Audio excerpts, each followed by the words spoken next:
across the country are marking this day. To you as a Christian and a Catholic precisely, what does this day mean to you? So today is, as you put it, Good Friday. For us as Catholics, we are supposed to observe a moment of silence. It's a tradition. So right from yesterday till tomorrow, we are supposed to observe silence and meditate throughout the day. It means a lot. It's a period where we reflect on how salvation was won for us as people, and we got reconciled to God. And basically that's what it means for me. Oh, Good Friday means a lot to me, because Good Friday, when you are a Christian, Good Friday marks the beginning of the Passion of Christ. Though we started the Holy Week on Monday, yesterday we had Mass. Good Friday is actually the day Christ went through that suffering. So it symbolizes our faith. So Good Friday marks Christ's suffering, and when you go through the Passion, you realize that Christ really went through a lot because of the love he has for mankind.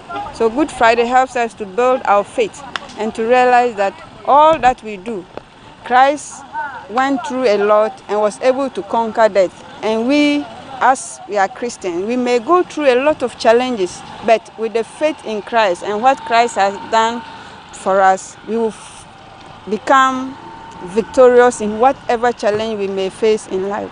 To you, how would you want to advise Christians to go about this day? Because it's a series of events. To you, how important should they take this season? Everyone who believes that Christ died for his or her sins should know how precious and important this day is. Because for somebody to give his lifeblood to save me, and on such a day that we remember and commemorate that day, this day should be a day of silence and deep reflection, where I sit down, or we sit down as Christians, to reflect on our own lives, the sins we committed throughout our lives, and the sins that made him to undergo the cross, so that reflecting on our sins, we make amends, and then we rise together with him on the day of Easter, where we jubilate and welcome him. Actually, these days, as a Christian, I think it's good for us to repent and come back with a humble heart on the cross and know that God, it is real. Christ really died for us. Today, for us as a Christian, it should be a day for humble hearts to at least to fast and remember that Christ died for us because of our sin. For me, it is one of the most important days to me in my journey of faith, because it is the day that Christ laid down his life for me to give me salvation. Without Good Friday, we wouldn't also see Easter, which is the day of resurrection. So for me personally, I'm encouraged to live in that silence, as you've already mentioned, to reflect on my life. How faithful have I been to him? How faithful have I been in my life as a Christian? And what is there for me to improve upon, since I'm a human being with weaknesses? And in that same attitude of reflection, I allow myself to die with him, that when he resurrects, I will also resurrect as a new creature. Yes, giving more life to my community, that is the sisters I live with, giving more life to those I work with, the children in the parish, the people I meet, and contributing more to society by being a responsible citizen. To you, how would you encourage other Christians to mark this day, especially as it's a series of events? How would you encourage them to mark it, especially somebody who is lost? Yes, as already indicated, silence is the opportunity to meet ourselves and to meet God. There's a lot of noise around, a lot of celebration, activities in today's world. But we shouldn't forget that silent time that we need to give to God, that we go back to him. I encourage everyone to return to him, especially on this very important day, which comes once in a year. let us reflect on our lives. How far have I drawn away from God? Usually I hear people say, I'm so far away from God, but the question is, who moved? It's not God who moved. We moved away from Him. So to anyone who is lost, we all get lost once in a while, but we have to come back to the greater love, which is God. Reflect, see in my life, what is it that I need to do? How is God inviting me to return to Him and make a U-turn?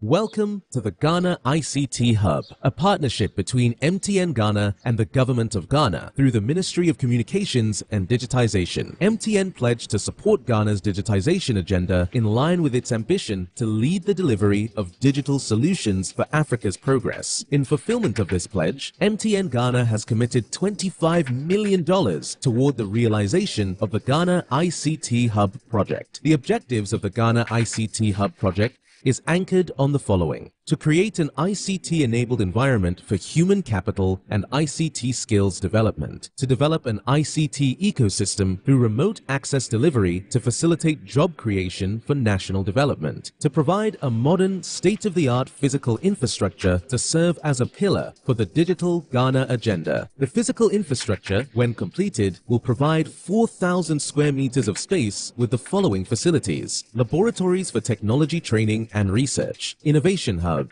co-working spaces for tech innovation startups, Tier 3 data center, conferencing facilities, offices and meeting rooms, commercial lettable spaces, gaming area, restaurant, ancillary facilities. The technology laboratories will be fitted with the next generation ICT equipment and applications to provide the youth of Ghana with practical training in Industry 4.0 technologies such as artificial intelligence, AI, machine learning, cloud computing, 3D printing, robotics, Internet of Things, IoT, advanced manufacturing techniques, cybersecurity, genetic engineering. The project also seeks to establish a complete ecosystem at the hub through remote access delivery to facilitate job creation for national development. The ecosystem shall comprise of MDAs, technology companies, startups, incubators, research agencies, leading universities globally, foundations worldwide, to create a community. 1. The ecosystem community shall bridge the divide between academia and industry and provide solutions to challenges in the key sectors of health, agriculture, and educational sectors of the economy. 2. It shall also run an innovation program providing mentoring and networking for the youth in tech startups. 3. The ecosystem community shall establish an innovation fund to support startups, research agencies, and other entities in the ecosystem. MTN Ghana and the Ministry of Communications and Digitization are championing the Ghana digital agenda for Ghana's development. Welcome to the digital age. Now,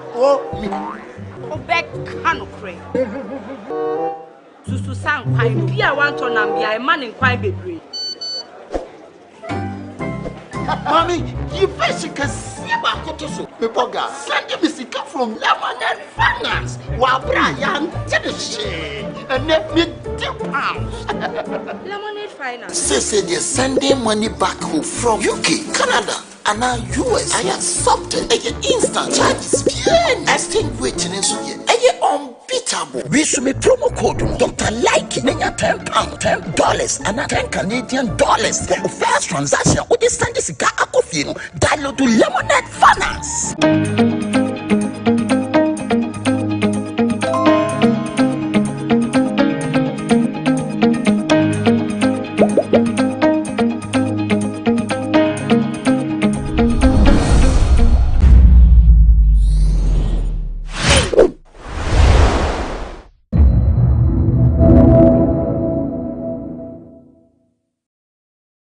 COCOBOD is doing a lot of things. Yes. Are you a rich company?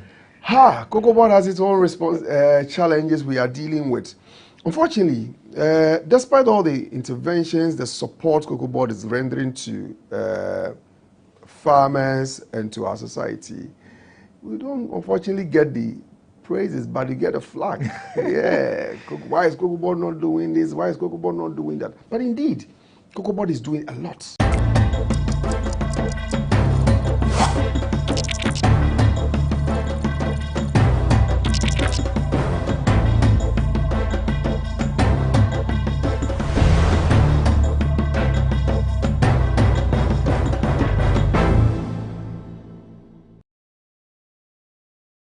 Thank you very much. You're welcome to the part 2 of our interview with the regulator of the cocoa industry, COCOBOD. I'm having an interview with the head of the Public Affairs Unit, Fifi Boafo. We started talking about smuggling in the cocoa sector, as well as climate change and the effect of galamsey on Ghana's cocoa production. In our next part, we try and touch on some, if you like, interesting bits about COCOBOD and some of the interventions that they give to the ordinary citizen of this country. The COCOBOD scholarship is one of the things that a lot of people have benefited from, and it's one of the items my colleague said I should ask about when I was preparing for this interview. Fifi, thank you very much for sitting with us once again. COCOBOD is doing a lot of interventions, doing roads, giving scholarship to people. Is the COCOBOD scholarship still ongoing? Well, the COCOBOD scholarship has been taken over, for want of better expression, by the free SHS policy. All right. Yeah, the COCOBOD scholarship was primarily for secondary education. So it was for wards of cocoa farmers in senior high schools. As we speak, the free SHS policy is taking care of secondary education, so that will be duplication of oh, okay. Yeah. So now that has changed. However, the board has taken a decision to use the funds for a different purpose. Okay. And the different purpose is to provide basic model schools for cocoa communities. Right. Because we realize that yes, there's free SHS, but and every child is supposed to benefit. But a child has to get to the level of secondary school before the child can benefit from the free SHS policy. So in a situation where you have a child from these communities who is not doing well, who is not interested to go to school, will not even get to the stage where he has to enjoy free SHS. So there's the need for us to get these kids in school, educated, and build them up for secondary school education. So yes, that's what we are doing now.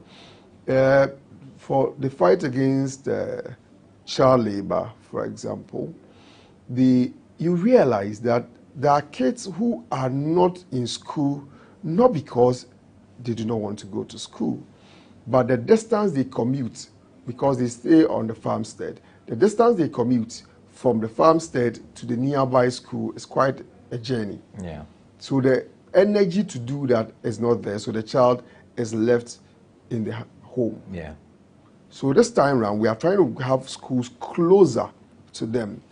My understanding of this new arrangement is that we are not just building schools, but model schools, schools of a decent level where you feel proud to have your child educated there. So you do not necessarily have to be in the urban centers to have access to this infrastructure.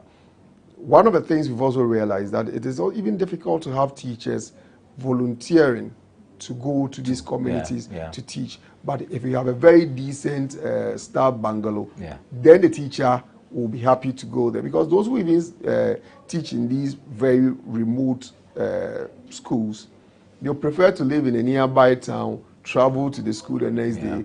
If you that's when they are child buying, or maybe they will get to school very late, exhausted and all that. But if you have them close, then they will be able to help. So yes, that's what the policy is now going forward. So when is this going to start? I think now the board has given approval, so the necessary work is being done. We are compiling schools from all these communities. So that compilation is ongoing, and immediately that is done, very soon there will be a launch of it, and then we'll roll it out. Okay, I'm sure people will be excited by it, especially the cocoa farmers. Oh yeah. In fact, we had what delayed us was the fact that we had to do thorough stakeholder engagement, because there were different proposals as to what to use the money for. Different things came about. There are those who suggested it should go to tertiary education. There are those who suggested we should do STEM with it. There are those who said we should do specialized education in the area of agriculture and research into the cocoa industry. But after the consultation, I think a lot more people within the stakeholder engagement were of the view that a better basic education system will be more beneficial compared to the others if you put them on a scale. Yeah. On that topic and on that note, I want to link it with the international report about Ghana using child labor on the cocoa farms, and for which reason maybe there should be sanctions in terms of the foreign countries buying our cocoa. Do you think this, by a long stretch, is going to eliminate that notion? There are a number of things we are doing in dealing with the perception of child labor. We say perception because we do not subscribe to how we've been described as a country that is allowing child labor to happen. But if you have these kids in school, I think the methodology that have also been used in arriving at some of the conclusions is a bit problematic. So you go to a typical rural community, you ask the child, did you go to school today? He said, no, I did not go to school today. Where do you live? You live on the farmstead. Yeah. That's child labor. But genuinely, the child is not in any way involved. But that, a child of school-going age is supposed to be in school. Yeah. So if that child is in school, then it helps in dealing with that perception which we have to deal with. Of course, COCOBOD has also rolled out recently our cocoa management system. The cocoa management system has a full database of every cocoa farmer in our country. And your dependents, your farm hands, everybody involved in the farmer business has been captured. Of course, the polygon maps of all the cocoa farms has also been captured. So we are able to tell that Daniel, Fifi, Kweku, Kwabna, Efo, Yauvi are the people who are involved in the farm. Okay. So if you extrapolate, you'll be able to tell that, okay, these are the people working. Then there's a possibility that there's a shortfall in farm hands. There may be kids involved. Okay. So let's go and investigate. It helps in determining. So that's another thing. Of course, the issue about deforestation, because we have the maps of every farm, we should be able to tell if there's a farm that is within the protected forest zones. So it takes away that responsibility from us. And this cocoa management system is what has given us the platform for the rolling out of the Cocoa Farmer Pension Scheme, which about a week ago we started registering farmers here. So the pension scheme is supposed to what?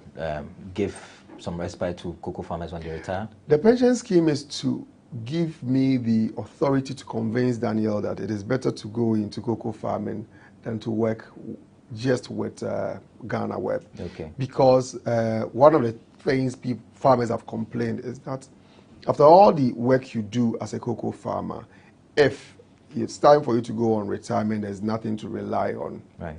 How beneficial is it for me to be in such an enterprise? But if the pension is there, it helps. And of course, as a human being, it gets to a stage where there's the need for you to say that I have done enough, and then there's the need for me to retire. What are you retiring to? Okay. Is there something available? And it's natural that when you age, that's where you have all this, and those problems come up. So yeah, it gives you something to rely on. So yes, the farmer pension scheme is to encourage people, the youth, to go into cocoa farming, and also to ensure that farmers, after the meritorious service to our country, they are also retiring to something decent and have a decent lifestyle and not becoming responsibility and a burden to their kids. COCOBOD is doing a lot of things. Yes. Are you a rich company? COCOBOD has its own challenges we are dealing with. Unfortunately, despite all the interventions, the support COCOBOD is rendering to farmers and to our society, we don't unfortunately get the praises, but you get a flag. Yeah, why is COCOBOD not doing this? Why is COCOBOD not doing that? But indeed, COCOBOD is doing a lot for our farmers and then also for our society. Unfortunately, because of the plurality of media now, also using the media platforms to also assess and to tell your story becomes difficult. These days when there's a story and in the morning I have to speak to radio stations, I could have about 100 radio stations calling and asking for an interview. How many stations can you talk to? Yeah. You have the online, the television station, and of course people who are using the social media platform. Yeah. So it's also difficult to even tell your story. But of course, and you have different means of also reaching out to other people. Yeah, so it becomes difficult for us to fully tell our story. But then of course we are still working and finding means of telling the story. COCOBOD is not rich. COCOBOD resources is basically the amount of money that is realized from cocoa sale after giving the farmers their share of the FOB price, and then the amount that comes to COCOBOD, that is what is used for all the things I've talked about and more. One of the things people want to see COCOBOD do is, what do we do with our raw cocoa beans? What is the future looking like?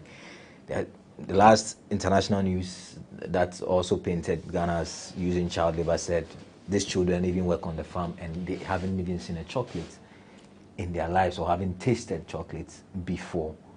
Are we going to reach a point where we are really working on the final product and not just selling it off? You know, the discussion about whether the children of cocoa farmers have enjoyed chocolate, I do not think it should be premised on the fact that they produce cocoa, so automatically they must enjoy chocolate. Yeah, my father probably could work as a tailor, but it doesn't mean that the things he sew, I'm supposed to wear them. Okay, I mean, I feel people feel like, I mean, if you are working on it, I mean, it's small. You know. Yeah, but you see, the question is, so if I produce cassava, yeah, I may not eat fufu. Okay. So the fact that I produce cassava doesn't mean automatically I am supposed to enjoy it. But for me, the argument is the health and the nutritional benefit we derive from cocoa is the more reason why the children of cocoa farmers must enjoy it. Okay.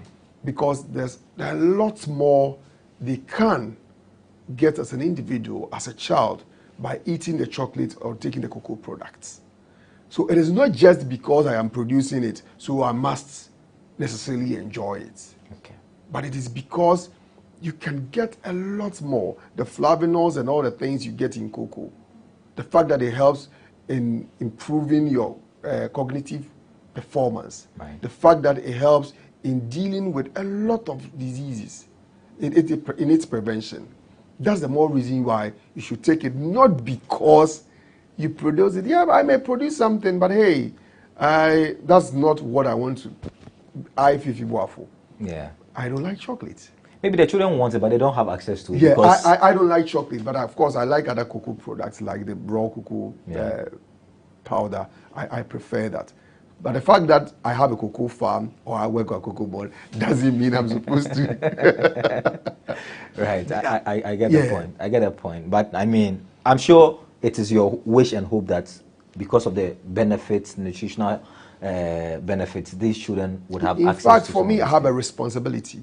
I now chair the national committee tasked with the responsibility of improving cocoa consumption. So for me, I believe strongly that every individual in Ghana must consume cocoa products. Right, right. I am happy that if you look at the effort we've put in recent years, our per capita consumption has increased by 100%. Oh, okay. And there's a lot more we can do. There's a reason why when you go to a restaurant, you are not asked whether you want tea or coffee. You should be asked, do you want a cocoa beverage or a chocolate drink? We want to see that. If I'm getting a dessert from a restaurant, it must include chocolate products. Right. If you visit a hotel, you should be given a chocolate or a chocolate product as part of your treats.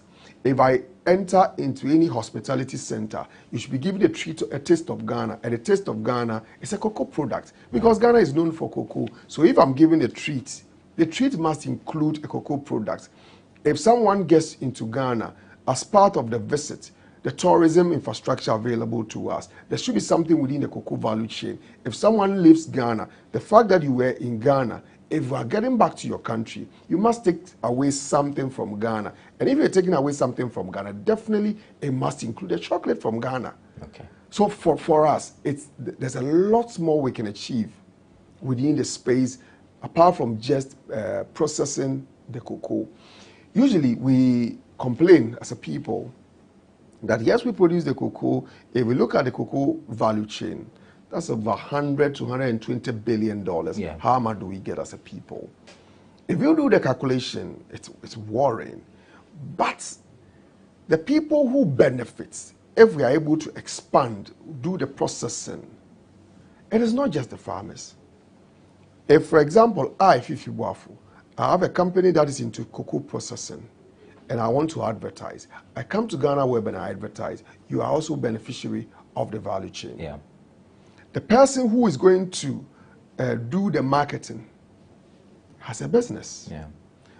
Those who do the logistics and the transport, they have a business within the value chain. The person who has a company that is into branding or packaging, he also has a business and is part of the value chain. So we have a lot of people who are going to be beneficiaries of the value chain if we are able to go there. So that's the more reason why we are stepping out our campaign. We are advocating for consumption of our chocolate products because, yes, it will give you good health. It will build you as an individual. But it needs to also help you in getting a job. Yeah. Because, yes, if someone decides to have a small setup where he's selling chocolate product, I think there's a company called Chocolate Soraya. All the young men and the women who work there have been employed. Where they get their product from, those who are producing milk will get a business out of it. Yeah. Those who are producing sugar will get a business out of it. So there's a lot more we can achieve. Unfortunately, one day I met a friend who was very harsh in his critique of COCOBOD. And it was following a story that had been published that there's a platform that had been created by a Chinese that was being used to dry cocoa. And he felt like, why is COCOBOD not doing this? And he went on and on. So after listening to him, I just said to my friend that I know you are an engineer. And that's basically your field. What stops you from creating something like that? COCOBOD and say, this is something that we can work with. And COCOBOD can help you in getting the farmers to procure it. So we usually expect that, yes, because there's a regulator, there's an institution that has the responsibility of doing these things. They are supposed to put together engineers, they are supposed to put together all these people to do that. But it's an opportunity. The avenue is there. The fact that we produce cocoa, what can you also do within the value chain as a business person or as someone who has an idea that can help grow the industry and you take advantage and get a business out of it? Right, right.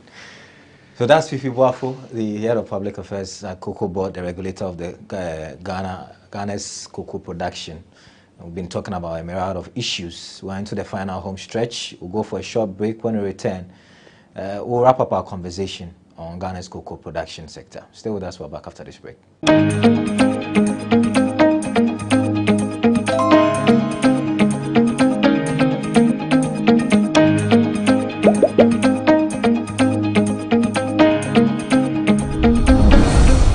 We're into our final home stretch, final 10 minutes of our interview with Fifi Boafo, who is with COCOBOD, discussing a lot of things about COCOBOD and Ghana's cocoa production this year and the last few years.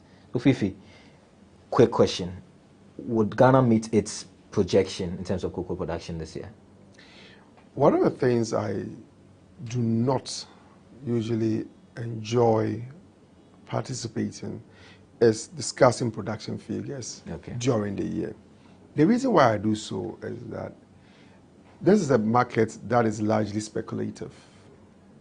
So if I tell you, we are producing 800,000 metric tons already, we have done 600,000 metric tons, or we have sold 500,000 metric tons, then the market can predict you that you have 200,000 metric tons, and based on that, they beat you to the price. Okay. So it is one very uncomfortable topic for us, and I usually, when there's a discussion about production numbers and the sales, my trading room people come like, Charlie, this is a no-go area for us. Okay. So yes, I know the media enjoys that. Of course, it's news like, oh yeah, Ghana will meet its production targets. So it's the news bit of it is there. Yeah. But you ask yourself the implications or the effects of it. There are some media houses, they are snooping around to know how much have you sold and all that and put it out there. But the question you need to ask yourself is that, who is the beneficiary of that, putting out that news? Okay. Yes. So yes, we have a number of challenges this year, but what I can assure you is that our production numbers will be able to meet our responsibilities to our lenders and then the farmers for the year. Okay. So finally, what would you say to farmers, to prospective farmers, now that we are losing our farmlands to Galamsey? What must be done? I was worrying that you said there are no major large-scale farming in the country. What can we do? What can government do to help COCOBOD to achieve all of these things? The reason why we have a challenge with the having large-scale cocoa farming is largely also due to the land tenure system we have in our country, because the interest there very intricate, and who is prepared to give out his land for cocoa farming and all that. So that's a challenge we have. But apart from that, I think the people who also do have the resources to do the large-scale farmers are usually absentee farmers like myself. So we are in Accra, and you give money for people to have the put together the cocoa farm. You barely have time to visit, so you are at the mercy of the farm hands. So it's a bit difficult, but if we have resourceful people who are prepared to go in there and start taking it as a business, then we are getting there. Recently, there's one business person we've been engaging to see how COCOBOD can support that company in establishing a huge cocoa farm. And if you look at what they are looking... They have the land already? Yes. Okay. I think we've had, our research team has been on the land, they've taken samples and all that. I'm constrained in giving details as to where they intend setting up and all that.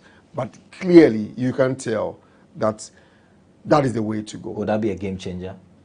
It will have a huge impact. Okay. It will have a very serious impact in terms of our production numbers. And we have people who are doing large-scale farming, because the commitment and sometimes the way our smallholder farmers go about it makes it difficult, because usually you have someone say that, I feel so, you ask the size of the farm. It's a very small farm, and it is difficult to rely on that small farm to feed the household the entire year. But if it is a business where you have a huge farm, and then you have the investment also going in there, because if it is a smallholder farmer who is producing just 3-4 bags, the person has to take care of the home. So if you ask that farmer to invest some of the money that has been made from the business into the activity, it's difficult for the farmer to do so. Not because he's not prepared to invest into his business. I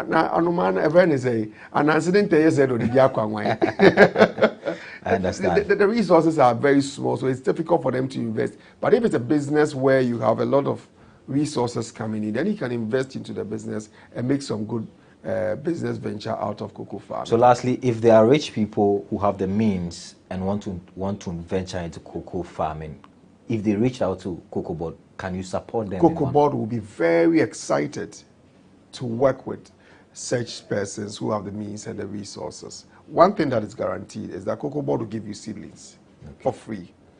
COCOBOD will have the extension staff who will be readily available to support you at the various districts. Our people, friends, people, random people I meet who come to me and said, Fifi, I want to go into cocoa farming, this is my area. And then quickly I call the district office and then I link them up. And then the next time you meet the person, says, oh, your people were there, now I've started. Oh, nice. Yes, so yes, just get in touch with us, let us know, and our seed production division will be prepared to produce the seedlings for the church staff to help you in then starting your cocoa farm. It's the way to go. Right. When are you starting the farm? Very soon. Thank you very much, Fifi. It's been a very enlightening conversation, and I'm sure for those of you who are watching, you've learned one or two things and how to also participate in Ghana's cocoa value chain. It's one of our biggest revenue earners, and we need more people, more educated people to enter into that space. My name has been Daniel Odro. It's been another edition of The Lowdown here on GhanaWeb TV. My guest has been Fifi Boafo with COCOBOD. Thank you very much, Fifi. Thank you, Daniel. We're back same time with another edition of the show. Until then, it's bye for now.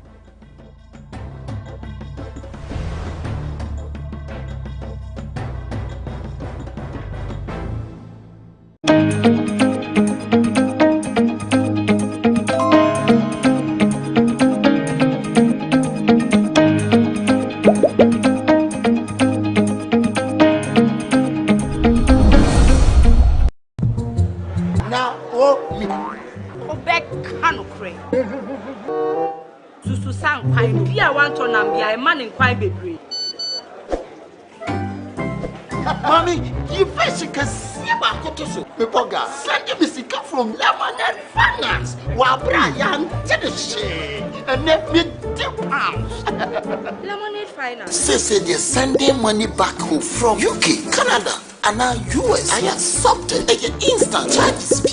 Extinguishing unbeatable. We should be promo code Dr. Like £10, $10, and $10 Canadian for the first transaction. With this send this guy download to Lemonade Finance.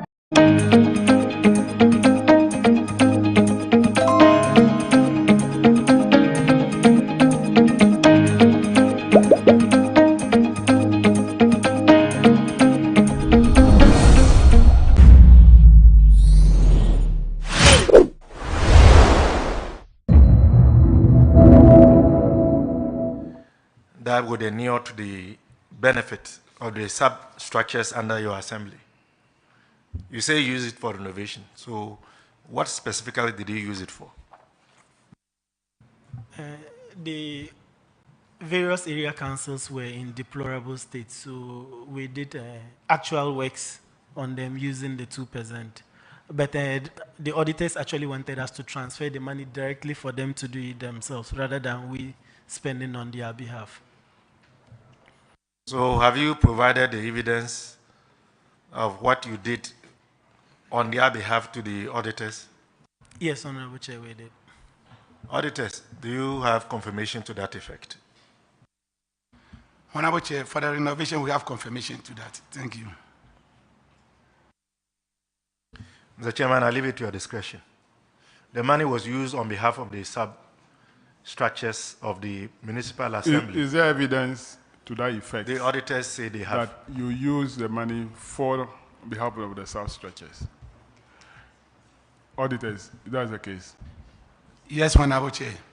And do you intend to continue the same process by using the money on behalf of the substructures, or you put measures in place to have money transferred to them so that they can also decide on what to use the money for?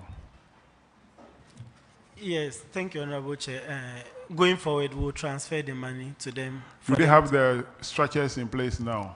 Yes, they do, Honorable They Chair. have their own bank accounts? Yes, Honorable Chair, they do. They have the staff who can manage the funds? Yes, Honorable Chair, they do. Okay. All right. So let's move to the next one, paragraph 547. Roxanne.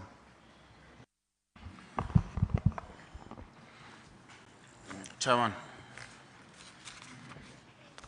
Thank you. The issue, the auditor's flag.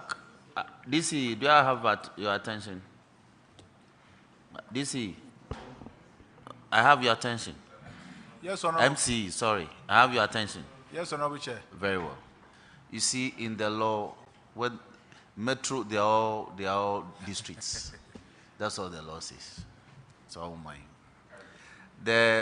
The issue the auditors are raising in respect of this infraction is that you, as it were, awarded contracts to some number of companies who didn't demonstrate pre-qualification.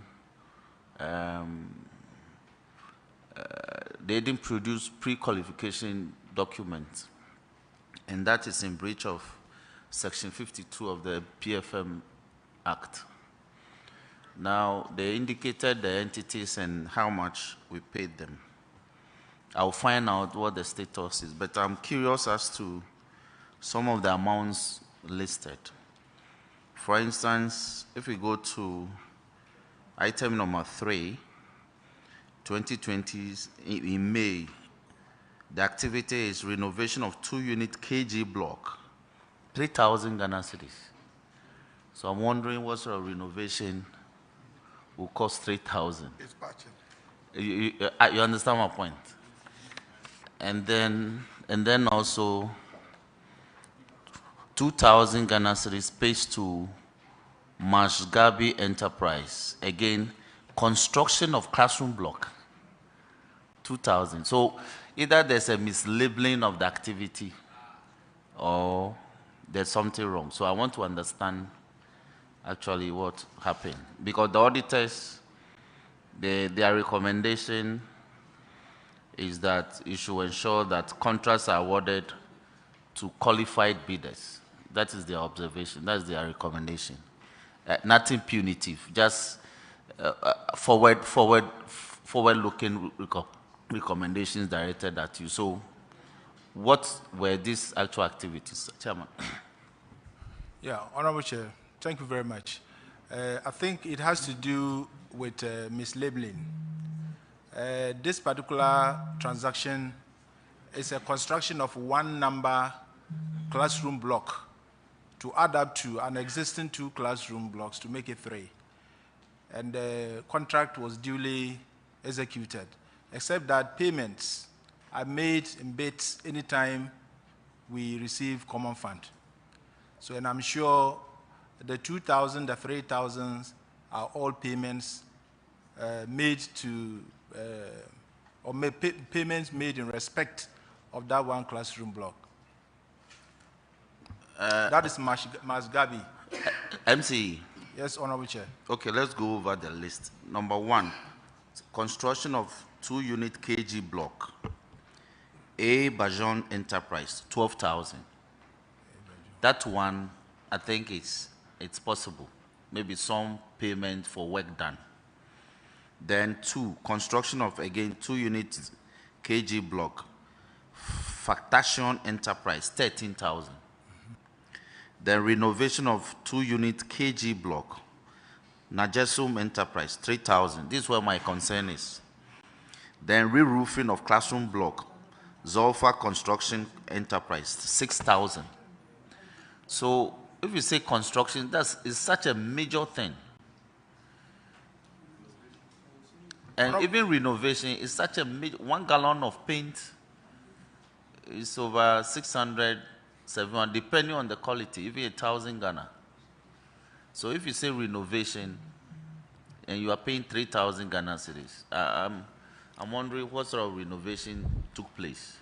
Honorable Chair, I think this comes as a result of a description of payment on the payment voucher. So, and auditors, they take it as it's presented. So that is what is creating the problem. And now it's misleading. You know, we all do this. So yes. If you speak of re-roofing, 1 packet of roofing sheets is over 3,000 Ghana cedis. Yeah. So if you say that you re-roofing of classroom block 6,000, Didn't you buy timber? Didn't you buy nail? All that. So next time, let's be careful. Let's capture exactly what we paid for. Thank you, Honorable Chair. Yes. So now you give contracts to qualified bidders. Is that the situation?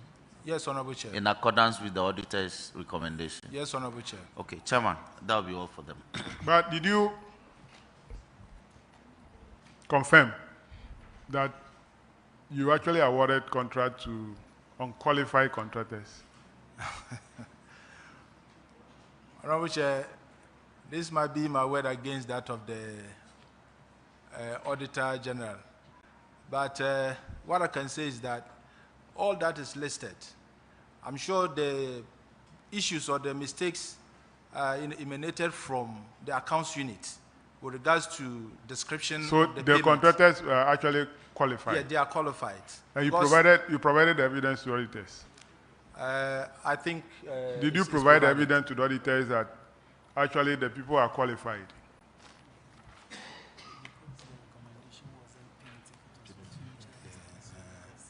MC. Honorable Chair. Did you provide evidence to the auditors? Honorable Chair, because the recommendation was not punitive, we took note of their recommendation and resolved to implement it going forward. But you are telling this committee that the contractors are actually qualified. Yes, Honorable Chair. So I'm demanding that you provide the committee with evidence that the contractors actually qualified. Okay, Honorable Chair, we will do that by permission. Okay. When we go back. Auditors, I'm giving them 1 week. When they get back, they should provide evidence to the district auditors to be forwarded to you, and then we also have it, copies. We just want to confirm. Thank you, Honorable Chair. The next one is paragraph 556, Honorable Yusuf. Thank you, Chairman.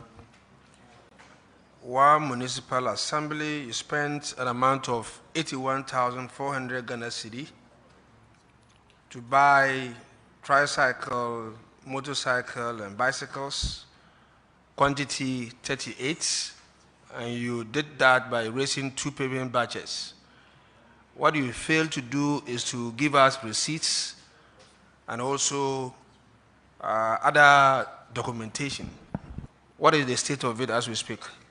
Because the recommendation is that the money should be refunded by the coordinating director and the officers involved.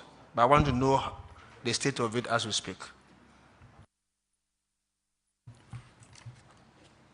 Honorable Chair, the distribution list together with the receipts and then other documentation was submitted to the auditors for verification.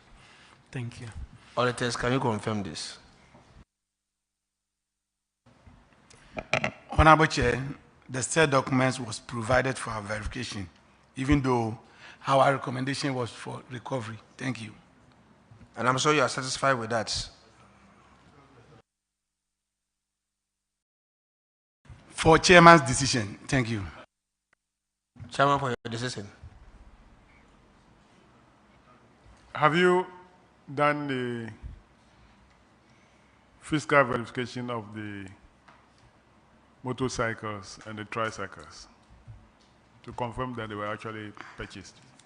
Honorable Chair, confirmed. Were the items distributed to the assembly members? Honorable MC. Honorable Chair,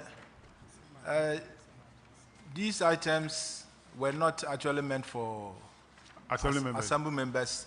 Some are for Farmers' Day and some too by the MP distribution. To which group of people? Honorable Chair, the Farmers' Day is only one. Only 1 or 2 people who received the tricycle, and 1 or 2 people received the bicycle. Yes, you purchased 38. Yes, Honorable Chair, the bicycles we gave out to a number of farmers over, close to the number that is being mentioned. So all for Farmers' Day award? Yes, Honorable Chair.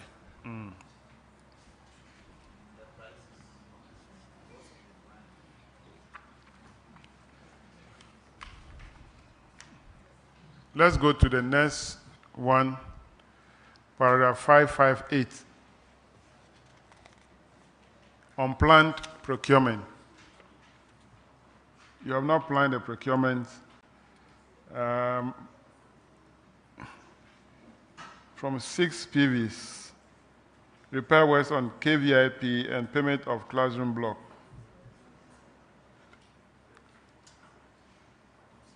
$131. The auditors recommended that management of the assembly should strictly adhere to procurement plans or laws. I think this applies to what happened, or the same explanation under the WAR East.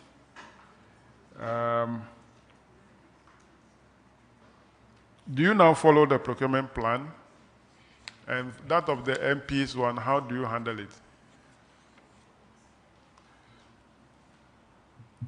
Honorable Chair, now we follow the procurement plan. What we do is to, at the beginning of the, when we are doing the budgeting process, we contact the Honorable MP to give us areas he wants to spend his money on, which is factored into the annual action plan and that of the budget. Okay. And then we are able to implement that. Follow that. Okay, that's okay. Auditors, can you confirm that? Honorable Chair, we can confirm that. Thank you. Let's go to paragraph 565. Honorable Isaac Opoku. Thank you, Chairman. Chairman, paragraph 565 is about payment for services without performance certificates. Chairman, the Common Fund Administrator deducted an amount of 517,500 from the Assembly's quarterly allocation and paid same to Zoom Lion for fumigation and sanitation improvement package. However, the Assembly did not have performance certificates, and they also did not have any report detailing the work done for verification. Chairman, my concern is that this is for 4 quarters, continuously.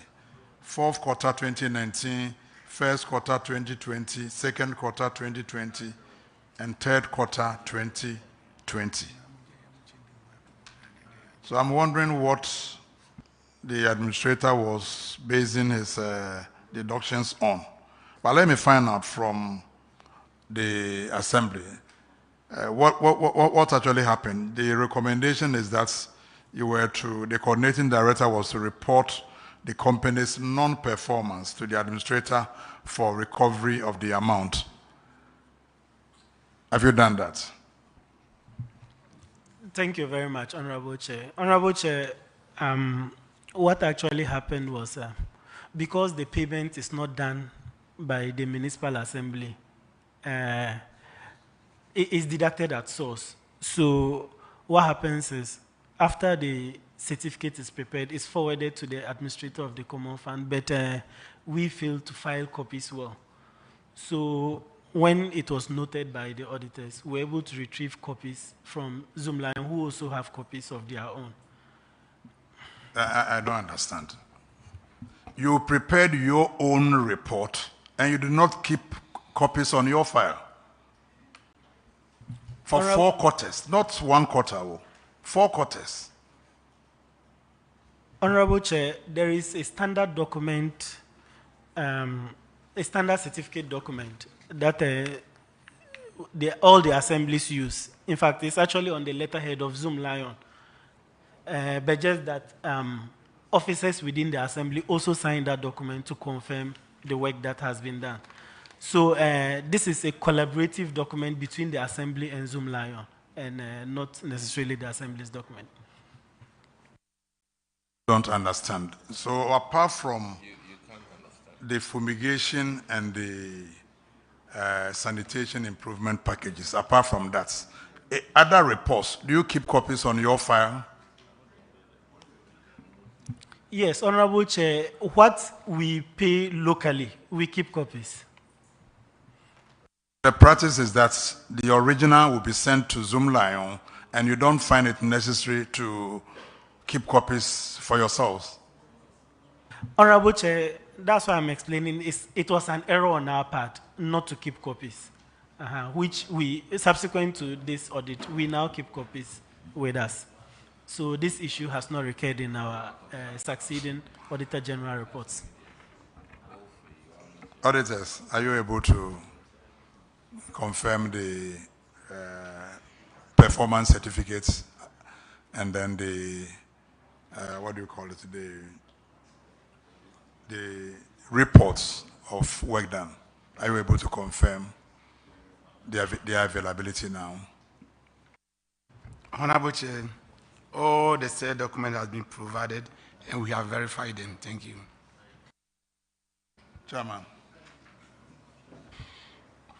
Let's go to paragraph 736, Honorable Aka. It's a DDF. Thank you very much, Mr. Chairman. Mr. Municipal Chief Executive, you spent close to 60,000 Ghana cedis to construct a delivery room at Nakori, but you decided to leave it fallow. You decided to leave it to rot. Have you now found it necessary to put it into use? Thank you.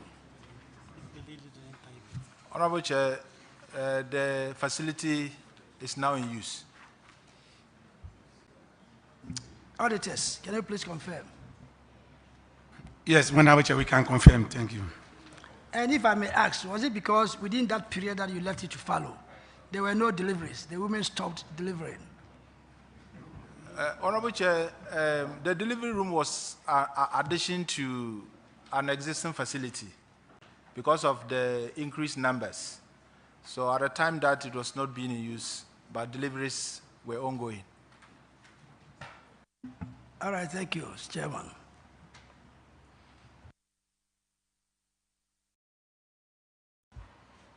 Have you confirmed from the auditors? Okay. So let's go to the IGF report. Paragraph 502, Honorable Ajay. Thank you, Mr. Chairman. Paragraph 502,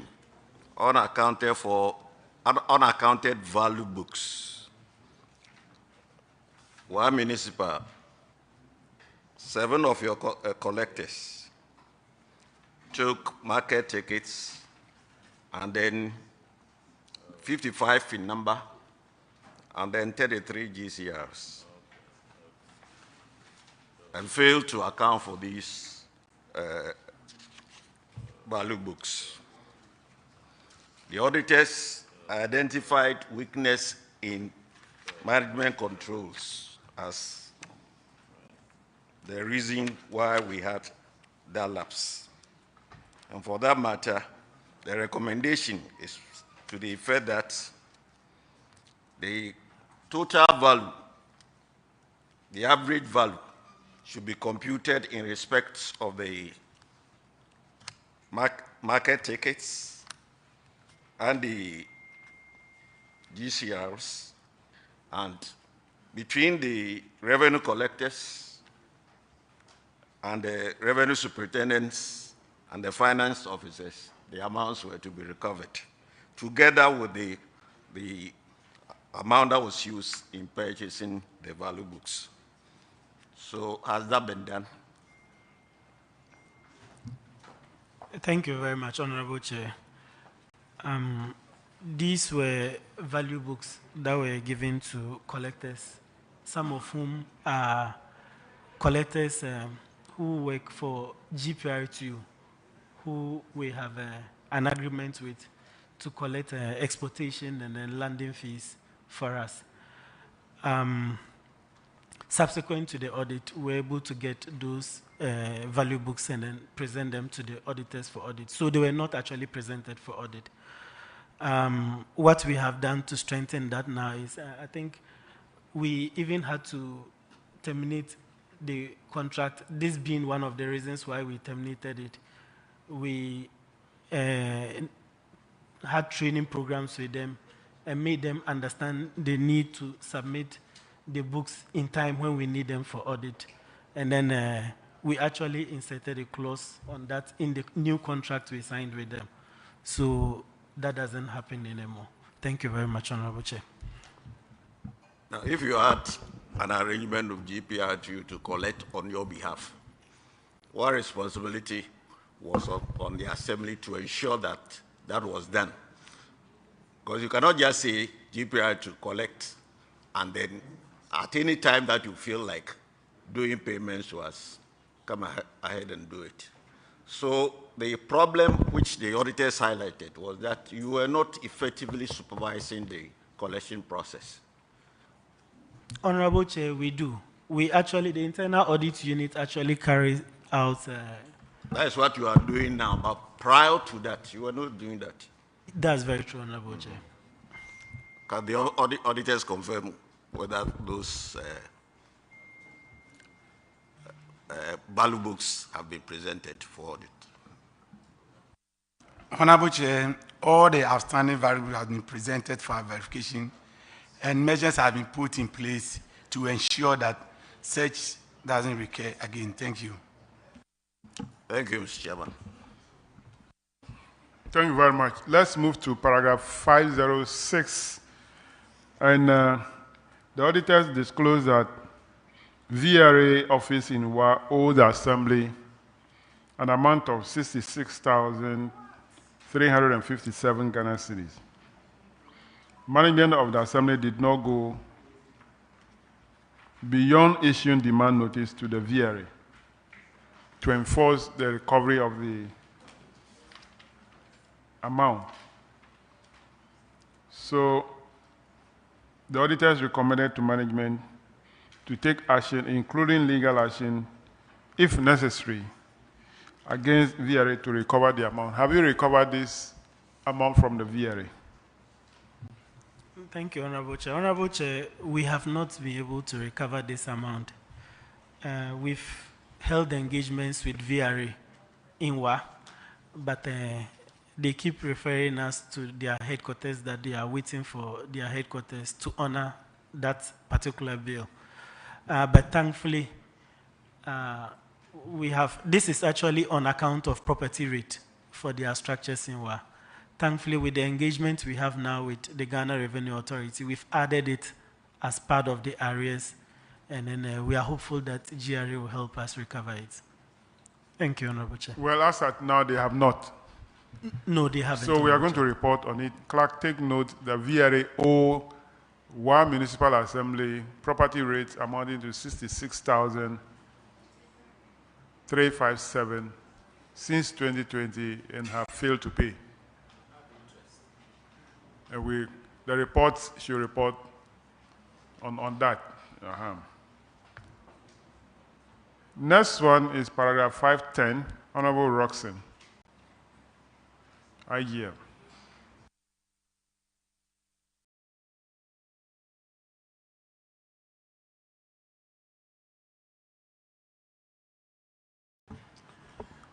It's Chairman. The infraction in this matter has to do with the failure of your entity to remit to SNIT the statutory deductions under law pursuant to section 63.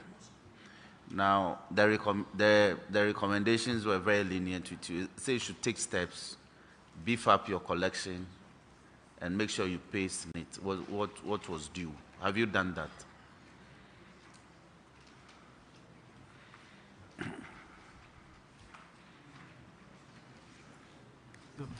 Thank you very much, Honorable Chair. Honorable Chair, in terms of the collection, we are doing our best. So, okay, so in that regard, have you been able to remit to SNIT the statutory deductions as well as the attracted penalty as captured by the auditors? Thank you very much, Honorable Chair. Honorable Chair, we have remitted the contribution for that of the staff who were affected. And the penalty? the penalty we haven't. We are in talks with Senate to see how they can, help us with the penalty component. The most dangerous thing is because you rather abandon the penalty and pay the principal. Okay. I don't know if Senate will want to slap a penalty on the penalty. Anyway, Chairman, the indications are that because they are still not out of the woods in terms of revenue mobilization, they still owe the penalty to SNIT. So I leave the directions in your hands. Auditors, can you confirm that the principal amount of 13,000 has been remitted to SNIT, leaving the penalty component? Honorable Chair, we can confirm 10,050 Ghana cedis 0.50 as payment to Senate. Thank you. The auditors are confirming only 10,050 Ghana cedis. And the total amount should be 13,861.85. Do you have evidence of the balance also? If you have, can you show the evidence to the auditors? Yes, Honorable Chair, we have. As at yesterday, the district auditor was in my office, and then he actually took my last copy of the... Is the district auditor here? For Wa Municipal, district auditor. Can you confirm that you were in his office yesterday to take his last copy? Do you have the district auditor here? He's not in. Has he come at all? He hasn't. He hasn't come. But, Mr. Chairman, we have the regional auditor around. So regional auditor? Yes, it's around. So kindly confirm from the district auditor if the claim by the assembly for that component has been actually paid.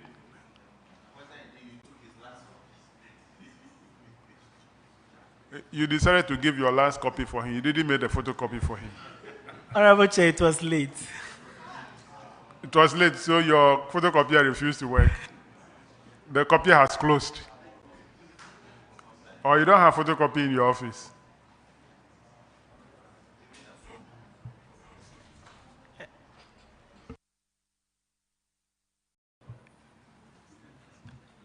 All right, let's move on. Let's move on. So you are in talk with the SNIT about the arrears? Yes, Honorable Chair. Okay. Whatever amount you agreed on, you have to pay to SNIT. The next one is paragraph 518.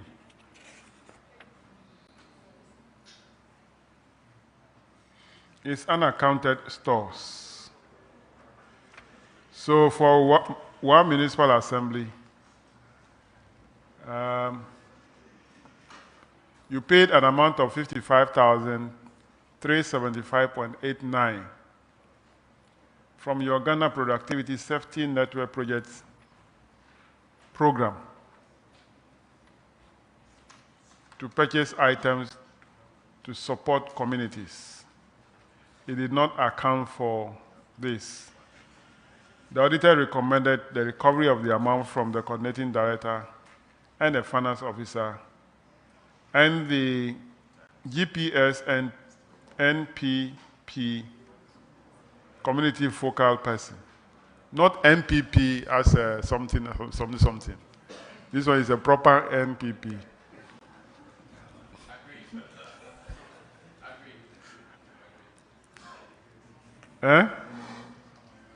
It's net project program.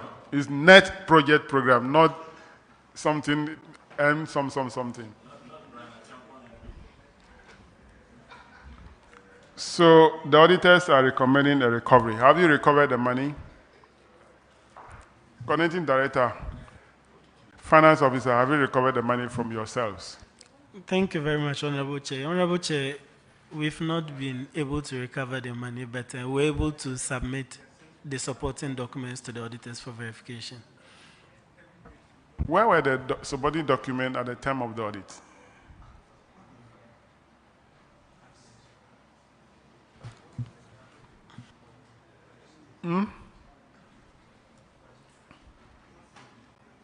Honorable Chair, I think this is a community-based program. Yes. So you procure items from communities. So you should have the documents in your office, not in the community. Yes, Honorable Chair.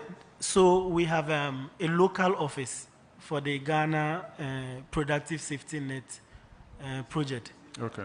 That we collaborate with. So when we are doing the distribution, we do it in collaboration with the local office of the project.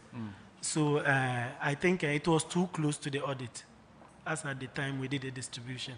So during the audit, we were not able to submit the documents, but same were provided afterwards.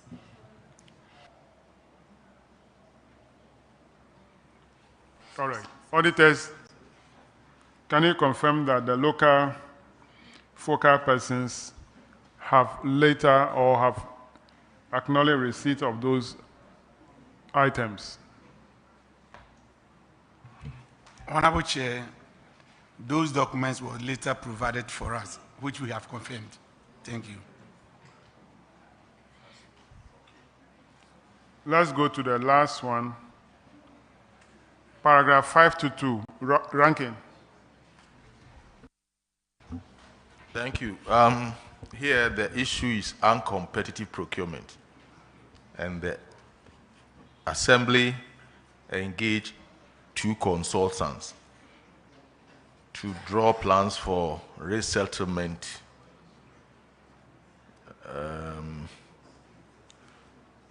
resettlement plan, development plan, master plan of a total cost of 129,531 cedis. And the auditors are saying that this was done uncompetitively. In other words, you didn't follow the procurement law.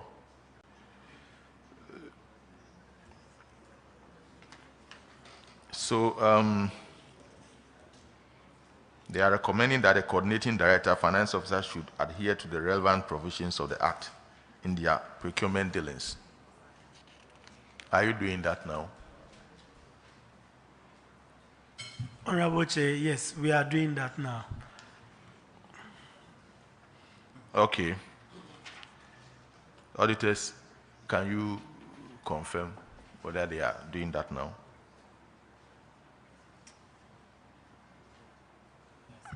Honorable Chair, for now, they are doing it, but as procurement issue has normally been referred to, so we leave that one to Chairman to take a decision. Yeah, Chairman, thank you. But you yourself did not make any recommendation for prosecution. You are being selective. In some cases, you refer to prosecution under Section 92. In other cases, you only advise them to adhere to the procurement law. How do you judge the cases?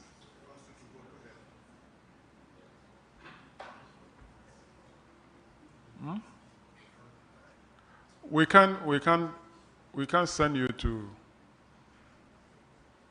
Attorney General for prosecution because you have not made such recommendation. So that'll be all for one municipal. You are discharged. Thank you, Honorable Chair. We are grateful. Let's have Dafiama Isabusi.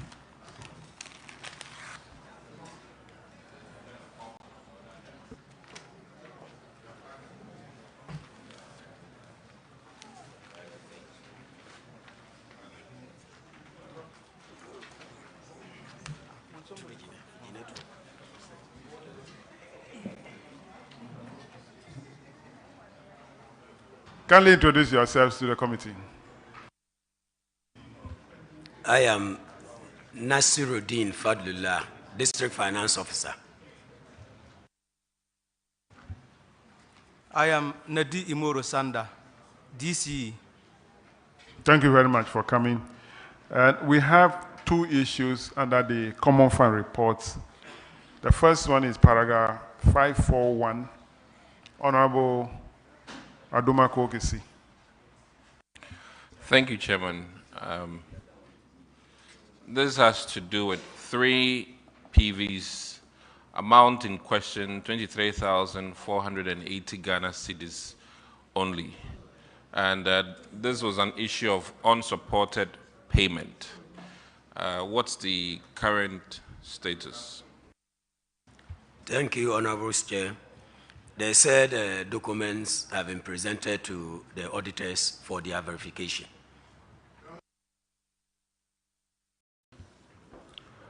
Audit Service, can you verify if the 3 PVs have all been duly supported with documents?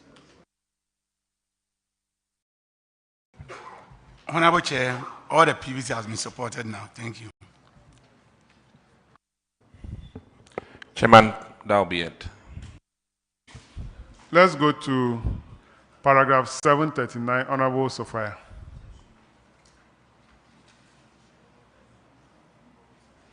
Thank you, Chairman. I thought Roxanne wanted to do it. So. Paragraph 739. It has to do with abandoned projects. That is to the tune of 122,400. The auditors are saying that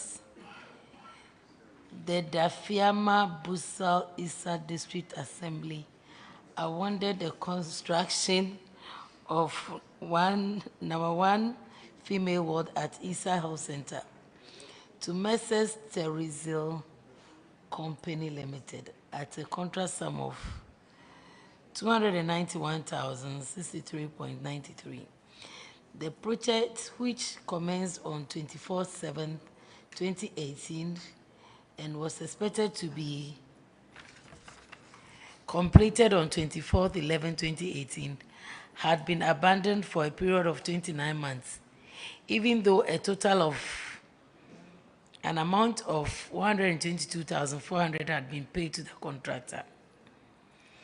Management of the Assembly could not provide the reason for the delay. The continuous delay in the completion of the project could lead to avoidable variation of contract sum due to changes in prices of building materials. For the avoidance of additional project costs, auditors recommended to management to commit funds for the completion of the project. What do you have to tell the committee on this? What have you done so far? Thank you, Honorable Chair. The project has been completed and is currently in use. Auditors, please, can you confirm if the project is completed and if you are satisfied with the work done? Honorable Chair, the project is completed and we are satisfied with job done. Thank you. Thank you, Chairman. That'll be all for Dafiama Isabusie District Assembly. You are discharged. Thank you, Honorable Chair. Honorable members, we have come to the end of the issues for the municipal and district assemblies.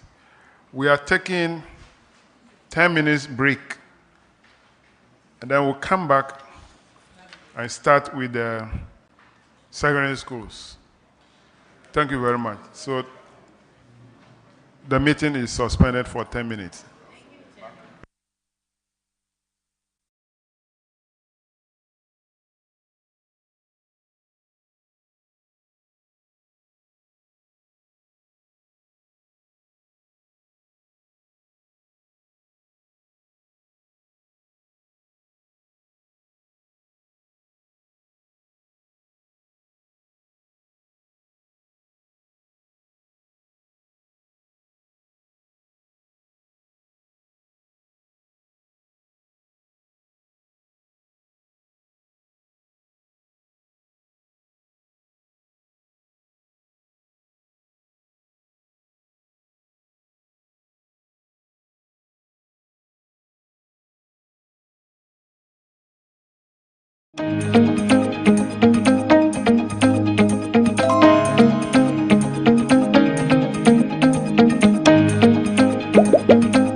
I'm at the Labadi Beach and my oh my, that traffic. I can't wait to get inside and experience the fun everyone is rushing in for. Now, join us find out what Easter also means to them. Everything was good. We thank God. Yeah, it was great. But their food is so expensive. I'm trying to buy it. I am catching on so my gate when see there, I'm saying buy it. Gate when back on 50 cedis. So tell them to reduce everything. Now Easter, what does Easter mean to you? How do you understand Easter? Is it the resurrection of Jesus? So personally to you, how do you understand it? Easter is to celebrate God's resurrection and have fun. So that if he dies again, we shall bury him together. Yes. Okay, so have you made any resolutions from this Easter celebration? Darby. You haven't? No. It's going well. It's going well. I just came, so I'm now coming to start to do something. It's only about the gate fee. Because it's a lot, that's why. So what do you plan on doing here today? Have a little swim with my friends. We have our small banku and shitobi there. We just, Okay. So when we say Easter, what does it mean to you? How do you understand Easter? It's all about church. It's all about Jesus Christ. The death and the, how do you call it? The rising of Christ. And that's what I mean. Were you in church yesterday? Yeah. Okay, so from what you heard at church, or from what you heard so far, what are you taking from Jesus' death? I need to stay focused in my life. I need to know how to move, to do my things. Because Christ will be coming back. That's the whole issue about this Easter. And yes, baby, I did. I'm on Moody and Conway's. It's who are Ubema winning. I had the ping pong because so because if you there and then you want to make us more. The boss, good Easter. What's it? Good Easter. Easter. Oh, media Easter dear. Media mijiremu baby mijiremu. Okay, so he is saying that there's hardship everywhere. So whether business is good or not, they'll just continue going on keeping on and believing that things will get better. He also doesn't celebrate Easter. I've never seen a beach quite this busy before, but I'm excited to be here on the holiday. Okay, so do you celebrate Easter? Well, I was brought up a Catholic, and Easter is a celebration of the resurrection of Jesus Christ. I am agnostic now, but I appreciate that this is a really important holiday for Christians. I have an idea because I'm a Catholic. Okay, so how do you understand Easter? Well, Jesus died and rise on the third day. Yeah, that's what I know. Anything you have taken away from the fact that Jesus came to die and resurrect the Father, all because of our sins? Anything you are living your life by? Well, I try to be as a best version of myself, treat people as I wanted to be treated. Not necessarily has anything to do with Jesus or not, just try to be a very good person for my country, to my society. The kind of work I do require me to be a good person because nobody would like to travel and meet a bad person. So yeah, something like that. How are you celebrating the holiday today? I'm doing well. How are you? I'm doing very well. Good. Then how do you understand Easter? Oh, Easter means it's. I'm not that much into the religious belief, but it's a good gathering day with family and friends. Okay, so what do you plan to do today? What do you plan on doing today? We're on a tour today with Kasami Tours, and we're doing Jamestown, we're doing the marketplace, we're doing all sorts of tour events, including here. Okay, so I believe you're enjoying yourself in Ghana. Oh yes, this is a week ago today I landed here, and I'll be going home tomorrow, but I'll probably be coming back during the rainy season. Okay. Yeah. Enjoy the rest of your stay. Thank you, appreciate it. Have a good day. It's a celebration there, and him say, use no be we and yes, what sorry, internal. And that's your holiday, they never say, Pierre cry, you will be one my to your bassy about Jenny Cacra. To me, no, my understanding is say, we will pay a bonnet. any name bintino. To prepare one year my until as time goes on, we change from a name be an year now. I continue with a good life. Like Yajankwa, Ebe Wood, Ejiankwa, Ebe Pie Bonnie, Eswire Bonnie, and a chum like a dead twice on that Damien Sanizon. What's a barbecue like? The two gentlemen believe that Easter is all about the crucifixion and the resurrection of Christ, and it's all about the forgiveness Christ had for us and the love he had for us. So they are going to live lives that are worthy of the crucifixion of Jesus Christ. You've heard it all and seen it all. Revelers are happy and celebrating Jesus Christ for sacrificing his life for the sins of mankind. Now, what does Easter mean to you too? Let us know in the comment section. My name is Abigail Johnson Boache, reporting for GhanaWeb.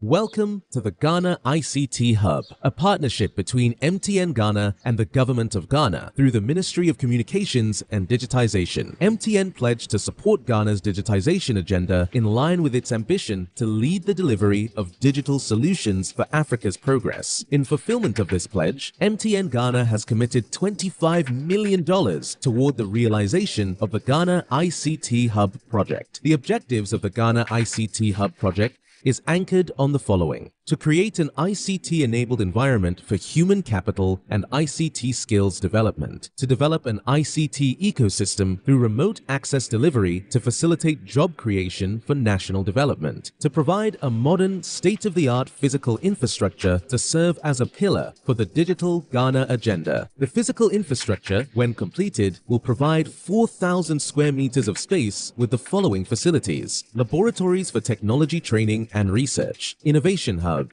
co-working spaces for tech innovation startups, Tier 3 data center, conferencing facilities, offices and meeting rooms, commercial lettable spaces, gaming area, restaurant, ancillary facilities. The technology laboratories will be fitted with the next generation ICT equipment and applications to provide the youth of Ghana with practical training in Industry 4.0 technologies such as artificial intelligence, AI, machine learning, cloud computing, 3D printing, robotics, Internet of Things, IoT, advanced manufacturing techniques, cybersecurity, genetic engineering. The project also seeks to establish a complete ecosystem at the hub through remote access delivery to facilitate job creation for national development. The ecosystem shall comprise of MDAs, technology companies, startups, incubators, research agencies, leading universities globally, foundations worldwide, to create a community. 1. The ecosystem community shall bridge the divide between academia and industry and provide solutions to challenges in the key sectors of health, agriculture, and educational sectors of the economy. 2. It shall also run an innovation program providing mentoring and networking for the youth in tech startups. 3. The ecosystem community shall establish an innovation fund to support startups, research agencies, and other entities in the ecosystem. MTN Ghana and the Ministry of Communications and Digitization are championing the Ghana digital agenda for Ghana's development. Welcome to the digital age. Now, back canocre. Susu sang pine, be a want to be a man in quite baby. Mommy, you face can see about Kotoso. Pepoga, send me sick from Lemonade Finance. While Brian did the shade and let me £2. Lemonade Finance. Say they're sending money back home from UK, Canada, and now US. I accepted an instant charges. Exchange waiting in so unbeatable. We should make promo code Dr. Like Nanya £10, $10, and $10 Canadian for the first transaction. What is send this guy download to Lemonade Finance.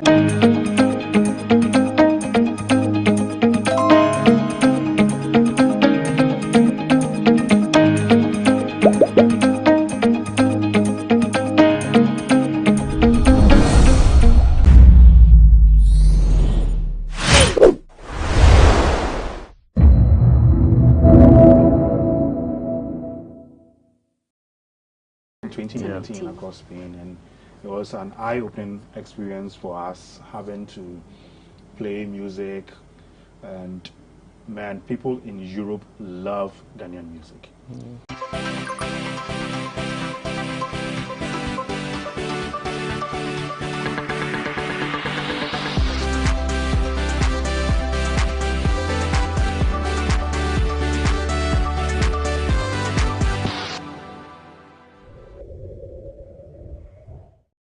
The African continent is blessed with some of the greatest music bands, and Ghana can boast of the band Fra, young, talented instrumentalists and singers making waves with their sound. It's a 360 conversation here on Talkatainment. I am Paula Amabruni. We'll take a quick break. We'll be right back. You're welcome back. You're still watching Talkatainment on GhanaWeb TV. Now, I have here seated on my couch 2 members of Ghanaian band Fra, George and Salom. Salom is the guitar player and George is the band leader and bass player. Yeah. Welcome, guys. Thank you so much. Great. It's good to have you. I've been following your progress and I love your music. You guys are doing amazing. And if you haven't checked them out, it's like, you know, you are missing out because they do real authentic African music. But let me find out from you. What do you do? Will you say it's Afro-funk, high life? How would you describe your music? It's Afrofusion. Okay. Yeah, but it's dominated strongly by high life. High life is like the bedrock, and we fuse it with various genres: jazz, pop, funk, Afrobeat, you name it. Okay, so just as your name say, Fra, I feel that energy. Great. So, the band, just tell us the genesis. How did Fra come to be, and then the members? Let me start. How many are you in the band? So the core members of the band are 6. But we have a 7th member who's like an ad hoc member. Yes, we started out in 2015. But prior to that, we had been playing together as friends. We were actually in the same church together. And George and the drummer had been friends since high school, and they met the keyboard player along the line. And I think one day they came to Koforidua, where I lived, for a workshop, and they met me over there and we became friends. So around that time I was in Legon, and we linked up, exchanged contacts, and when I came back to school, I was on vacation. When I came back to school, I met up with them and I started playing with them. So in 2015, we just came up with the idea of, you know, coming together to form a band and doing our own music, even though we're like playing at pubs and bars by then and doing cover stuff for other artists. So later, the following year in 2016, we decided to brand ourselves properly, and the name we came up was Fra. Fra. Yeah, you came up with, yeah. So what is the real meaning? I know like Fra in Chi, you say it's a mixture. It means mix. Mix. Yes. Great. You make mention that you started from the church. Yeah, some musicians say, oh, once I was born in my mother's womb, I just knew how to sing. I started singing and all that. But with the church, we have some instrumentalists who say, okay, maybe when you play for the church, you feel like, oh, it's free and all that and all that. What would you say about that, the church where you came from? In churches where maybe they feel like, okay, the instrumentalists, they are part of us, so, you know, no money and all that, they are just playing for the God and all that. How would you balance that? Because I've had a lot of people say it's just free like that or all that. Well, I think it depends on your personal arrangements or agreements with the church. Some people play for free and some people play to be paid. So, yeah, I think it's a personal decision. Okay. Yeah, some people decide just to play to help the church or, you know, for God. Exactly. And others also see it as a business. But, you know, for us, we play in church just to support the church because we are already okay with the band. I see. You understand? I see. Yeah. Well, one thing I observe is that with bands, it looks like it starts with a 4-member. So if somebody that you want to start up a band, what are the core instrumentalists or what do you need on board or in your team to make up a solid band? I think every band is made up primarily of a drummer, a bass player, and a keyboardist. And usually there's a singer. So at least 4, although I've seen a lot of bands with less members, like 3. It's very common in America and Europe to meet what we call a jazz trio or even a normal trio, where you have just like a drummer, a bass player, and either a keyboardist or a guitar player. There's several examples like that. The most popular one I can think of right now is John Mayer, who has his own trio. He plays the guitar and sings at the same time. Okay. He's being backed by a drummer and a bass player. So if one of the members is going to double as a singer, then 3 can do it. But 4, 5, 6, 7, I mean, you can go above that. I remember this man, Fela Kuti, had a team of running into like 40 plus. Yeah, when he traveled with a very large team. But to answer your question, there's usually a core in the band, which starts out, in our case, we were 4. And when the band becomes bigger, when you guys gain some traction for yourself, you can definitely build up on that and bring other people on board to beef up the sound. Okay. Okay, great. So you coming together, what has been your greatest inspiration? What is the goal? What is the plan? So for us now, I mentioned early on that we started out as a cover band. Then it got to a point where we were like, nah, we need to take ourselves, put ourselves out there, come up on stage front and center and brand ourselves as an artist. Why did we go in this direction? We look back at Ghana's history and we realized that most of Ghana's music from the 80s, 70s and 60s had been born in band culture. We've had a lot of bands coming up from Ghana and making a big name for themselves out there in the West. The most prominent example being Osibisa. Yeah. Ramblers, E.T. Mensah, the African Brothers Band, like so many of them. If your father or mother, if your parents or grandparents had any vinyl records, you would see most of these bands I'm talking about out there. And I think as at now, not many of them are active. I can only think of Pat Thomas and the Kwashibu area band, Ebo Taylor and a few others. Yeah, but we don't have any current crop of like contemporary bands doing the same thing that they were doing back then, making the same impact that they were making back then. So we decided to take it upon ourselves to be the guinea pigs in this case, and our little experiment has blown up, and you're looking at it right now as FRA. So proud, because if you're Ghanaian and you experience the quality, the kind of music that you do, the energy, everything, it's crazy. Yeah, George, so what do you think has contributed to Ghana not having like a lot of vibrant bands and all that? What has been the challenge? I think Selom stated earlier that back in the day, in the 60s and the 70s, when you are asked to mention your favorite artist, you definitely mention the name of a band.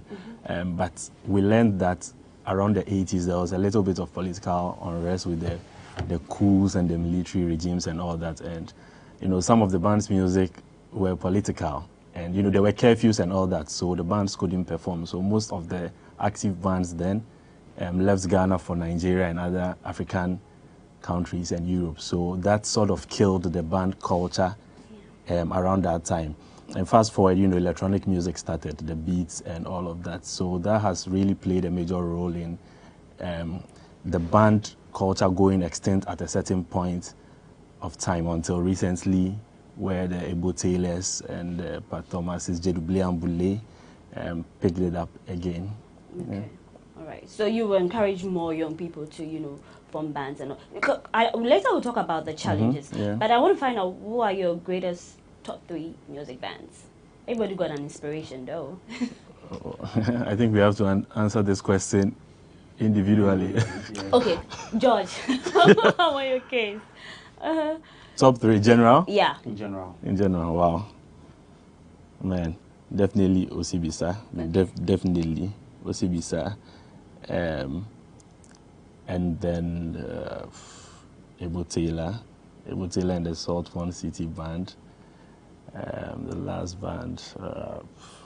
Okay, I'm going to come back to you. Salam, give me your favorite. Yeah, so Osibisa is also a favorite with me, not just because of their sound, but even because of their style. I actually love their album covers because they have this very psychedelic feel to them. Looking at the album cover and listening to music, totally transports you somewhere else. So Osibisa definitely in my top 3. Actually, the band most of us love Osibisa, and I can also talk about a band which I got into recently from Nigeria called the Cavemen, who are also doing very well in Nigeria. I think they're one of the new bands on the scene who have really shaken things up and gathered a following in a very short time. Okay.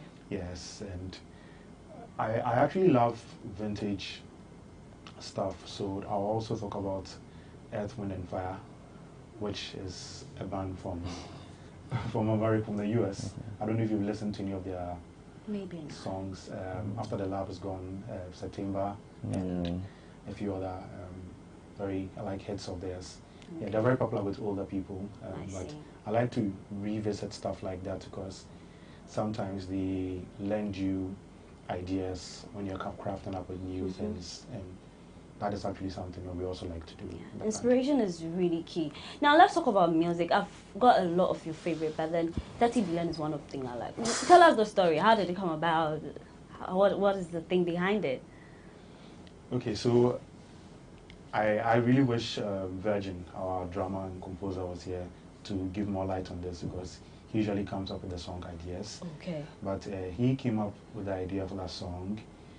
He was like, he wanted us to try something which was more hip, had this Afro beats and poppy vibe, which a lot of youthful people who resonate would kind of vibe along to. And somehow that phrase 30 billion came into our minds because the video has a song along those lines. Yeah. Yes, and it's not like we took the phrase from him. We looked at the elements of the song.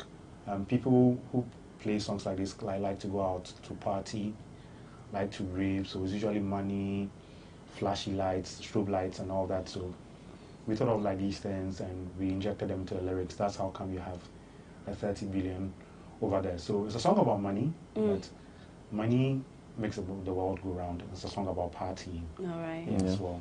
So if you haven't checked out 30 Billion by Fraz, it's a good tune. You should check it out. Then I'm Gone. I love it when musicians take issues that are in society and hammer call for change and all that. So your music should have something inside where and then you in I'm Gone you talk about domestic violence and all that. I've seen musicians here, not just band, talk about issues, even in government, when things are not going to do so, they go talk about that. But then the moment a musician is bold enough to address issues of the society and maybe go after the government, you tag as partisan.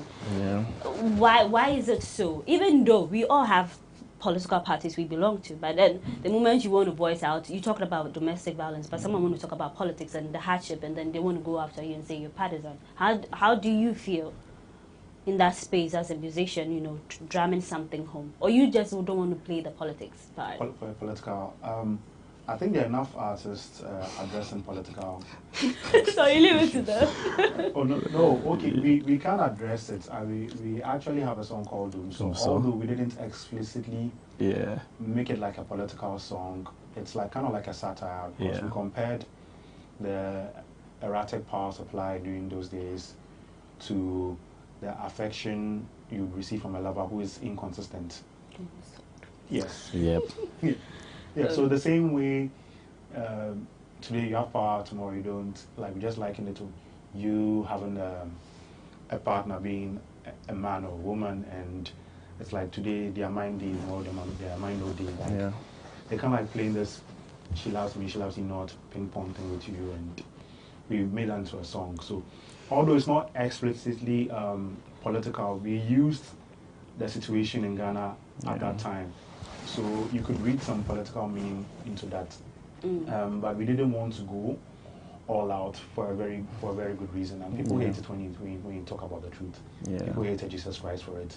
They hated Fela Kuti. He was actually banned from coming to Ghana because he performed, I think, at the Black Star Square, a song called Zombie, and which described the way and manner in which soldiers were being used by the government to bully people, to bully political opponents. They don't have a mind of their own. They're like zombies being given orders. And this instigated unrest among people who were at the concert, and I think there was a riot after that. People went from the concert to Osu area to go and riot, something like that, and the government was not so happy about it. So it was banned from coming to Ghana. Thankfully, Ghana's political climate is much calmer. Yeah. Even though sometimes they come after them, but of course. People are still, partisan, very partisan in this side of our world. So later we'll talk about that, because some musicians, they'll campaign when things go bad. And a whole lot, they say they always go after Sako, they don't go after Sami, but then we've all got choices, Yeah, so I'm still seated with the band Fra, Ghanaian band instrumentalists. I'm here with Salom and George. We're talking music and everything 360 about their band. We'll take a quick break. When we come back, we delve more into their music.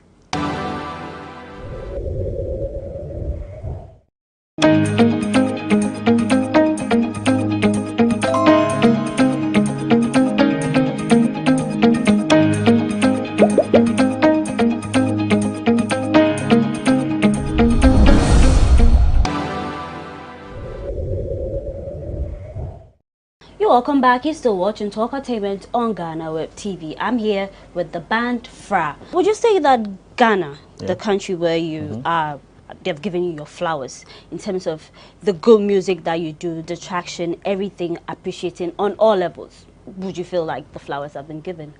Well, I think they have, because anytime you come to a Fra concert, the place is always packed, and that wouldn't have been the case if people were not supportive of what we do as a band. But there's always more room for improvement. Like, we would like the media to throw more light on what's going on in the band, in the band side of music. It's like all attention is towards the artists, the people who do solo projects and all of that. But a lot of attention has not yet been given to the band side of things, but there's wonderful things going on at that side of music too. So I think the media should try to also look towards our direction. We have good musicians there, and if you were at our concert, our last concert, which was just 2 weeks ago, you would have been so impressed. We had some of the finest bands in the country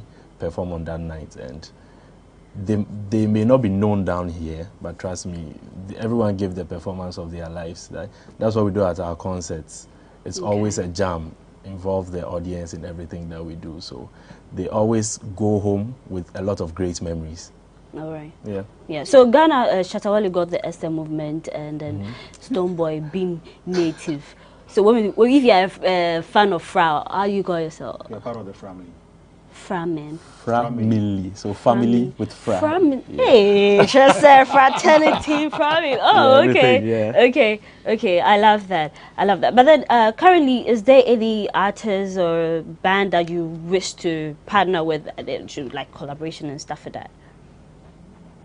Well, I think I know you have a new project coming out. Yes, we do. I think we have already collaborated with a couple of bands and artists, but definitely there are more bands we would like to collaborate with. We already have a song with Checheku. He is a Ghanaian musician based in France, and he has a band. He actually introduced us to all these touring circuits and all of that, so he helped us get our first tour to some extent. So we have a song with him. We also have a song with Senku Live. I don't know if you know of the Senku Live band. They're also an awesome group that plays in Ghana. We have a song with them, but I would definitely like to do something with Wiala. Oh, Wiala. Definitely Sound Trophy, probably Jeduble and Do you have something with Aduma? Oh yes. Aduma was the first artist. Because I love her vibe, and I'm like, when you mention, I'm like, yeah. Great. We do. We have two records with Aduma. Great. One on our first album. It's called Ima. Yeah, it's a guy's anthem. They really love it. You should check out Ima. Yes, and the second one is Hanimaya, which also features Queen Ayoko. So it features Aduma and Queen Ayoko. That's on our second album. All right. Yeah. Right. So music-wise, you guys are doing great music and all that. But Salom, what would you say has been some of the challenges working together as a band and, selling your music, your sounds to everyone, you know, to the rest of the world? So the very first one has been the acceptance. You have friends and family, people very close to you, questioning what you are doing. And you know how it feels like when people are around you are questioning what you're doing. It feels like what you're doing, it's not really going to work out.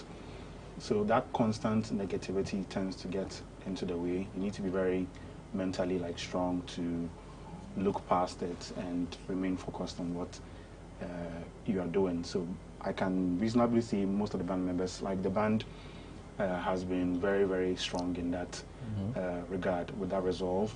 We've stood our ground and we've been able to overcome that very first block, that is acceptance, people around you questioning what you're doing, whether it's actually going to work out, whether is this marketable, is this going to bring money.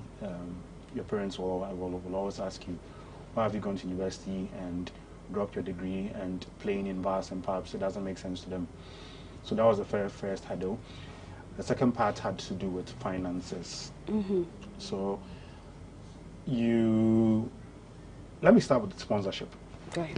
So when you're going out to look for sponsorship as a band, the same way it's difficult for individuals to view you, the group, as an artist, corporate institutions also have that difficulty because they're used to seeing rappers and solo singers show up on their doorsteps with some kind of proposition for a partnership and all that. But when we do it, and also coupled with the fact that they think you're not so big, they tend to shy away. And we've had it's quite tough in that department. So far, we've had to be organizing most of our projects with a combination of band contributions, like individual contributions, and also the coffers that the band has, money we've made from doing gigs. Yes, in our when we are not doing our own music, we do cover events for weddings, and yes, weddings and all that. Also for other artists, we've actually worked with quite a number of artists, both gospel and secular.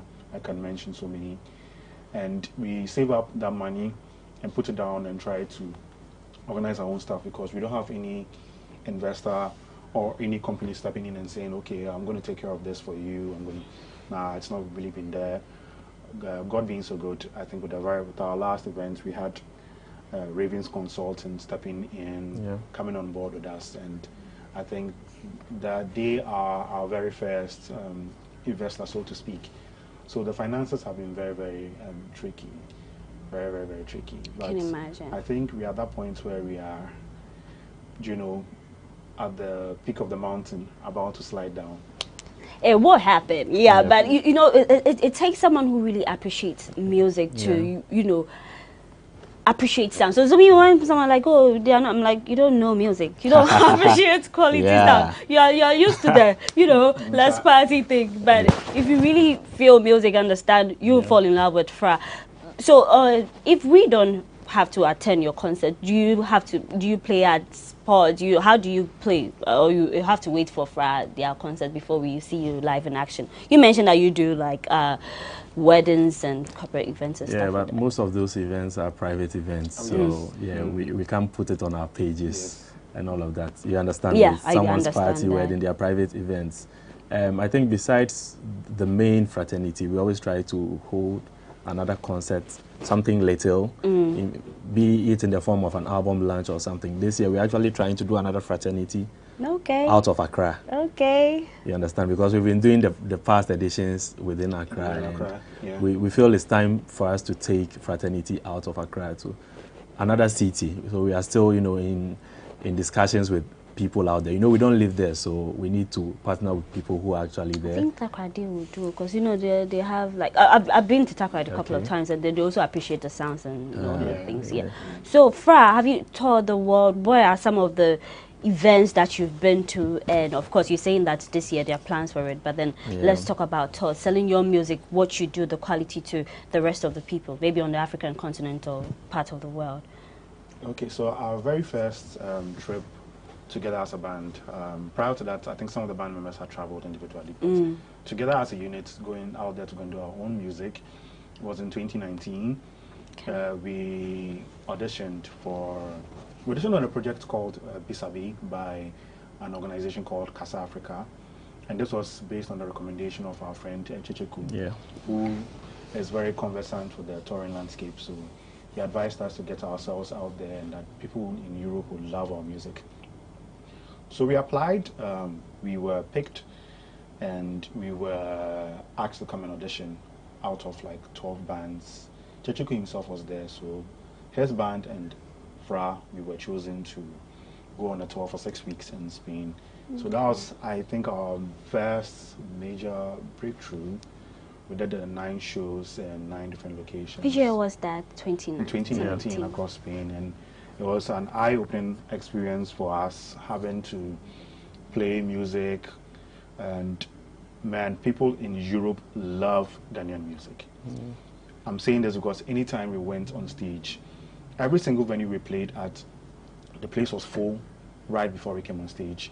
And from the first song to the last song, even though they don't understand the language, the way they relate, the way they look at you, they try to repeat the words. It's funny when you hear Europeans speak to you. Can you imagine? And all, they try to repeat the words, they try to get themselves involved in the music, and it's very encouraging because we saw songs we wrote in our bedrooms, we sat down to piece together being repeated, choruses being sung by our audiences in Europe, and it didn't end there. We came back and we did a showcase in Morocco, in Rabat. That was later that year, called Vista for Music. And the feedback from that one too was very phenomenal. And we had a number of bookings from that particular show for the next year, 2020, in summer. That's so I think in 2020 we went to Zanzibar. There's a show called, there's a festival called Southeast Abuzara, which is one of the biggest in East Africa. We also performed there, and that, I mean, that show, I just want to go back to Zanzibar just because of that show. It's written all over your face. Okay. Yeah, when we came back from Zanzibar, and I think that's when COVID struck. Yeah, okay. So we couldn't make it for any of our bookings. Later that year, 2020, we were just indoors. It was difficult. Yeah. 2020. Charlie, it was difficult for all sides. Yeah, there were no venues doing live music, so we were just indoors. What we were having was like the virtual thing where people play, then you could go on YouTube and go and watch. Go and watch. So that's what we did for 2020, and subsequently 2021, we did that again, but. With a few people in attendance. Yeah, with a few people in attendance. Yeah, we did that again. Okay. Later that year in 2021 was, I said like that year, it's just last year. In 2021, we had the chance to do a festival called Nyege Nyege. Okay. That was 2022. 2022, rather. Yeah, that was last year. That was last year. That was last year. I Yeah. thought 2021 was last year. I'm so living in the time capsule.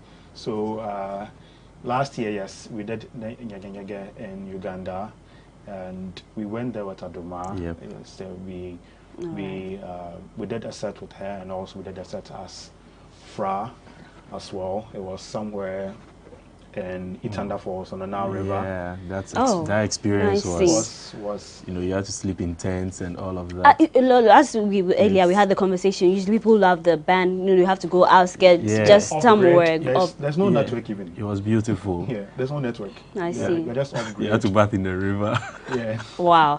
But in Africa, one of my favorite bands, Southeast, like, would there ever be something with them? Because they are cool too. Yeah, definitely. Never say never. We just need to, build a connection and it will happen. All right. But then in Ghana, when we talk about music, a lot of artists say that, okay, sometimes they do amazing, but when it comes to our awards, they are sidelined.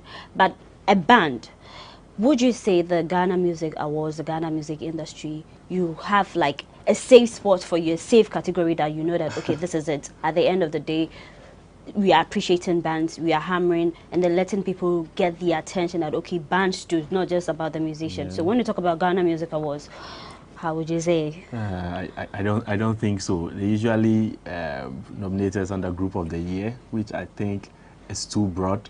It's an umbrella term. Yeah, for the type of music we do, because you are in that same group with groups like Keche I know. It's like, you know, those people are mainstream, so you definitely wouldn't win the award. So I think moving on, award organizers or event organizers should probably do a band category. Yeah.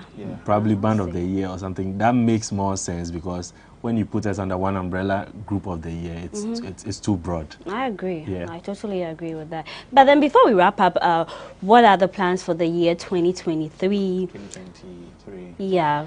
Yeah, so I think I was going to mention that we did a showcase in Portugal last year in October, which is called the World Music Expo. WMEX is the biggest meeting of music professionals in the world. They bring people from all over the world. I think about how many people are usually in attendance? Around 3,000 music professionals. So you get to connect with these people. You get to expose yourself to them and sell your brand and your band or your music to them. And a lot of things can come out of that: record deals, bookings for tours, marketing opportunities for your music, having the ability to get you out there on Spotify and Apple Music playlists. So we did WMEX, and the response once again was very good. And out of that, we have some bookings for this year, 2023. So we'll be going back on the road. Okay. God willing, in June. Yeah. And then maybe later in the year we could have another fraternity. Yeah, in another region, as I said. In our region, great. Since you missed the last one, you have to travel. I was working, poor me though, but it was great talking to you. Then what for the fans? Where can they find you, your music, and also on social media? Where can we connect? So you can find us on all social media as The Band Fra. The Band Fra. Yeah, and it's same on all online music stores. Just search Fra. I think it's Fra there with the exclamation mark. Don't leave it out. Okay. FRA with the exclamation mark. You find our music everywhere on YouTube. Yeah, we're everywhere.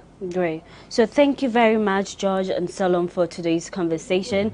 And I must say, you guys are doing amazing.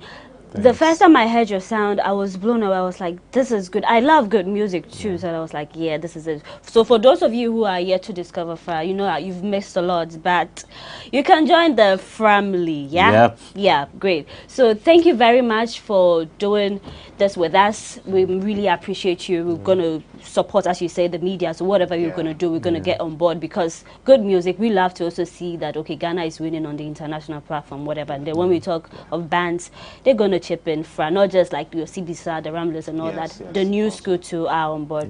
Thank you very much. And to you who did the watching, I must say thank you very much for watching this episode of Talkatainment. I am Paula Amabroni. We'll be back with something bigger. Thanks for watching.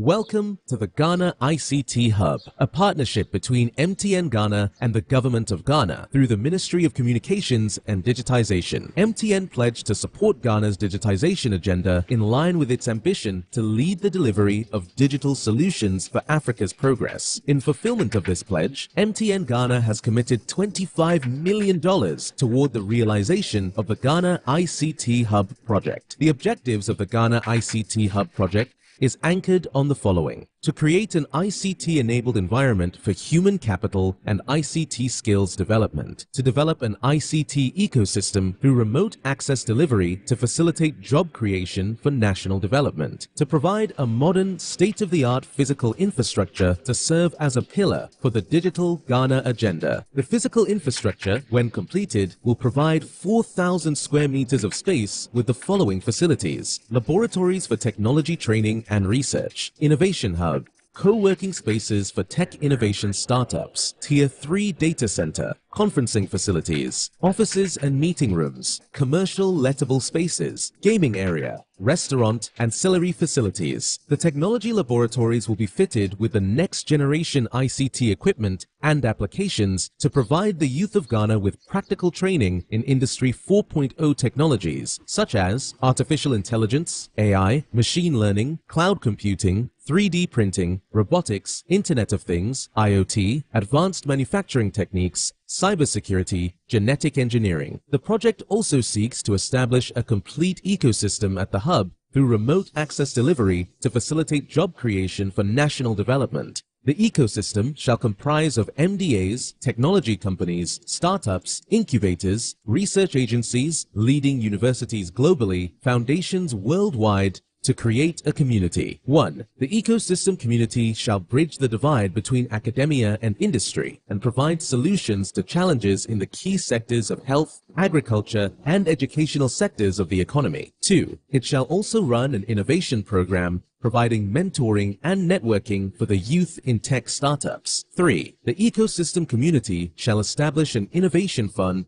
to support startups, research agencies, and other entities in the ecosystem. MTN Ghana and the Ministry of Communications and Digitization are championing the Ghana Digital Agenda for Ghana's development. Welcome to the digital age.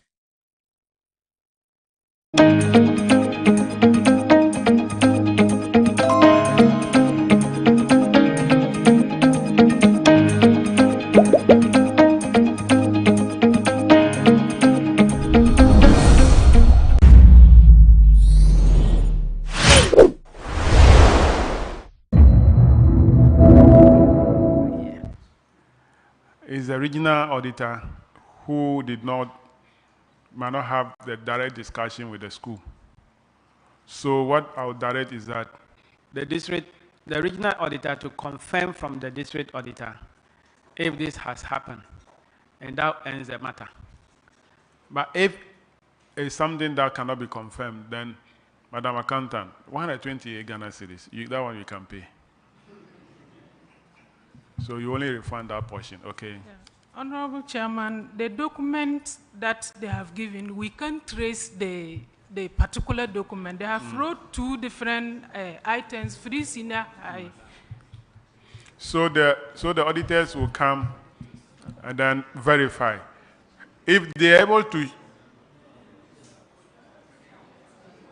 they might end up saying that they made a mistake, and that will end the matter. All right, so colleagues, let's move on.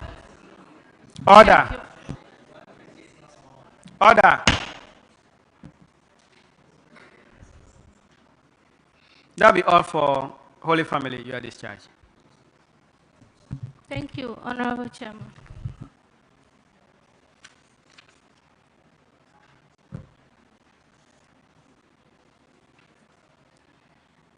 Let's have Khalil, SHS. Khalil, SHS.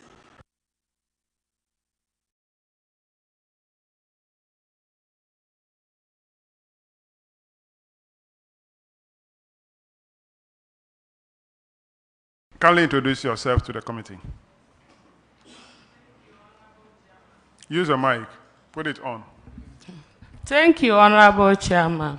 I am Kangma Bella Cynthia, the headmistress of Kaleo Senior High Technical School. Thank you. Thank you, Honorable Chair. I'm Said Adam, accountant. All right, let's go to paragraph 1133, Honorable Ajay Boatin.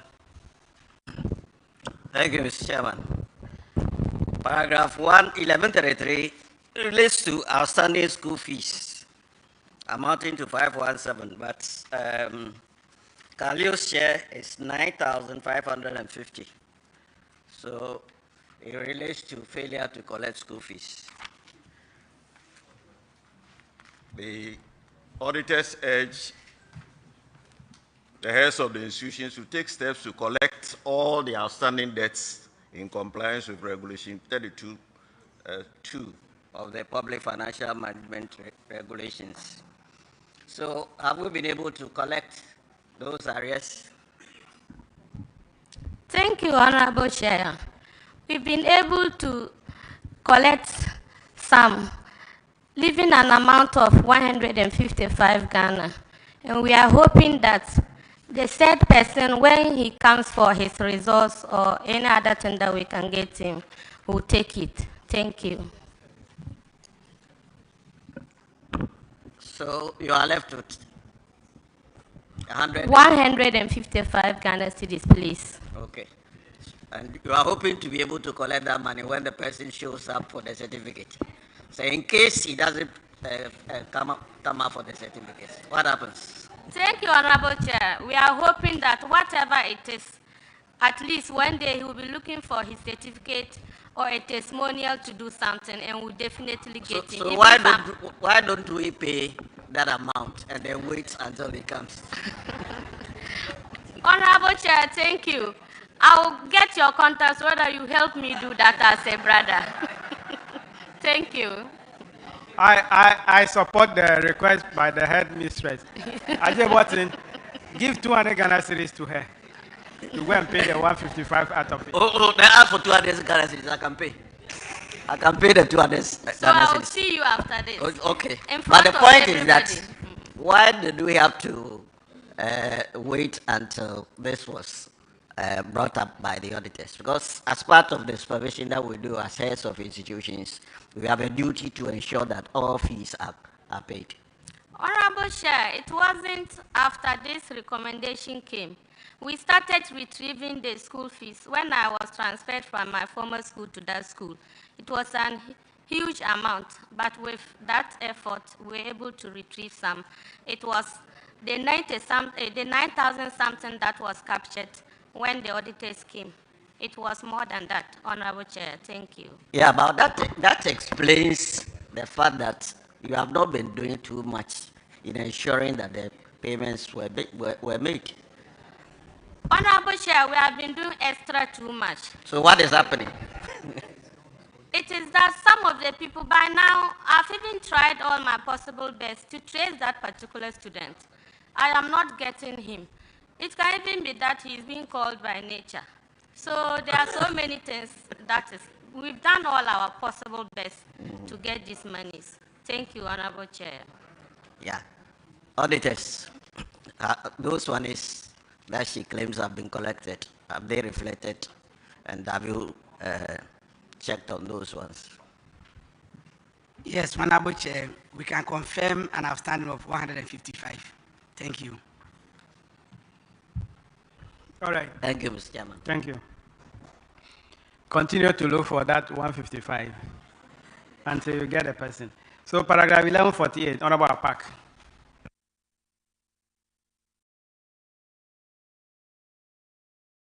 Chairman, paragraph 1148, so it's in the domain of unpaid electricity bills.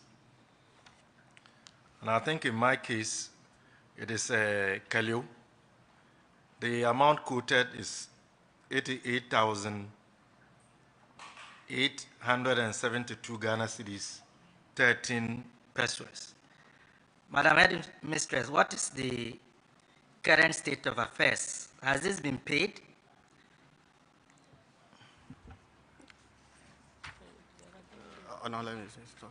Thank you, Honorable Chair. The Ministry of Education through GES have paid a total amount of 52,878 Ghana cedis, 87 pesos to VRA and NETCO. And management are still following up for the remaining amount of 35,878 Ghana cedis, 87 pesos. Thank you, Honorable Chair. May I find out whether you are under threat or being disconnected? No, please, Honorable Chair, to be frank and honest. Thank you, Mr. Chairman. It looks like this is in the domain of the minister and Frishne School Secretariat. We should implore the finance minister to release the funds so that Mr. Accountant, what is the current bill? It is what you gave us is just an arithmetic of the bill, what has been paid, the balance left. So what is the current bill? Thank you, Honorable Chair. We have 118,132 Ghana cedis, 51 pesos. So it means that from 2020, the arrears is growing, not diminishing, which is not good. Yes, Honorable Chair. Yeah. So Thank you. When you were mentioning the figure that 52,000 have been paid, the minister was briefing a very fresh air. She didn't know that I'll come from different angle to attack her. Honorable Chair. Minister. I'm quoting your own words. To attack you. She didn't know that I'll come back to attack her. It means you want to be out of order. Honorable Chair, you see, it is, the systems are moving on as and when. You just said that we should allow the students to pay their school fees, and the headmistress has said that she came to meet students' indebtedness due to the fact that students were unable to pay their school fees. Previously, heads of schools were driving students away when they were about writing their exams, through which some students even suffered some accidents and were unable to write their exams. So putting all together... Are you defending the SHS thesis? Yes. Oh, okay. So all together, Honorable Chair, okay. It's not too rosy, but comparatively, it's better. The risk of you the are students here. and the threats on the heads of Thank schools you. have been removed. That has driven us to where we are as a country. Thank you very much, Honorable Chair. I'm grateful. I said that has driven us as a country to where we are today.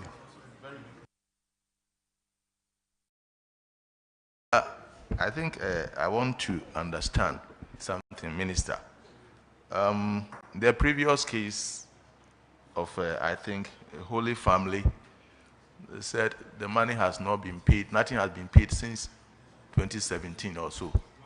And this particular case is also saying that something has been paid.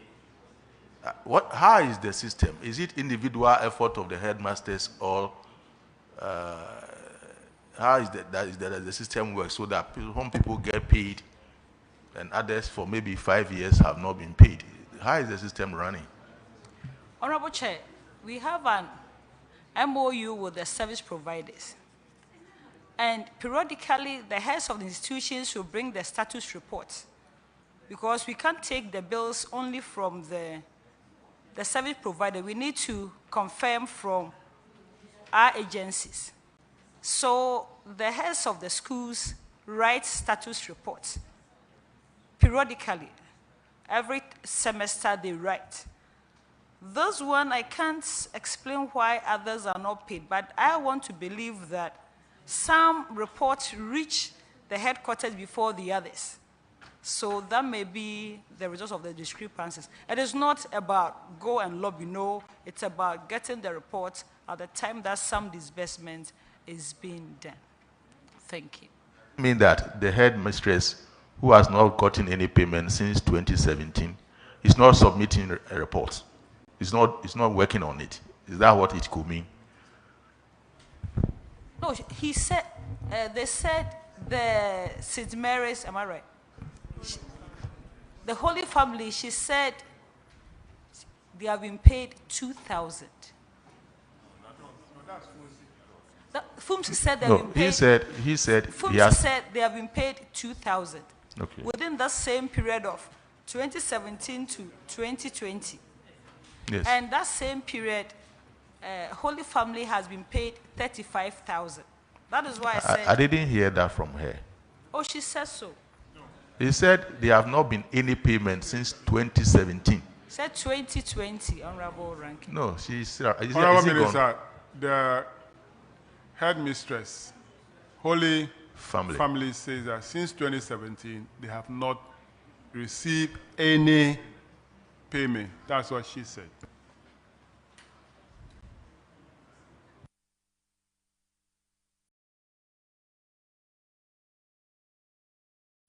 Chairman, I've been doing some quick references, And I think the point that Rankin is raising, it needs to be considered.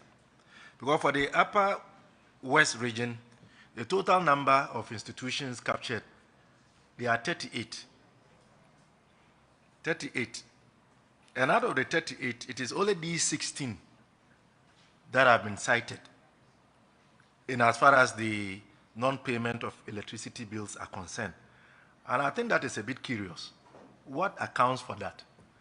What is not happening in some schools, for which reason they get captured in the report and others are not getting captured? So, Minister, perhaps you should take a closer look at the dynamics.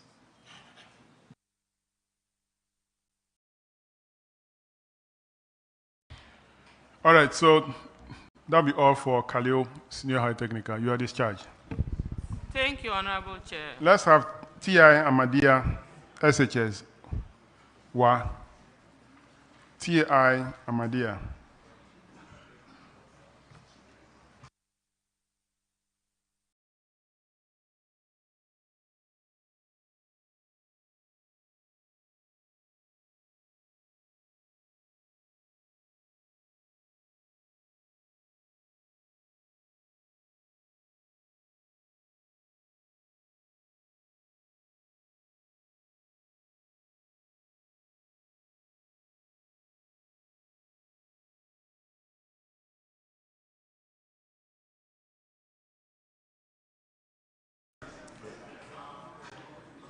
Order, order. Kindly introduce yourself to the committee. I'm Isaac Yahya, T.I. Amadia Senior High, Headmaster Wa. Yusuf Yakubu Sungumu, Accountant, T.I. Amadia Senior High, Wa. Thank you very much. So we'll go straight to 11:18. Honorable Mutala. Thank you, Mr. Chairman.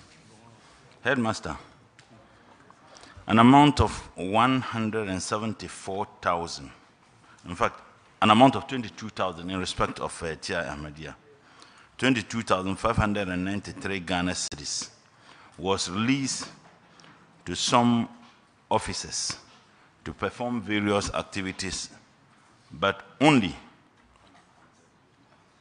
9,693 was accounted for. In fact, the amount was 32,280 Ghana cedis, and they accounted for only 9,690. Amount of money that was not accounted for was 22,593 Ghana cedis. The infraction occurred because the headmaster and accountant failed to ensure that the officers fully account for the money. Have they been able to account for the 22,593 Ghana cedis? Mr. Chairman, yes, sir. They have counted for the entire money? Yes, sir. Auditors, can you confirm whether the 22,593 Ghana cedis was accounted for? Honorable Chair, the total amount has been accounted for. Thank you. Mr. Chair, I'm done. Paragraph 1133, Honorable Chinia. Thank you, Honorable Chairman. The infraction here is outstanding school fees. Some past students of your school owe you an amount of 65,411.64 Ghana cedis. And the auditors have recommended that you should collect these outstanding monies in compliance with Regulation 32(2) of the Public Financial Management Regulations. Have we been able to collect the said amount? Thank you, Mr. Chairman. Over the period, we have been able to collect 5,686 Ghana cedis, 85 Ghana pesos. And as at now, the remaining school fees is at 59,724 Ghana cedis, 79 pesos. I mean, what is making it difficult for you to collect?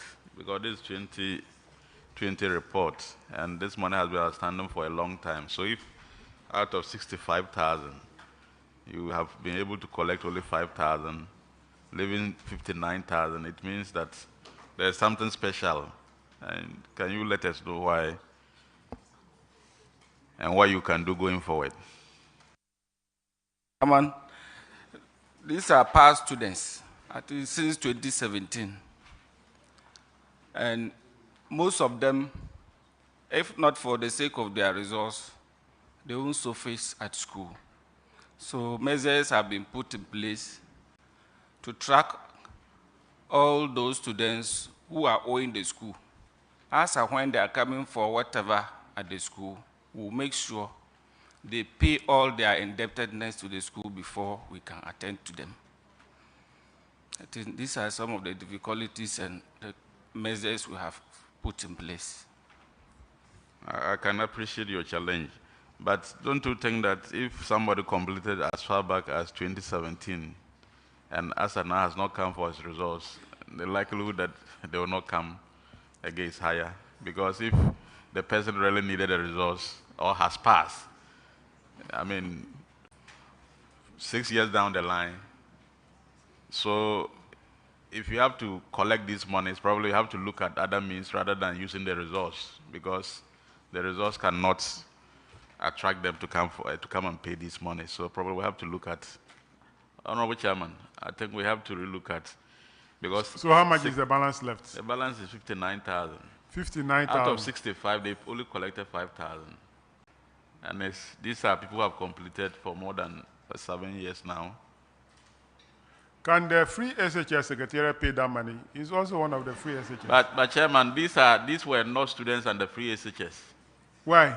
They were under. Are they not Ghanaians? They were under the Muhammad. Are they not Ghanaians? They were under the Muhammad difficult circumstances. My friend, are they not Ghanaians? They were under the Muhammad Wahala You took a decision system. To. So you can imagine, if not for free SHS, you can imagine the amount of money. A portion of. If not for free SHS, you can imagine the amount of money that students would have been owing. I'm saying that you took a decision. What logic is it? To discriminate against Ghanaians. 2017. How can everybody be in the same school? You say you are free, you are not free. One school, 65,000. So there would have been more accumulation of school fees. And they can't pay. Government is paying for it. This policy is not good. Your minister for finance. Master, it's better than the old system. But he himself is saying it. You could imagine the accumulation that would have happened. The minister for finance himself is saying my brother, stop making noise. He's the one saying it. The reality is here.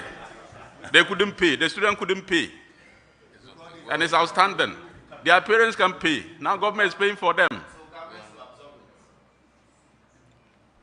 So government should pay? This is not under free SHS.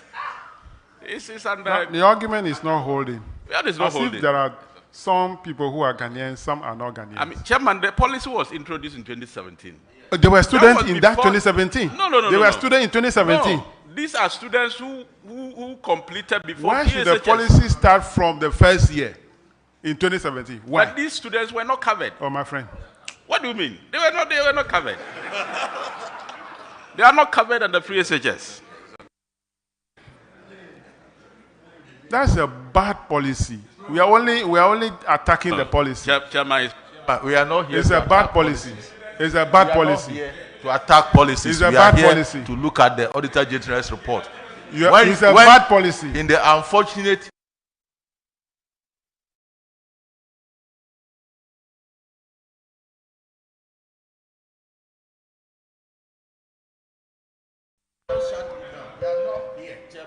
We are not here to look at policies or review policies.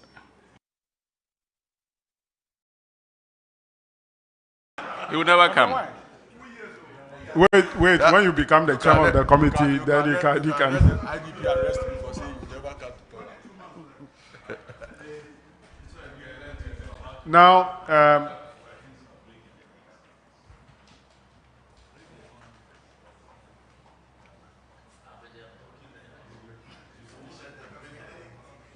Headmaster, if you can't retrieve this money, we'll surcharge you to retrieve the money.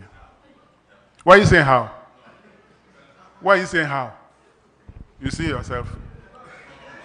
You see yourself. You see yourself. If you can't retrieve this money, we will surcharge you. You see yourself.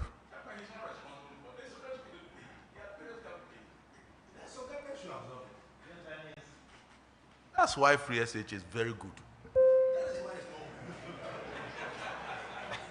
Put up your mind. Clerk, take note that the policy of free SHS introduced in 2017, which did not cover all students, has made it for some arrears, student fees still outstanding. No, Chairman. Said, Chairman, this one I disagree. Oh, why do you disagree? I didn't attack the policy. Policies. We are not I didn't attack the policy. I said this is not part the policy of the Auditor did not General's cover. report. These people, that is 2015-2016 academic year. Why Before didn't free SH was introduced. Why you?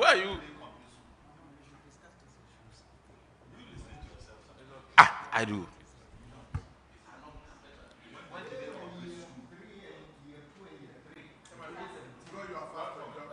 Honorable Kisi. So, Chairman, I appreciate your position and his position, but I think I would hope we can discuss this further later on so that we relieve them of the stress of our in-house discussion. Thank you, Chairman. Respectfully. I'm surprised you are taking you want to behave like Katie Hammond and Kennedy Japan.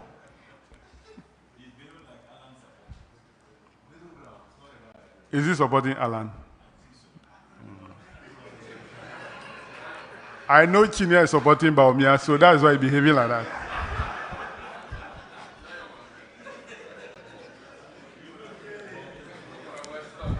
Let's move on to paragraph 1143. Samson.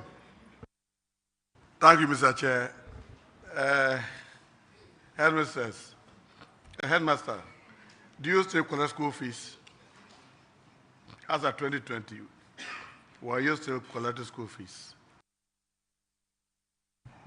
Pardon me, sir? 2020, were you people still collecting school fees? No, please. But why did you print value books, 2 of them for?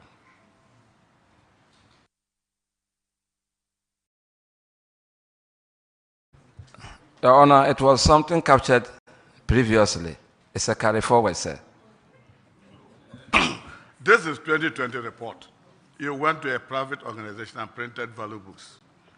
And you know the law. If you need value books, you have to go to Controller and Accountant General. Are you printer? So the question is, why were you still collecting school fees at that time? Or you printed them for a different purpose? Thank you, Mr. Chairman. I think these particular 2 receipt books were printed and were used for the just talked about accumulated fees. And it was as at then. And as at the time of the audit, I think by then we have acquired JCRs. There were only some few receipts in them which could be traced to the current period of the audit. But as at then, I think the audit recommended we stop them and we stop the use of those 2 receipt books.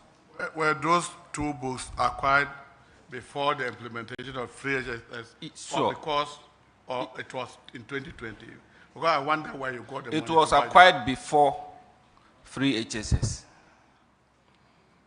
I'm not sure you are telling the truth. Sure. You only made a statement right away that it was acquired for those fees that are in arrears. That is. Then you changed your position and said they were acquired before the free SHS. Which of them are you saying? Thank you, Mr. Chairman. What I wanted to say was it was meant for those fees for the period in which they were accumulated. Not that we acquired them 2020 to collect the fees. No, please, sir. Are you telling me that there was an audit report for 2019? And you think the audit report for 2017, 18, 19 wouldn't have captured these books if they were acquired earlier? What we are saying is that you got these private books printed in 2020. No, please, we did not actually. And how come that they were not captured in 2019 report? Actually, Mr. Chairman, as I said, I personally took over the school in 2021.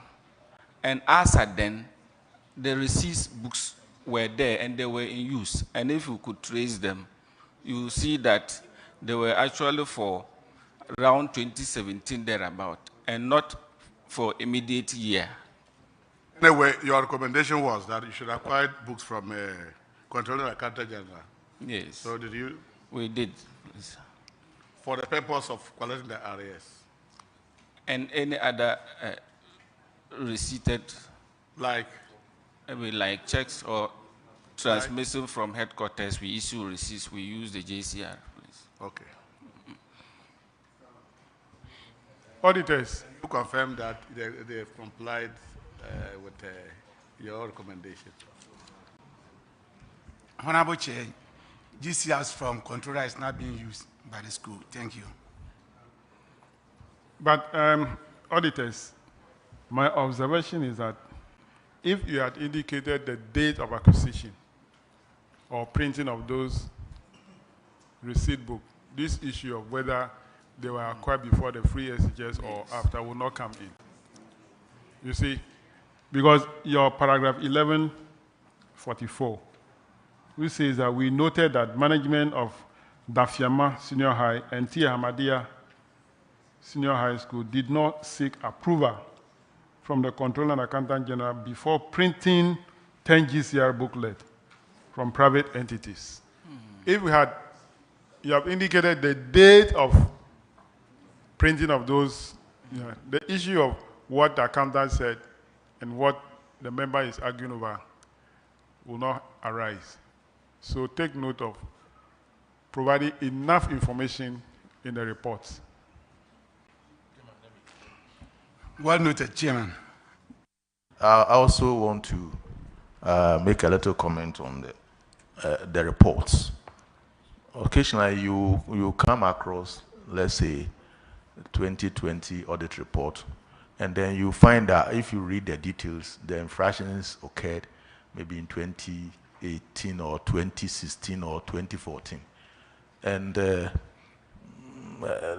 public, people who have not read the report, are led to believe that the infractions occurred in 2020. I don't know why it happens like that. I'm sure that is the issue that my brother was having, because I've seen it happen quite often. Is it that when you go to an entity, every year, a particular year, you are able to look at everything? Because I don't really understand why sometimes you have issues that are occurred in 2010, for instance, appear in 2020 report, and most people will be misled. Can you explain that to the public? Honorable Chair, there are some audits that sometimes are in arrears. So when we happen to be there, we'll try to take it from the last audit that was done. Then we take it from it. So it's possible that we may be in 2023. If you go to an institution where the last audit that was done is, let's say, 2018, then we have to start from 2019 to date. So it's possible those things can happen. But I can assure the committee that currently we are up to date. Maybe it's only some few ones that you may see, but when it happens, we still take it from the last audit that was done. Thank you. Does it mean that all institutions are not audited in the course of a year? Is that what it means? Yes, it's possible. Okay. Thank you.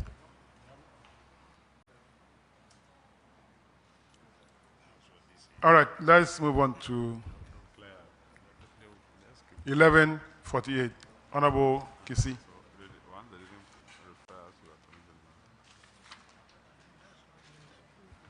Thank you, Chairman.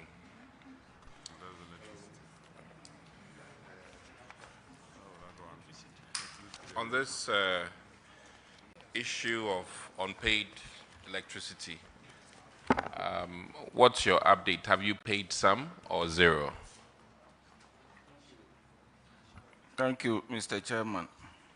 I think over the period,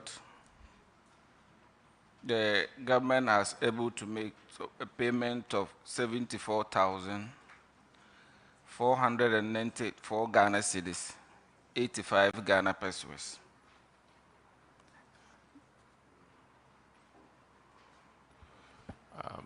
Can we verify that audit service? Honorable Chair, a total amount of 74,494.85 has been paid, leaving a balance of 367,830.18. Thank you. Please, is this the balance as of last week or when?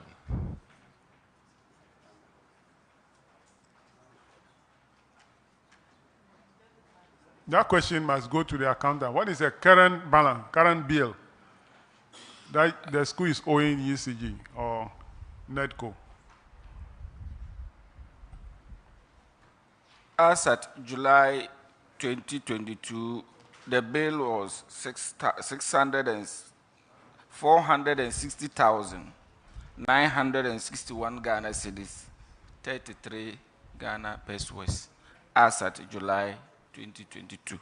Does it mean that since July 2022, you have not received any bill?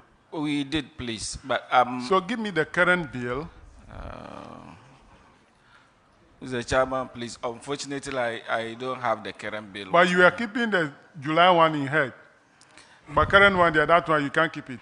Mr. Chairman, we keep updating audit on and these I'm asking issues. that you updated up to July 2022. We have not updated as of December 2022. Or Yes. the figure is so huge that you can't pronounce it. Is it like what somebody pronounced in the past, or pin, pin, pin, pin, pin, pin? Is it like that? No, Mr. Chairman. Just that I don't have it available with me. But So you see that the TIA Madia, they are owing NEDCO over 460,000 Ghana cedis. That is as of July 2022. If they have provided the update, the figure might come down or go up. That is why I'm asking for current bill all the time. Chairman, I think this, in a way, throws more light on maybe the future arrangement that Ghana Education Service will have with ECG in terms of how payment should be made and whatever arrangement it is. Because I think that in some ways, this seems to be a new challenge for Ghana Education Service. And we also have a duty in terms of budget allocation to factor in ECG bills for government educational institutions. So I'm thinking that moving forward, we as members of parliament during appropriation have to do the appropriate thing to reflect the true cost of electricity billed to our various institutions, so that we're more of a solution, not just necessarily complaining. So in addition to this, I would beg that institutions be up to date with the true cost of their electricity bill. And I would hope that other accountants will be up to date when we ask these questions, because it's unfortunate that we don't know our current light bill. Then how can we even make a case to GES for appropriate quantum to be allocated? So I think and hope that by the end of our report, we can make a special case in terms of quantums Ghana Education Service owes to NEDCO and how it should be, dealt with from year on to year on, since now it's a government absorbing program. And I can only imagine how much parents were also struggling, because these are bills that would have been referred to our parents. So I think, it's a fact. Let's be truthful. Honorable member, I think you have made your point. You are struggling a lot, but I can see you are struggling a lot. Honorable members, let's move forward. Let's move forward. The trend we are seeing in terms of the electricity bill is that the bills are increasing but are not reducing. Yes, that's a trend we have seen so far. So we only recommend to government to ensure that they pay the bills on time. Let's go to paragraph 1153, Honorable Sophia.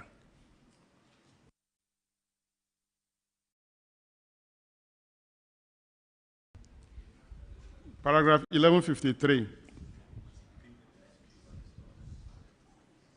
page 280.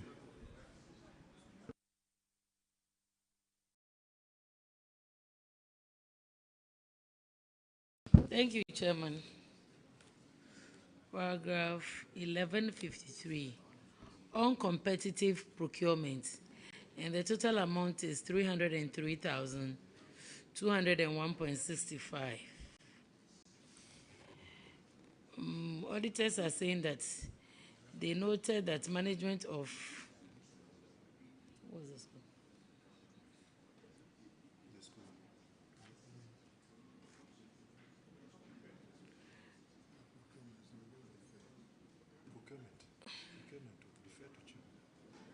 Procurement. Chairman, please, it's procurement, so I defer to you. Chairman, it's procurement, I defer to you. Sorry. So the portion that relates to Tia Ahmadiyya is 57,325 Ghana cedis. This is a procurement, uncompetitive procurement, so clerk, add Tia Ahmadiyya to the list of schools and entities that we are referring to the Attorney General. Paragraph 1212, Honorable Ajay Boateng. Thank you, Mr. Chairman.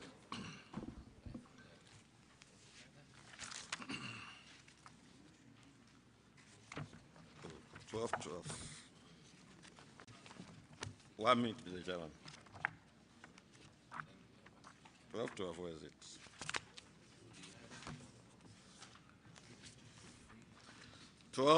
Paragraph 12. Failure to obtain VAT invoice. And in respect of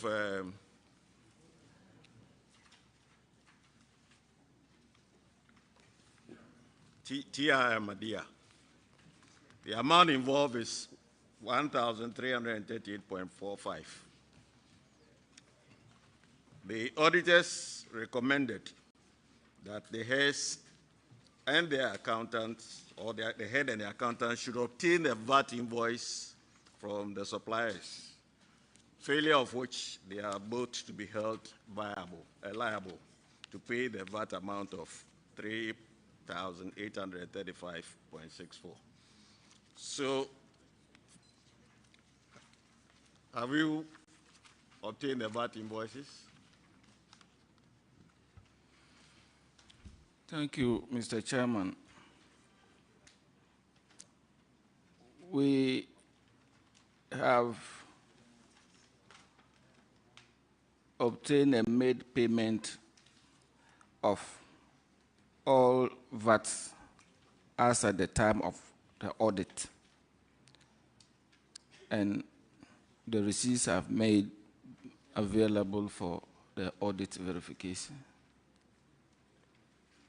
You mean at the time of the audit, you provided the VAT invoices? That is, please, after the audit, after the recommendation, audit. Yes. That was when you obtained the VAT invoices? As recommended by the audit. And so those ones, you have sorted it out with the auditors? Yes. Okay. So can the auditors confirm that that has been done? Honorable Chair, we can confirm the receipt and payment of all the VATs. Thank you. Thank you, Mr. Chairman. Thank you very much. That will be all for Tia, my dear. You are discharged. Thank you, Honorable Chairman. Let's have Logo community.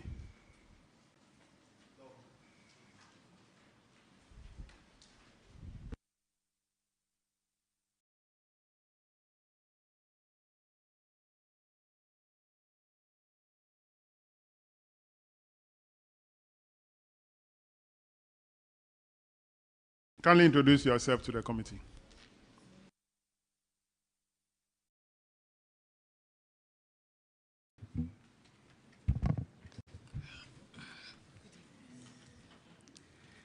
My name is Judith Bakuli, Headmistress, Lagos Senior High School. My name is Barbara Ogesin, Accountant, Local Community Day Senior High. Thank you very much. Paragraph 1133, Honorable Ajay Boatin.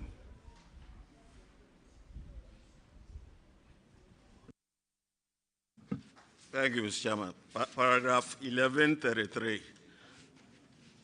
And it's on outstanding school fees. And logo, yours is 3,805.50. Have you been able to retrieve those monies?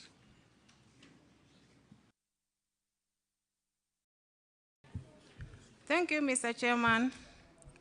Management has written to the Director, Secondary Education, for the results of those students to be blocked online so that they will be compelled to come to the school and pick them. Thank you.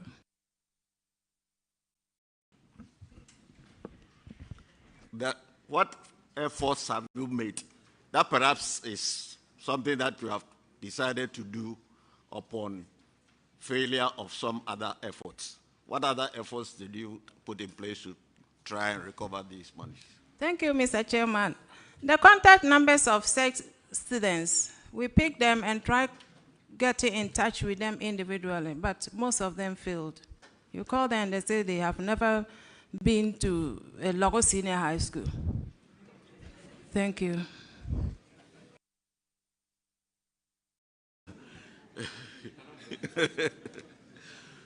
But I have an impression that the amounts involved were bigger than this 3,000. So at least some efforts were made to collect some of those outstanding monies prior to the audit. Thank you, Mr. Chairman. Yes, please. We had over 4,500, but before I went to the school last year, measures were put in place to collect some. And then we are left with the 3,805 cedis, 50 pesos. And that's what we are battling with now. The headmistress for the school, have we been able to recover any amounts? Not really. So you are not doing much? I am doing my best. Currently, I have the list of the 17 students on my table, and the results of all of those are on my table, so that I'll monitor who comes to collect the results or testimonial. Anybody that comes, I cross-check to be sure they are not part of the database. Did those students pass? Most of them have not. Did they pass their exams? No, most of them have not passed their exams. If they didn't pass the exams, what would be the motivation? What would be the motivation for them to come and collect the results? So if you even block the results, how are you going to be able to recover the monies?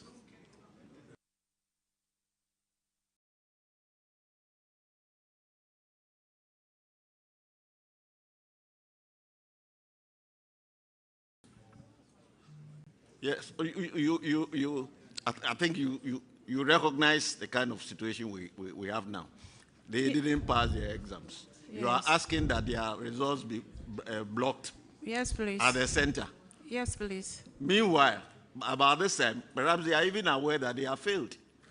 So if you ask them to block the results at the exams council. It's not a sure way of getting your money back. No, the results were plotted before they released the race. So that time they might not have been aware that they would pass or not, except that probably those who knew they were going to fail. Yes. Well, Mr. Chairman, there is the kind of difficulty that the headmistress has. So maybe you would look at it. Perhaps you would recommend a write-off if you find that plausible. Which means that the entire amount, no recovery has been made. As of now, yes.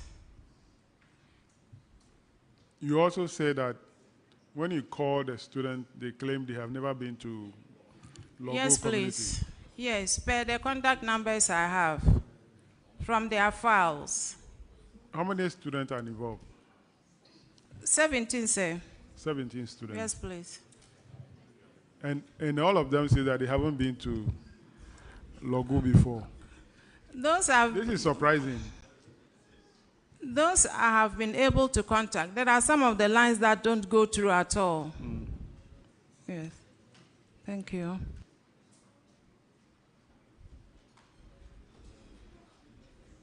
Are they ghost students?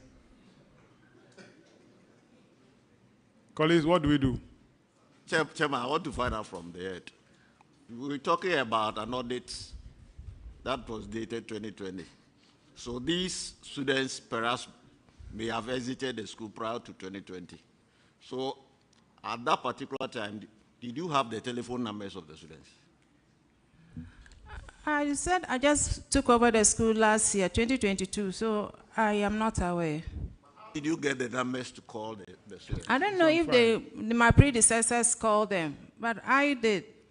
You called them? Yes. Using the numbers? I had to go to their files. Then I'm asking whether at that time, prior to the 2020, the students had their telephone numbers on their files. Because I remember around that time, students were not supposed to. Please, it was a parent's number. numbers. The parents you are calling? Yes. All right, okay. Yes, sorry. Thank you.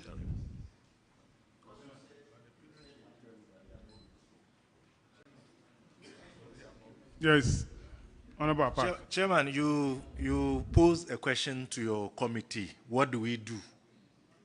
And from the responses that the headmistress has given, she's making an effort. But where she calls and they claim that they have never attended the school, what options does she have in terms of retrieving the money? So what do we do? Should we recommend a write-off? Because I don't know how the headmistress or the school management can hold the headmistress them accountable. Go back and call same numbers and say that your wards have won an award. We are looking for him to come and receive it. They will rush and come to the school. Come. No, Chairman, that could work. That could work. So what award are they going to collect? Come on, they won't go. That could work. If they have award, they don't think of anything else. They will rush and come to the school. No, they're not listening to us. Well, we'll take a position on this matter as a committee. But clerk, take note that for this school, effort by the head of the school is not yielding any result because the people contacted are claiming they haven't been to that school. Yes. Chairman, if I may say this, in the general policy overview governing this level of education now, I think that's a committee we can advise. We can buy into that policy and advise that in 2023, fees outstanding from, say, 2026 2016, 2015, 2017, 18 academic user fees. Once they are not retired by 2023, we can advise that they be written off. In the general view of, even the nation is asking for debt restructuring.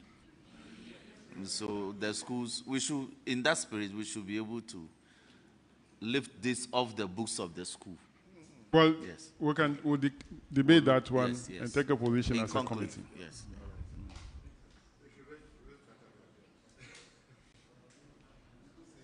So that'll be all for Logo community. You are discharged. Thank you very much, Mr. Chairman. Let's have Queen of Peace. Queen of Peace.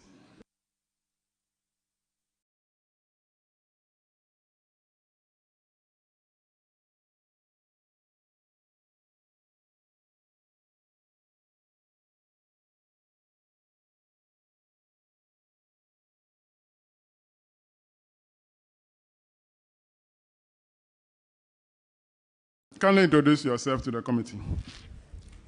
I am Abare Ipkun, headmaster. I'm Logaye Doris, the accountant. All right, so Queen of Peace, you also, in paragraph 1148, you also owe electricity bills. And your amount is 52,373.89. Has payment been made for this bill? Honorable Chair, some payments have been made. As of July 2022, 24,619 Ghana cedis, 20 pesos. Payment. You leaving a balance of?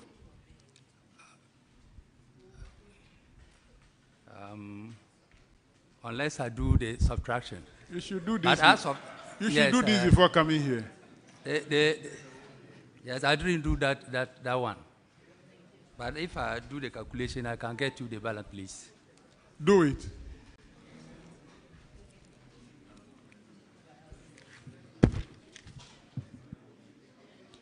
Accountant can help you. That's why she's here.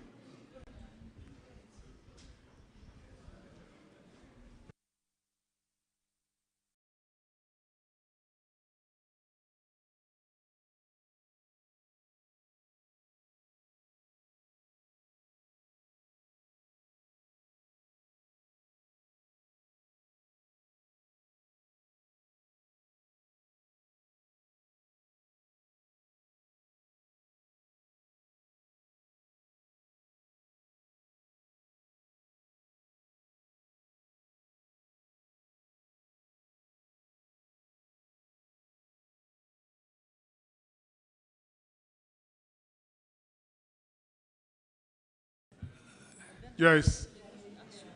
Yes. What is the balance? Please, as of now, what is there is 101,000 Ghana cedis, 581, 60 pesos. This includes the accumulated arrears. But if we are to take the 24,000 plus from the 52,000, it will be less than this figure. That's why I was just trying to do the subtraction and give you that exact Anyway, figure. you just set up your own question and provided the answer.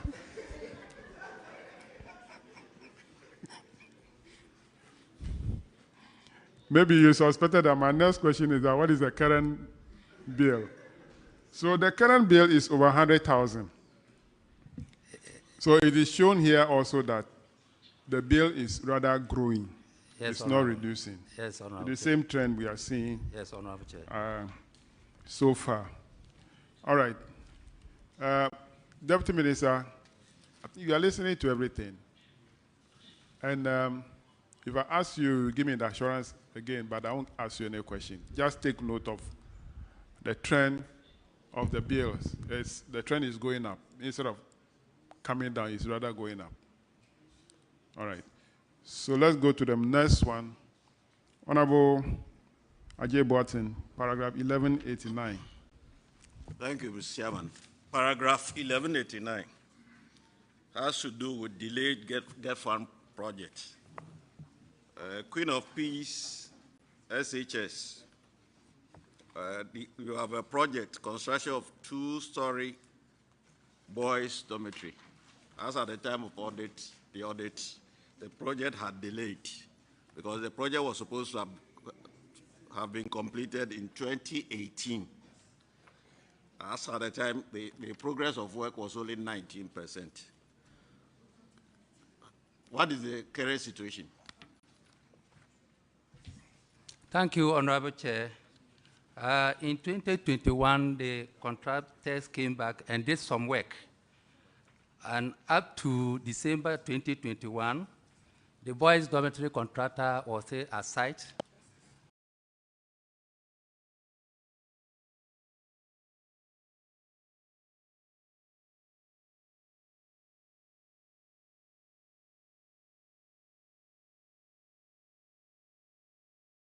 And they broke for at a roofing level, the fence wall, the level, the plastering and other things that they need to add. Maybe the gates and just some small opening to finish it up. So what effort have you made?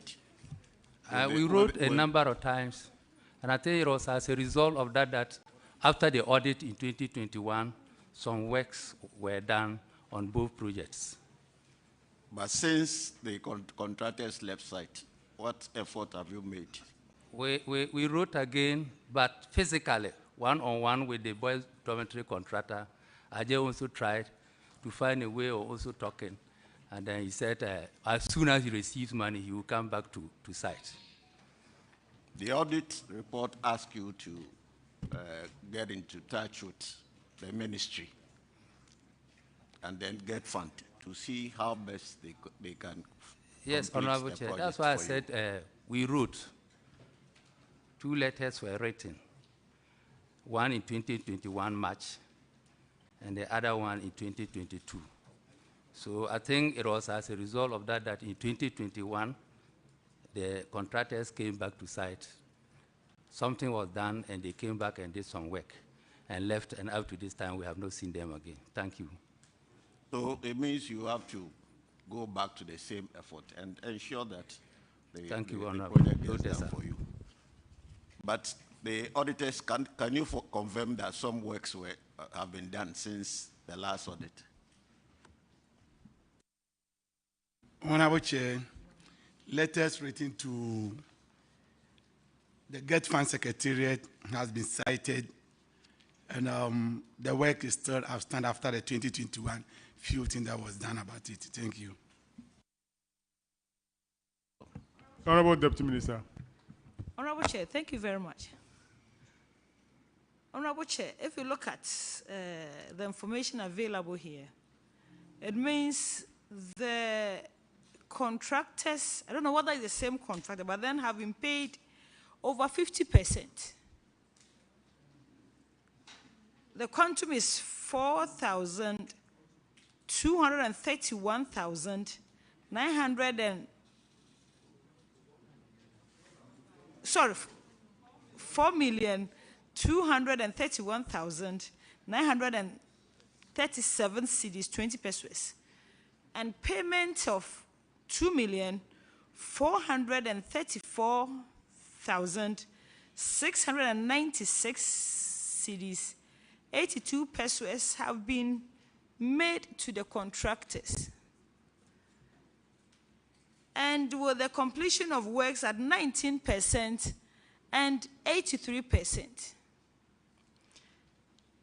Then the recommendation shouldn't be right to get fund to enable them complete, because the work they have done and the monies they have received. No, Minister, I disagree with you.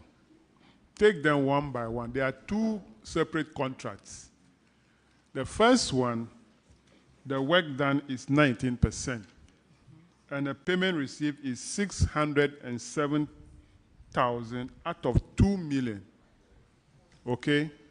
The second one. Honorable Chair. The second one. What I have here is oversimplified, so they have not I broken am down. giving you what is in the report. So I'm The second one, which is 83% complete, received 1.8 million out of 2.2 million. So you don't combine the two and do a simple arithmetic. Take them one by one. Then you can then know why, which of them that needs effort to complete it on time. Yes, Honorable Because Chair. if you combine the two, you are only using the average, which is not giving full information.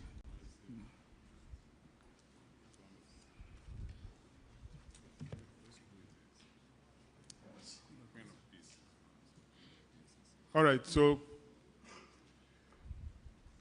all that we are asking for is that the project should be completed so that the school can benefit. That's all. On that note, we'll move to another one, and that will be all for Queen of Peace. SHA, you are discharged. Thank you, Honorable Chair. Let's have Dafiama, Senior High.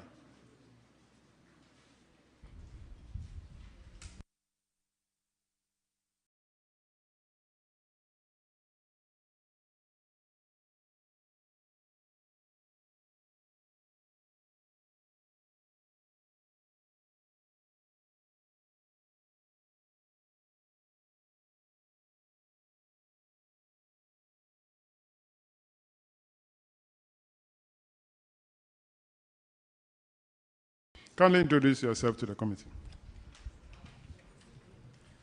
Honorable Chairman, my name is Dambia Osbert Salifu, the headmaster. I'm Barry Nicholas, accountant. Okay. Thank you very much. So the first one is 1143. It's on unauthorized printing of value books. Dafiama, you are accused of printing 8 value books without seeking approval from Controller and Accountant General.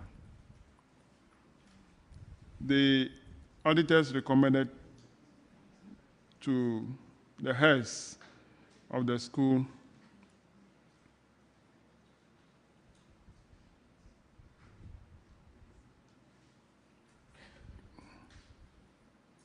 that before you buy any GCR, or you should buy GCR from the Controller and Accountant General Department, or seek approval before you print your own receipt books. What is the current situation? Do you now use a GCR or from Controller, or you always sought permission to print your own? Thank you, Honorable Chairman. Following the audit, we are using the Controller. Auditors, can you confirm? Honorable Chair, we can confirm. Thank you. All right, so the next one is paragraph 1178.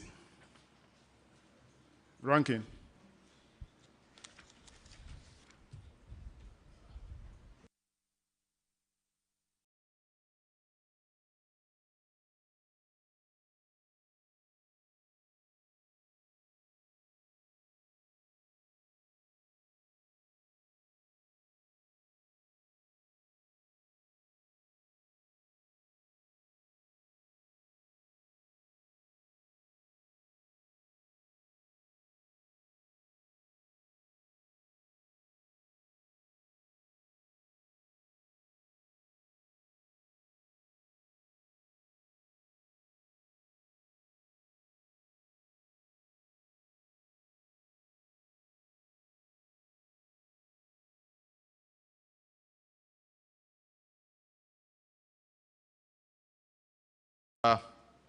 Spending officer of a covenant should establish control system that is capable of ensuring that preventive systems are in place to eliminate theft, loss, wastage, and misuse of assets. Our review of store lodges and inspection of physical items at the store revealed that several textbooks, including tablets and chairs, mosquito nets, whiteboard markers worth 121,300 350 cedis received by the Dafiama Senior High School since 2020 under the free SCS policy were not issued to the students and staff of the school for use. Management could not provide any reason for continuously keeping the items at the stores. The situation denied the students and the teachers the benefit from the use of the items and also created unnecessary congestion at the stores. We recommend that the headmaster should ensure items are issued to the intended users to avoid deterioration, also to decongest the stores. Management accepted our recommendations for compliance. Have you complied? Honorable Chairman, following audit, the items have been issued out for usage. Auditors, can you confirm whether the items have been used? Honorable Chair, yes, we can confirm. Thank you. Chairman, that will be all for me.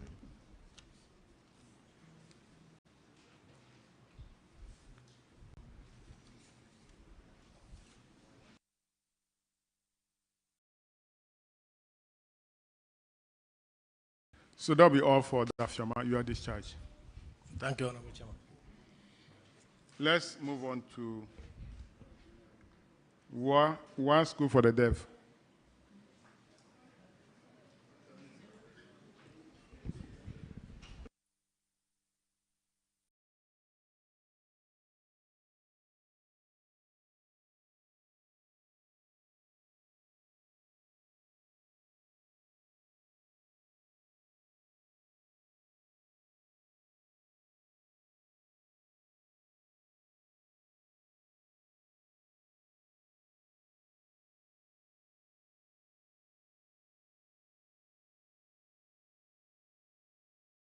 Kindly introduce yourselves to the committee.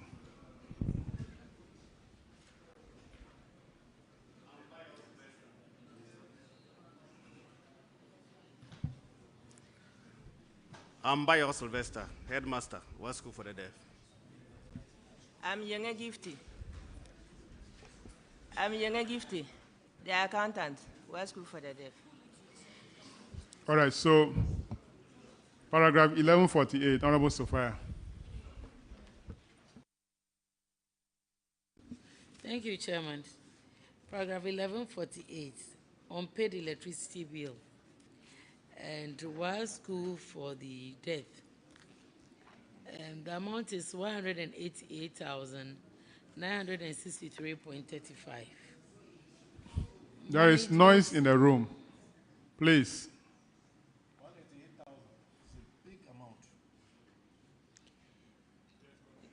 The amount is, World School for the Deaf, the electricity amount is 188,963.35. The delay in the settlement of the electricity bill could compel management of World School for the Deaf to disconnect power supply to the schools, which could have dire consequences on the school activities. So auditors are saying that in order to avert unexpected disconnection of power supply to the schools, they advise management to write to Ghana Education Service, Accra, for release of funds to settle the indebtedness to NEDCO.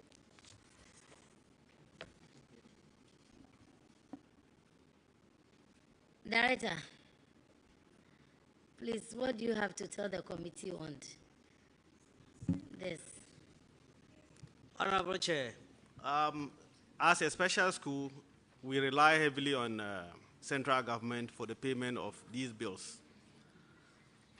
And we've written, and as and when money comes in, we do pay.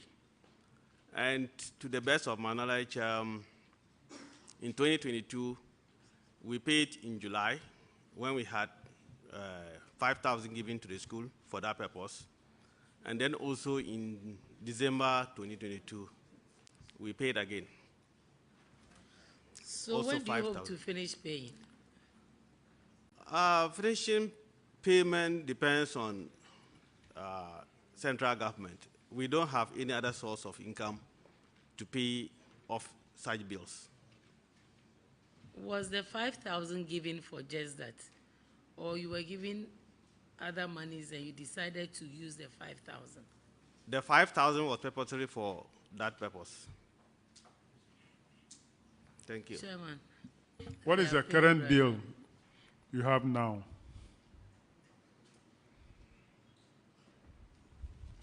We have 247,624,067 pesos. So you have 247,640.24 Ghana cedis as a current electricity bill owed by the school. Yes, please. Again, the trend here is upwards. So it's not different from other schools.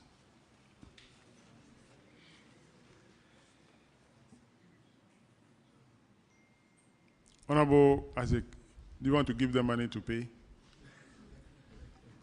Chairman, this one is beyond me. I'm only wondering, Chairman, if you look at the figures, some are quite high. Yes. So I'm wondering whether some education will also be necessary in the various schools. Education as in? As to, you know, as to how to utilize electricity and so on and so forth. Oh, how to minimize Yes. the Some consumption of using, electricity. You know, stoves and things like that for cooking. And well, the figures are quite outrageous. The figures are rising because we are not paying. If we are paying, it would have come and down. I think the education can also help. Well, Honorable Minister, my colleague is saying that if we can do some sort of education in the schools to minimize the consumption of electricity, that's his opinion, so that we can eliminate some waste in the schools. If you are finding it difficult to pay the bill, at least you can manage the consumption so that the bill doesn't rise up so fast.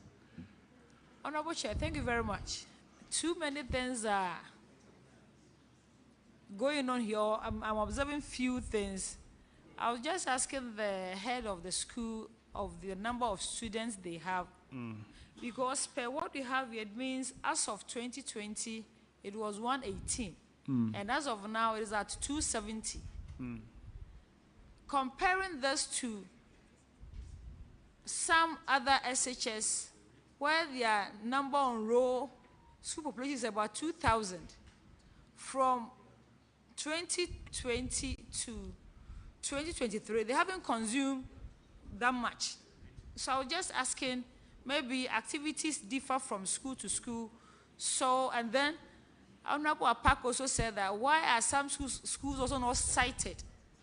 So that you find out they are not cited because they produce report on time, or something is going on, or other schools, other activities are going on. So I'm quiet because they are not on level grounds, and I don't know why it is like that. The head master just said that you are giving only 5,000. You are giving only 5,000, which means that they've been submitting reports. Honorable Chair, I understand what I'm saying is, he said the student population is a little above 200.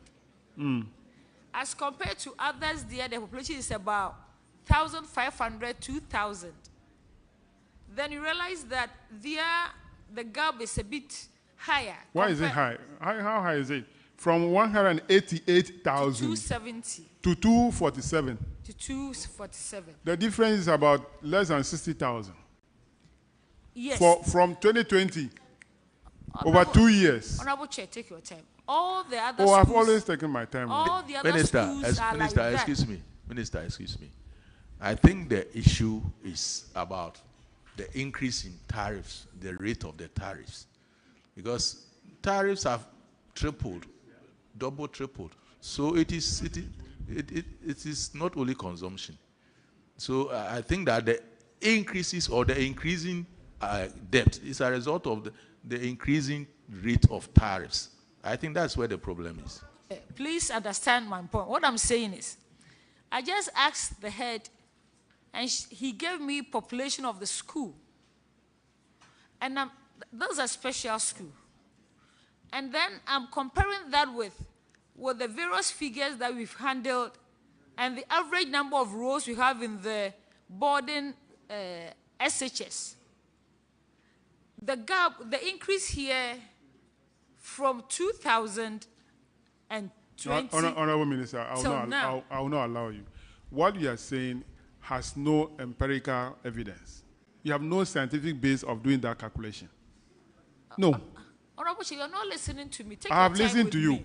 I've listened to you. You said that because the population is 200 compared to a population of 1,005, the rate of increase here is not comparable to the rate of increase here. Chair, you don't have any scientific base of calculating that. Take your time and listen to me. You said that a member has suggested that we do some education with the schools to know what is going on. And I'm saying that too many things are going through my mind. For instance, I've just asked the head of the number of students they have, and I'm comparing that with the bills that we've seen here and looking for the differences. So it means there are no level grounds. So we need to find out what are the differences. That's all that I'm saying. Honorable Chair, be patient with me. And I'm saying that using the numbers to determine that will not work. There's no scientific base. Yes. Thank you, Chairman. Given this issue, I think that part of our recommendations should be in the area of policy direction.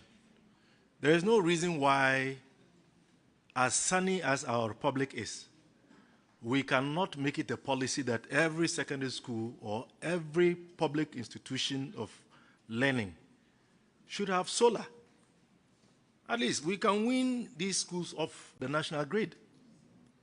So we ought to be thinking ahead on how we can best deal with this matter. You were asking for suggestions. The solar also comes with its costs. But Chairman, the initial cost is very high. Looking at these amounts, the initial cost will be high. But in the medium to long term, I think we would benefit. The initial cost is also very high. Very well, Chairman. Especially if you need to use the power in the night, you need storage capacity, and the batteries are very expensive.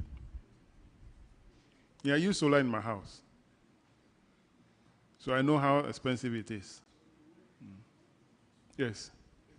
And what is worry is that, like my sister is saying, it looks like there are certain schools, as to whether they've cleared their bills or not, their names are not in the list. Then there are certain other schools that, when you see comparing the population and their consumption levels, they are lower. Meanwhile, the number of people in those schools are higher than other schools which are higher. And then probably the staff strength. We don't even know whether the teachers or the staff, they are also consuming or they are paying or they are offloading all that to the schools. So that is why the minister is saying that there's a lot of things which might be going wrong that we don't know. So I think we need to do, she needs to do more investigation to the case. And that's what I'm just saying. Because some of them are lower in terms of numbers, but the bills are high. So that's where the problem is. Paragraph 1212, Honorable Ajay Boateng. Thank you very much. Thank you, Chairman. Paragraph 1212. WA School for the Deaf. Failure to obtain VAT invoice amounting to 1,038.03. So the auditors ask that you provide the VAT invoices. I will do that. Thank you, Mr. Chairman. The VAT invoices had been obtained for verification. Speak up, please. I didn't hear what you said again. Thank you, Mr. Chairman. The VAT invoices had been obtained for verification. So the auditors are aware and that they have verified. Yes, Mr. Chairman. Okay, so auditors. Honorable Chair, those documents have been verified. Thank you. Thank you, Mr. Chairman. That'll be all for one school for the deaf. You are discharged. Thank you, Mr. Chairman. Let's have St. Francis Girls. St. Francis Girls.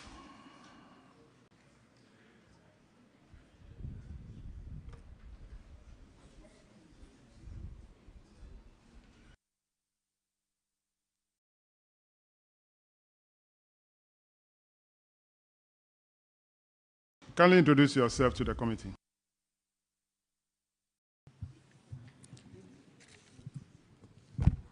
Honorable Chair, my name is Sister Martha Kello, St. Francis Girls Senior High Headmistress. I'm Josephine Donyil, the accountant. Honorable Azikopoku, paragraph 1153. Chairman, 1153 is about uncompetitive procurement. And this time around, the auditors have recommended appropriate sanctions. So I yield that to you. St. Francis, considering the amount involved, will set you free, but don't make sure you do the right thing the next time. Thank you, Honorable Chair. You are discharged. Thank you.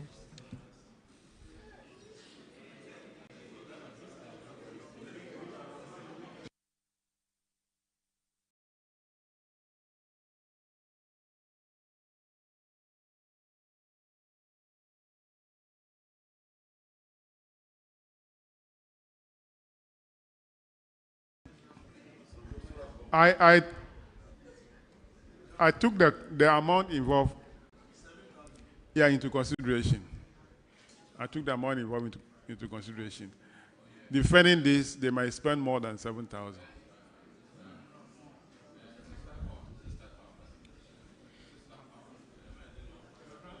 So those of you whose amount is small, if you think that you have the same thing, hold your gun first.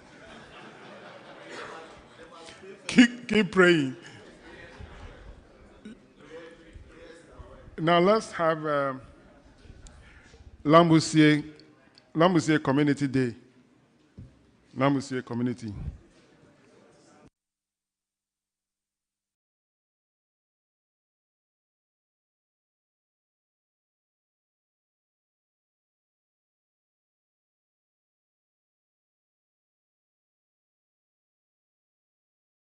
Kindly introduce yourself to the committee. Good afternoon, Chairman. I'm Suleimana H. Smiler, Headmaster of Lambuse SHS. I am Abubakar Rafik, the accountant.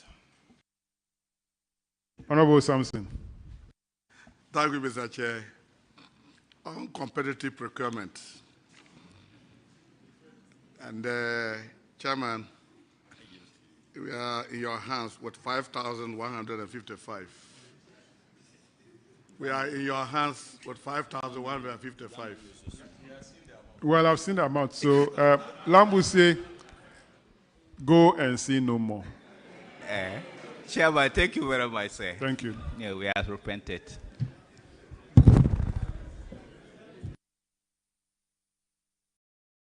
Order. Let's have the next St. Basil Technical. St. Basil Technical.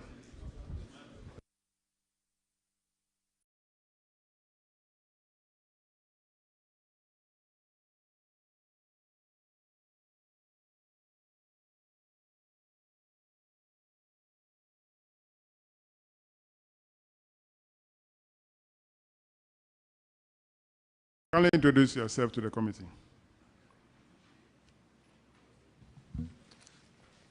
I'm Fabian Bezel, Principal of the Institute. I'm Dumba Frank, the accountant. 1158, Honorable Roxon.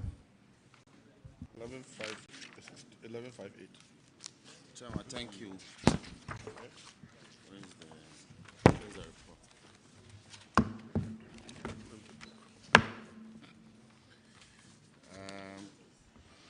Headmaster, Or is it principal? Principal. Yes, please. Now, the observation by the auditors is in respect of the fact that in breach of Section 22 of the PFM Act, as amended, the Public Procurement Act, sorry, as amended, you gave contract to some unqualified suppliers, and the amount involved was in excess of 161,000, involving 9 entities. This observation was made by the auditors in respect of some other institutions earlier in the day. Their recommendation is that you must consider the various institutions and ensure that they obtain the Public Procurement Authority registration status of suppliers before you deal with them. So this is a forward-looking recommendation. Observation made in 2020. We are in 2023. Are you still dealing with entities like that? No, please. We have complied with the auditor's recommendation. Okay. Have you brought this to the attention of the auditors? Yes, Honorable. Auditors, can you confirm that the principal and his team, since 2020, now deals with registered entities under the Public Procurement Act? Honorable Chair, we can confirm. Thank you. Chairman, that will be all for... Thank you. Your next one is on failure to prepare a procurement plan. Auditors have noted that you did not prepare procurement plan to support your procurement activities. Then the auditors are saying that procurement of goods and services without recourse to a procurement plan could lead to budget overruns and non-judicious use of resources. So based on that, they are recommending that you should ensure that procurement plans are available and approved by the entity tender committee before any procurement activity is undertaken. Are you complying with the recommendation now? Honorable Chair, that has been done. We have complied with the recommendations. Thank you. So now you procure based on your procurement plan? Yes, Honorable. Auditors, can you confirm this?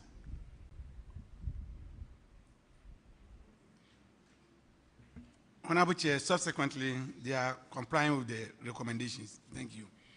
All right, so that'll be all for St. Basil Technical Vocational Institute. You are discharged. Thank you, Honorable Chair. Thank you. Honorable members, we are breaking for 45 minutes. We'll be sitting for long, so when we come back, we'll continue. We'll make sure we finish early. So we are coming back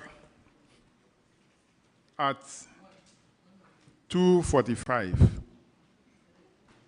2:45. Or 2:40. 2:40. 2:40. 2:40. Thank you. The sitting is adjourned.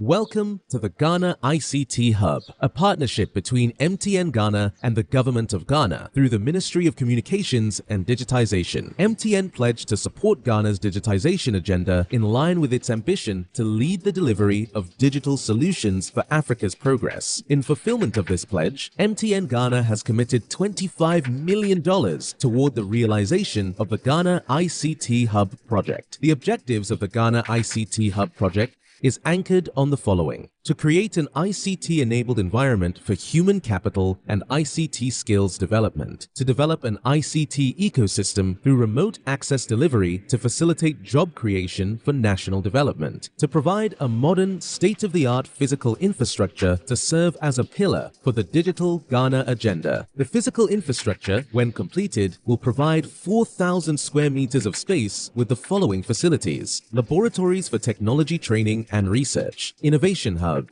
co-working spaces for tech innovation startups, Tier 3 data center, conferencing facilities, offices and meeting rooms, commercial lettable spaces, gaming area, restaurant, ancillary facilities. The technology laboratories will be fitted with the next generation ICT equipment and applications to provide the youth of Ghana with practical training in Industry 4.0 technologies such as artificial intelligence, AI, machine learning, cloud computing, 3D printing, robotics, Internet of Things, IoT, advanced manufacturing techniques, cybersecurity, genetic engineering. The project also seeks to establish a complete ecosystem at the hub through remote access delivery to facilitate job creation for national development. The ecosystem shall comprise of MDAs, technology companies, startups, incubators, research agencies, leading universities globally, foundations worldwide, to create a community. 1. The ecosystem community shall bridge the divide between academia and industry and provide solutions to challenges in the key sectors of health, agriculture, and educational sectors of the economy. 2. It shall also run an innovation program providing mentoring and networking for the youth in tech startups. 3. The ecosystem community shall establish an innovation fund to support startups, research agencies, and other entities in the ecosystem. MTN Ghana and the Ministry of Communications and Digitization are championing the Ghana digital agenda for Ghana's development. Welcome to the digital age. Now, back canocre. Susu sang pine, be a want to nambia, a man in quite baby. Mommy, you face can see about Kotoso. Pepoga, send me sick from Lemonade Finance. While Brian did the shade and let me £2. Lemonade Finance. Say they're sending money back home from UK, Canada, and now US. I accepted a instant charges. Exchange waiting in Suya. Unbeatable. We should make promo code Dr. Like £10, $10, and $10 Canadian for the first transaction. What is send this guy a coffee? Download to Lemonade Finance.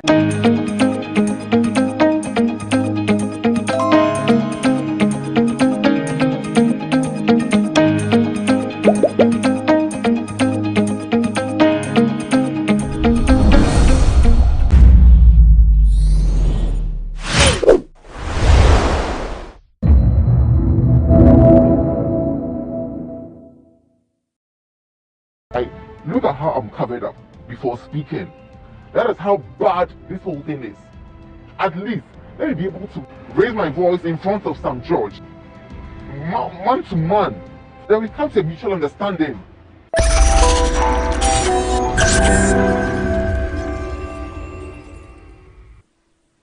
The recent visit of U.S. Vice President Kamala Harris to Ghana has resurrected the conversations about the LGBTQ plus community and conversations around same-sex rights or marriages in Ghana. In this episode of Say It Loud, we have a face-to-face with someone who identifies as gay. And for the purposes of this interview, we'll not go by his actual name. We'll call him Q. Q, so why are you gay? I'm gay because I've always been gay. Just like you can't explain why you are heterosexual. So can't I explain? It's a feeling from within. You just know you're attracted to someone. Natural or being artificial, you just know that, hey, to your best of knowledge or ability, you find someone attractive. That's as simple as it is. So I take it that being gay is just out of how you feel, not your anatomy? I don't see how anatomy has to do with this. He's humans as we are. I mean, can you explain, or will you tell me that you are heterosexual because society wants you to be heterosexual? No, that is how you feel. You feel attracted to the opposite, and I feel attracted to the same. Let's give it a typical example. We are twins. We are identical twins as that. Your favorite is Fufu. You can't say the fact that we are identical twins or just that we are twins. So despite the fact that you have Fufu as your favorite, I'm compelled to have Fufu as my favorite as well. No, we all have our individual differences.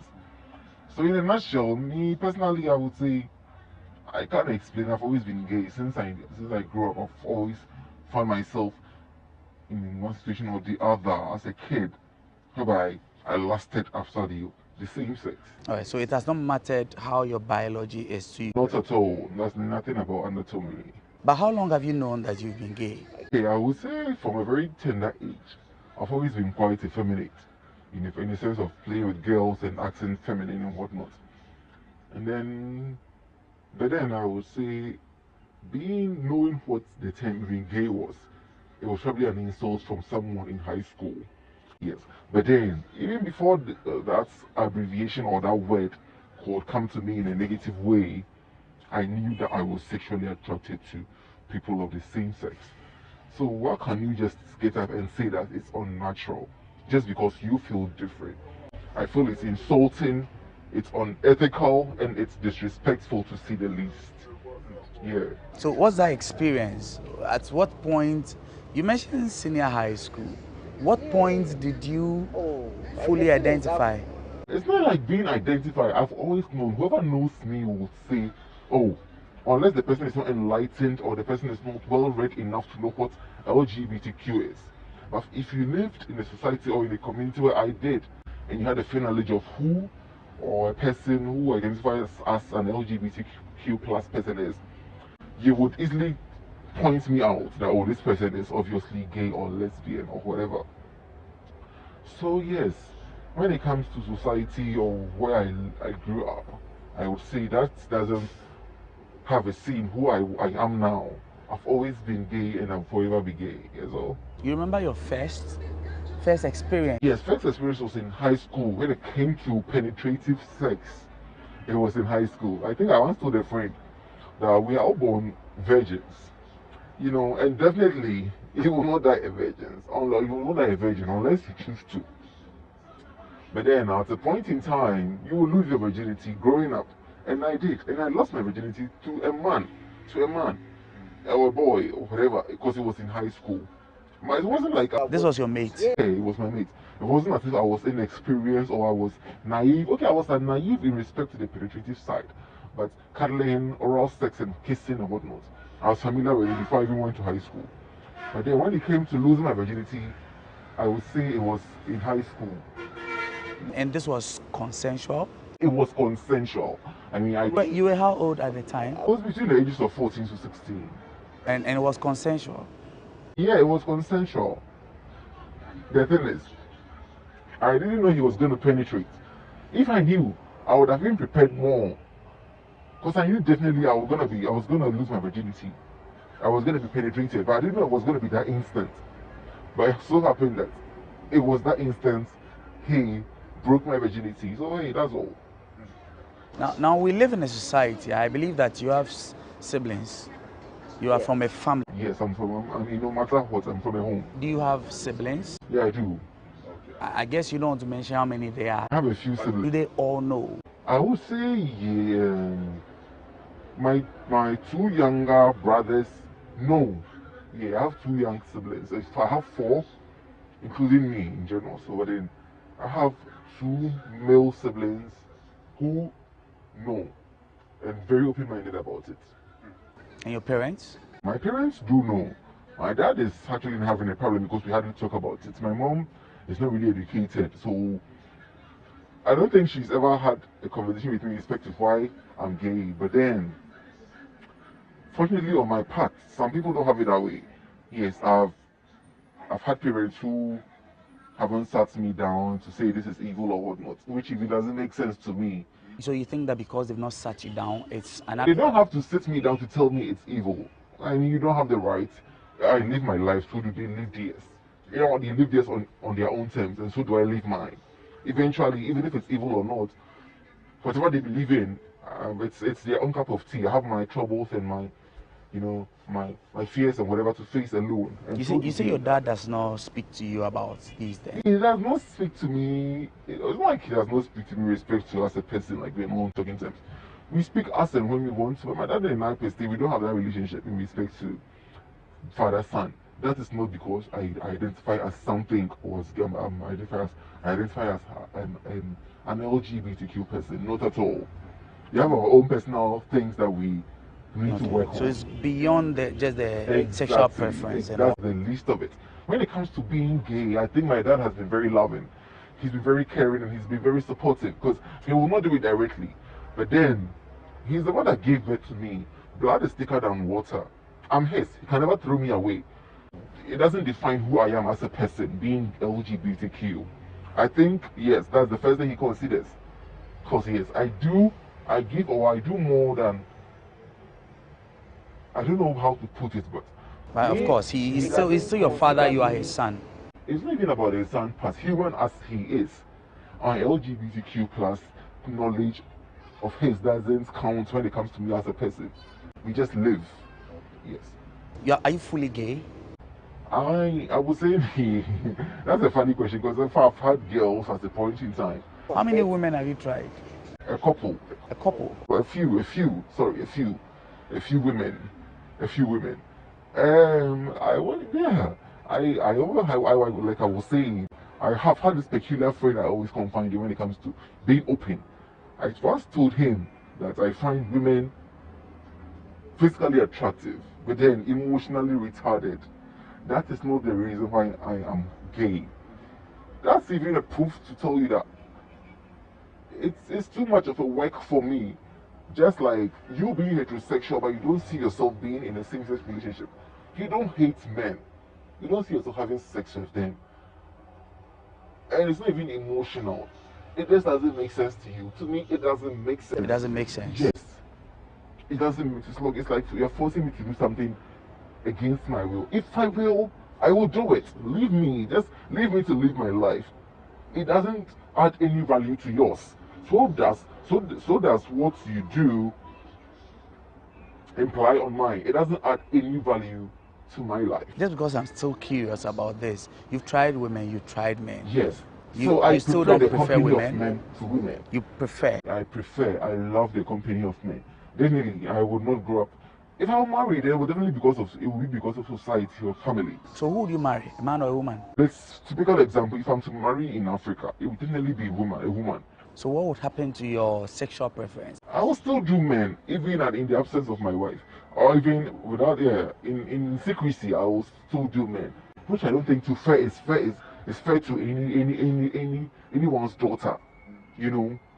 Because I've had instances where I've been with men, I've been with married men, a lot of married men, to be honest, a whole lot. Married who have their wives thinking they're happy, they're in a happy home. But then, I know at the end of the day, when they pick their bags to leave work, they come to me before they go home. So, hey, I would not like to put your sister or anyone's sister to research. I would rather leave my truth. What you say now gives me a confirmation of what many say. People say that the people of the LGBTQ plus community are very, I don't know how to call it, but just for want of better word, they are ashawo. Do you agree? No, I don't agree. Like you don't. We are as promiscuous as the heterosexual community. Don't label us. It is not fair. You in the heterosexual community find yourself to be faithful to your wife. Some people like to have a polygamous marriage or whatever they call it. Some love to flirt around, married or not. It is, you have made it the norm because you believe that is right. So personally, when it comes to this whole illegal or legal thing, it's the mindset of what we are fed with, which I feel is not right. So you don't think even if the typical example is, humans as we are, if I'm sensible enough, I'm saying this on record, if I'm sensible or human enough, not any religious propaganda, if I'm sensible enough to accept you, my fellow human, for who you are, you like pussy or you want to do women, not because society claims or my religion claims it's right, but I don't hate you because you do women. I just see it. I don't even think about it. It is nothing to me. Or okay, I accept it. It's so difficult for you to accept mine. Oh, what is so, your problem? So now we want you think no? I'm trying to put a point across it. Do you think it's fair? I accept we are friends. Okay. You love fufu. What do you want to force me to love fufu? Eat yours, let me eat mine. At the end of the day, will you be buried with me? No. Christian, Muslim, traditionalist or not, have you seen two people being buried together in the same hole? No. It's gonna be one after the other, or each one for himself. So what is your problem? Why don't you just live? Live for yourself. Let the other person live for him or herself. So the call is for. There's been thousands of people, thousands of years, of millions of years before we came. And after you die, people will come before you. Religious or not, leave it. Just live your life. I'm living mine. Leave me alone. All right, so I get to that. It's just being allowed to live your lives as it is. But there's also the concern about the society we live in. Society. Which is very indoctrinated. That is the sickness they have. Okay, you call it a sickness? Yes. Why would you call it a sickness? Because I don't see this to be what? A problem. If they are seeing mine as a problem, they should find solution to it and cure themselves. All right, so our society believes that the place of penetrative sex, like you've mentioned, is for a man and a woman. And we are talking about biological identifications of man and woman. Yeah. You describe that as sickness? I said I don't see the sexual part of this whole thing, or our lives as a sickness. So why will you see mine as? And even if you think it's because of it boils down to biological or procreation, you will bear with me for the fact that it's not everyone that comes into this world that gives birth. No, people are barren, people are sterile, we have foreign fathers and whatnot. Just because they don't identify, I'm barren but I'm straight, so you're okay. I can't give birth but I'm straight, that's cool with you. I'm gay, I don't want kids, but I would love to raise kids. I can adopt and take care of them. Just like you giving birth. Or I can give birth but I don't choose to. Or I can give birth but I can use other means to give birth and still be with the same sex. That is your problem. I have to forcefully have a penetrative sex before what? I can be accepted in society with the opposite sex before I can be, and give birth before I can be accepted in the society. That is wrong. Okay, you're very vocal about how you feel about these things. I have to be, because but also, this is Ghana. What is going on is like they are making already. We don't have a say when it comes to this whole thing. They've made it to the point whereby look at how I'm covered up before speaking. That is how bad this whole thing is. At least let me be able to raise my voice in front of St. George, man to man. Then we come to a mutual understanding. But not whereby you have been able to make this thing so evil to the extent whereby someone could even just see you and do something against you. Have you ever been attacked? Attacked several times. Tell me about them. As long as there are homophobic people and you are in a society whereby you exhibit some traits, people will definitely come to you, come forward, and they make you feel how uncomfortable they are towards your kind.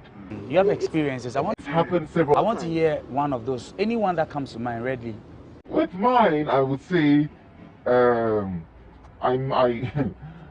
lived in a society where I lived in a community where it was like a Muslim community. So even just your pleasantries arose suspicions, because they always tempt guys who acted feminine as gays. So I was washing in my room at a point in time, my porch was opened, and this guy was so homophobic enough. He had looked at me for a couple of times going to work, and I greeted him and he would not respond. But then one day weekend, I was washing on my porch. Before I could realize, this guy just slammed the door, jammed on me, and I have pictures, and started, assaulting me. It ended in the police station. I actually made a complaint, and funny enough, the Ghana police was supportive. Wherever I lived, whoever I spoke to, the district police, the prime officer, the CID, they were all, they were all, it wasn't like they were in support, but they were able to make the guy feel that what he did was wrong. Okay, so the police acted on the violence. Yes, attacking me all in the name of me being gay. He feels or he knows I did not come to urge you to have sex with me or to propose to you or to lure you. No. So you see, what you feed people is what they live with. Yes, if you are fed with hate, if society feeds you or whoever feeds you with hate, that's what you also go by. Some people are not lucky enough to be enlightened or open-minded enough. So the masses, the few who find it, sickening or whatever, can't hold it within, eventually channel it across in a violent way. Do you think the proliferation of LGBTQ plus activities is a failure of society? They are just wasting their time. Is it a failure of society? It's a failure. Because whether you proliferate it or not, it's happening. It's happening under your noses. We might not have banners or we might not have the zeal to host protests or whatever. So just hold on for a bit. We would return right after this. The conversation is getting more heated and interesting. When we return, we'll look at the bill that's in Parliament as well. This is Say It Loud on GhanaWeb TV.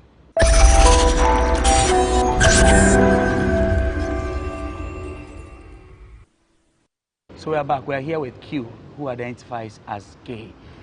Q, do you know about the bill that's before Parliament, the anti-LGBT? Oh, I honestly have heard, and I've not read thoroughly. I've not read through, because I didn't even find it necessary. What have you heard about the bill? That if it's passed, my kind will be jailed if suspected, even just suspected to be my kind. If you allow me, I want to read something to you. This is what the bill actually says as its object. It says the object of the bill is to provide for proper human sexual rights and for Ghanaian family values, proscribe LGBTQ plus and related activities, proscribe propaganda of, advocacy for or promotion of LGBTQIAA, PT plus and related activities, provide for the protection of and support for children, persons who are victims of or accused of LGBTQIAAP plus and related activities and other persons and related matters. You don't think this bill is healthy enough to be passed? Please, they should put in the bill, I will suggest they put those who gossip, those who steal, pedophiles, married men who flirt around, those who insult, literally every social vice that they think it's whatever they think is a social vice should be added to the bill before it's passed. So, but this bill says LGBT, anti-LGBT. This is nonsense. What is your problem when it comes to LGBTQ? What have we done wrong? What sickness do we come with? It doesn't make sense. For someone to sit down and then out of hate or personal malice or vendetta say that, hey, I don't like this faction of people, so they should be, whatever they do should be made illegal. They should be found culpable of the law. I mean, it's arrant nonsense. If you are jailing me because of my sexual preference, me being gay, what makes you think when I go to the jail I will quit, or when you jail me for 10 years and I come back and I become straight? What makes you think when I go to the jail, whatever that you think is happening, even when I'm free, it's not happening in the jail? I mean, how can he be so wicked that, let's say we are humans? I have not gone to sit down and found a sense in considering the fact that you being married and having a child with my sister in the house and still looking elsewhere and then sleeping with other women and coming back to my sister at the end of the day is something that I find you need to be jailed for. What is the sense in you making mine a criminal offense, if not just for hate or just supposed to think that you are the most powerful. I mean, what you say is final. What would happen to you if this bill is passed? If I act effeminate and this bill is passed, per what I know, anyone anywhere can just take a phone, make a call to the security personnel, especially let's say the police, and say, oh, I find this guy suspicious of homosexual activity, so he or she should be picked up. Would you continue to live in this country if that was the case? No, I won't. I would rather die. I would rather kill myself than to live in a country where I am not comfortable enough to be who I am. Already, even before this bill is being passed, we face public scrutiny. I mean, we're already experiencing the homophobia. Each and every day of our lives, workplaces, marketplaces, everywhere we find ourselves, in cars. I mean, we are the topic of discussion. It is not a problem. We are not asking anyone to legalize this in Ghana. At the end of the day, we are always going to be the minority. We don't have the numbers. We are not much, or we are not many enough to say we are hosting protests. We are not even allowed. Can we even be allowed to host protests and say that we are right? And what is going on in respect to Kamala Harris coming to Ghana, and that has triggered this whole thing? It's quite childish and petty. Why would you say that? Because if Kamala Harris were to be lesbian, she would have come with her lesbian partner. And I respect that. Because, yeah, that is her choice. She's heterosexual. So she came with her husband. Let me take you back to the bill, because it's one of the concerns of the people who are pushing for this bill is that Ella made a statement. She said, what? Human rights. Let me learn. Please go ahead. Human rights. So don't ever think that you pass this bill because of your sentiment and it will be accepted. Know that you are learned. I'm saying this directly to Sam George. You are learned. The book comes first. Human rights comes first. The law comes first. Your sentiment is under my foot. So you think that Sam George and all the others, they are being childish just because of sentiments? They are religious zealous. They make this argument. Even if I'm a Christian, and they should remember that the same Bible I used to worship, they use. And the same God that I worship is who they worship. And I know the God they worship is love. So if they can't love me for who I am, and they feel hating me is how to make their God, make them prosper, and to go to heaven, then Sam George and Co, shame on you. There's this argument, okay? There's this concern also from the people who are pushing for this bill that a lot of the people who identify as LGBTQ live with HIV, and it is one of the ways that they are promoting, or will I say spreading, the disease. Is that the situation? Political propaganda. Even if they bring numbers out, fair enough. I might be gay, but I'm not promiscuous. I might be gay, but I am HIV negative. So if someone is positive, there are several ways to count positive, to be positive when it comes to HIV. Do you understand? And even if I'm prone to be HIV positive because of my sexuality, I believe you as well are prone, just for the fact that you also have unprotected sex. It doesn't have to boil down for the fact that it is anal sex. Or what makes you think being LGBT boils down to having anal sex? Fine, we engage in it. But it is not what the ultimate thing we do as a couple or as LGBTQI plus people. No, that is not. It is just a part of it. And as far as I'm concerned, we might not have a cure to HIV, but as long as we have the antiretroviral drugs that straight people, whether we are the masses, we are the one that have the numbers or not, as long as we've learned to live with malaria, and we have a cure for, we don't have a cure for HIV, but then we are managing malaria. As much as we think we have cures and we'll take it and we'll be fine, but eventually we'll still get malaria again. So will you live with HIV? But is it true? Is it true that a lot of people who identify as gay or LGBTQ actually live with HIV? Is it true? It is, even if it's true. No, is it true? Will you be able to answer that? Is it so it is, wait, before I answer, Is that the reason why you are encouraging people to hate LGBT? I'm asking a question. LGBTQ plus. Is it true? I just want to know, because if you ask me as a heterosexual person, I'll tell you what I know. But you live with your friends, your... Wait, okay, I would answer, but before I answer, can HIV be cured? Well, as of now, we don't have a cure, but I believe that scientists are on their way. When the cure is found, are LGBTQ plus people going to be exempted from the cure? Or we are all going to be allowed access to the cure? It's a question. Please, before I answer, yes or no. Well, I'm asking the questions here, so... Yes, but yeah, we might have the upper hand when it comes to the population respect of the people who have HIV/AIDS in their community. Fair enough. But that aside, are heterosexual people also contracting the virus? Yes or no? Let's not boil down to the numbers. But we're having an LGBTQ plus conversation. That's why this is looking like we are directing it. But we're having a conversation about LGBTQ plus. I believe we have the numbers, but then we have straight people who are HIV positive, I presume. Let's look at a way forward.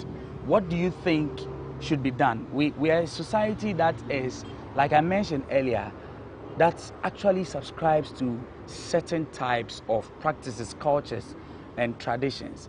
What do you want people to begin to do with how they treat people of your community?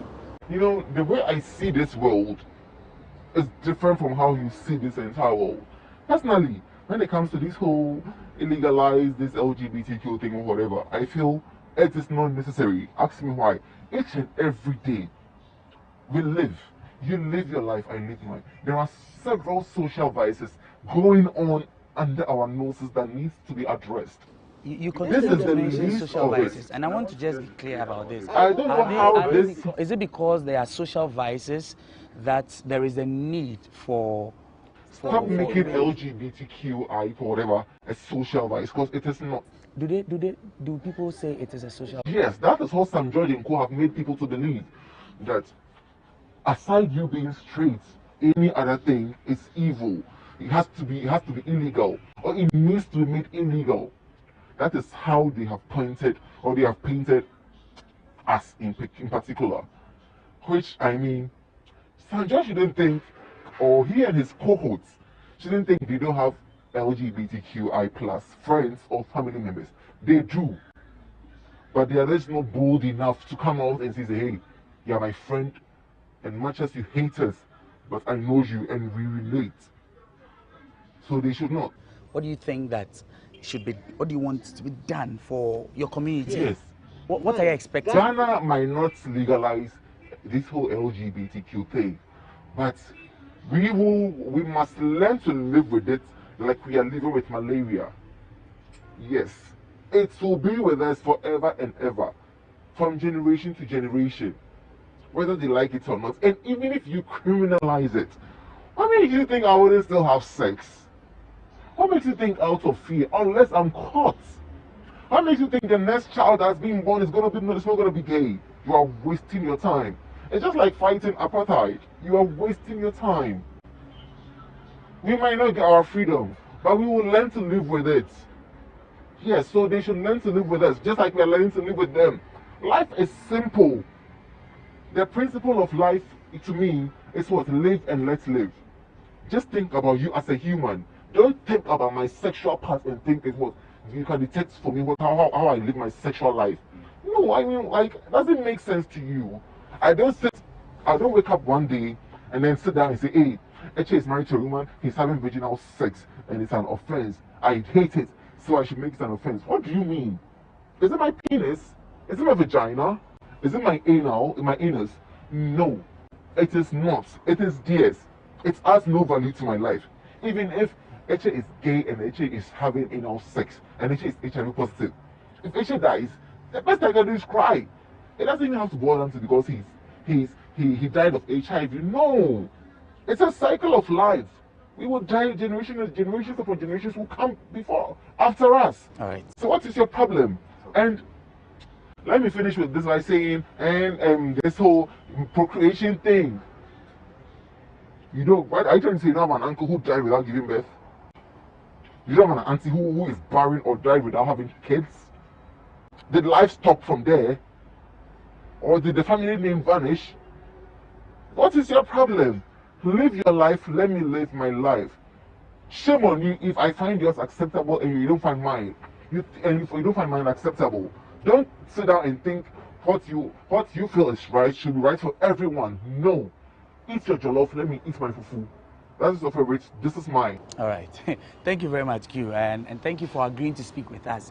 We've had a conversation with Q, as we've chosen to call him for the purposes of this interview. This has been said loud, GhanaWeb TV. You can go to www.ghanaweb.com for news and all other information that you need. My name is Eche Atisu. Until another time, be safe.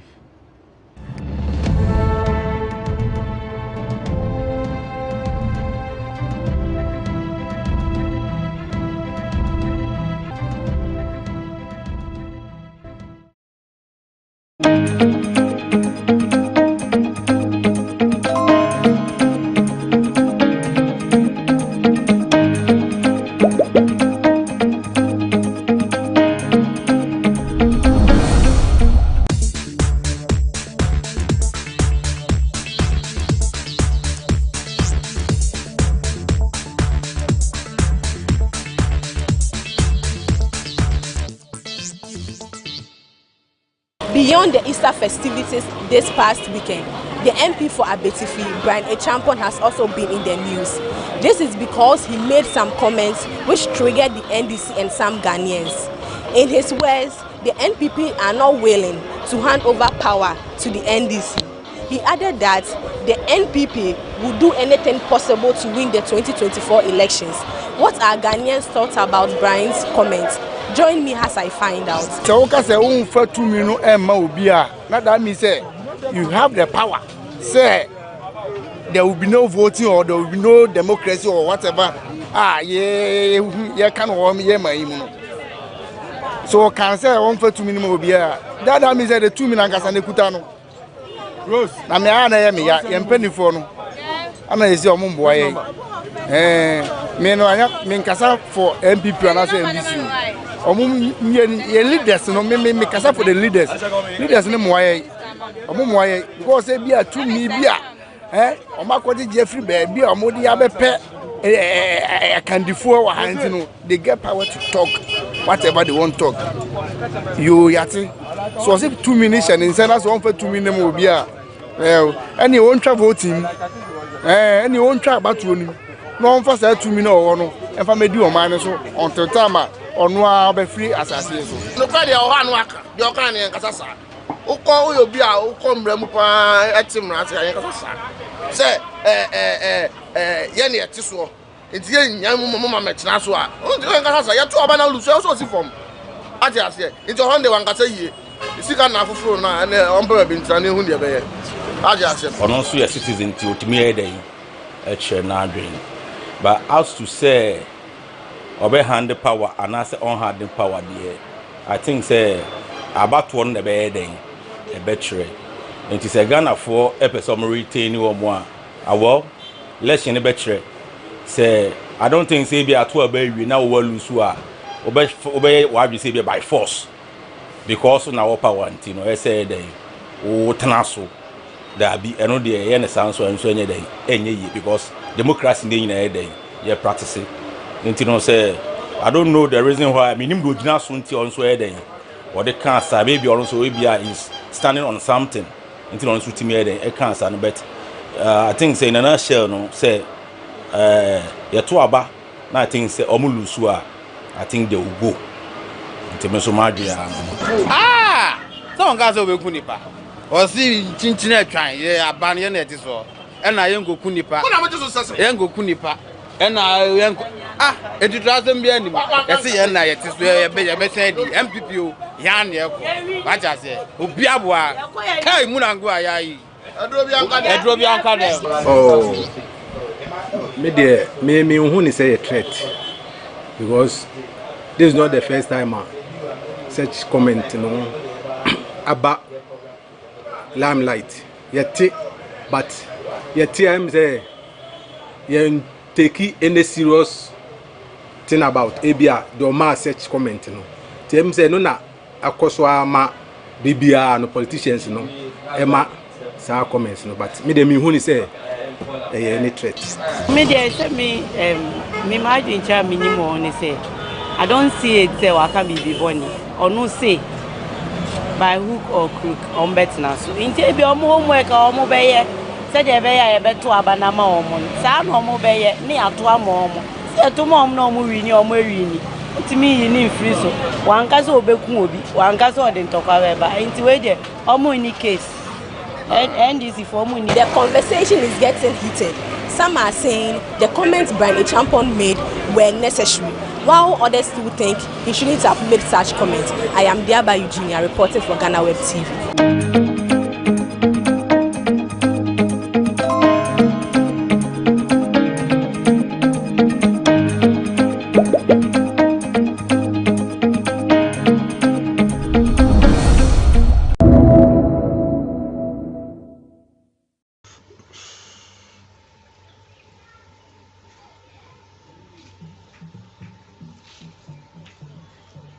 Most of us are used to the conventional farming on the mainland, but I guess very few of us know what it takes to farm on an island. Here in the Isudaman district, a lot of farmers find themselves farming in the water body, islands located in the water body.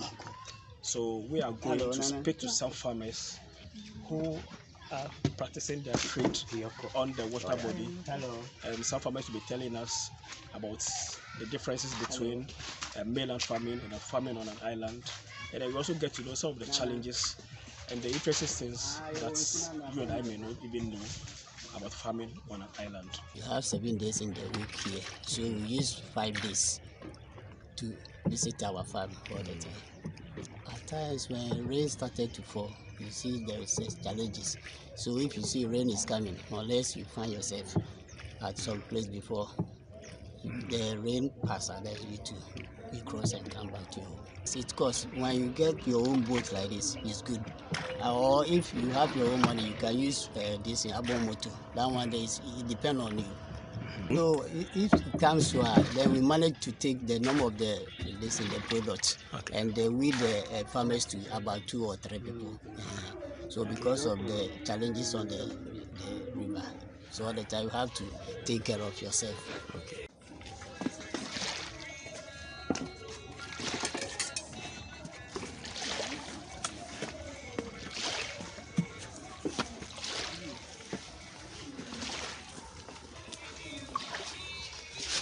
Because to cross the river to here, I like it more than the top there. All right. I have another farm at the top there, the mountains there. Here is about 2 or 3 acres now.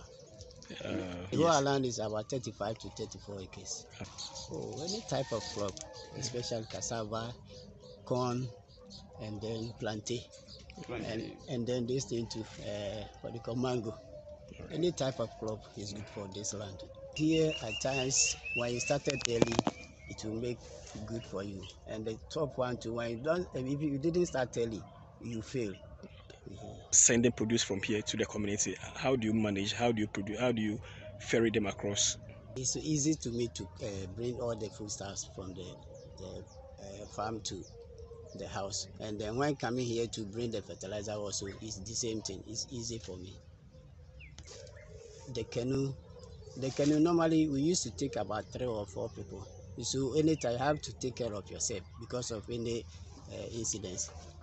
We do manage ourselves all the time. Okay. We can need to transport the food stuff, and when coming here, the fertilizer also. We use the canoe to do that. All right. So, from here, where do you send the produce to? From here, we send it to our market at the police station there. And we have ladies who are selling those abolo and akwahe. They are all our customers. So when we get the production like this, then we call them to come and buy. Then they used to do that this thing to sell. Okay. So for how many years have you been farming? Yeah, about more than 10 years. All right. Would you say it's a good business? Oh yes. to me, it's a good business.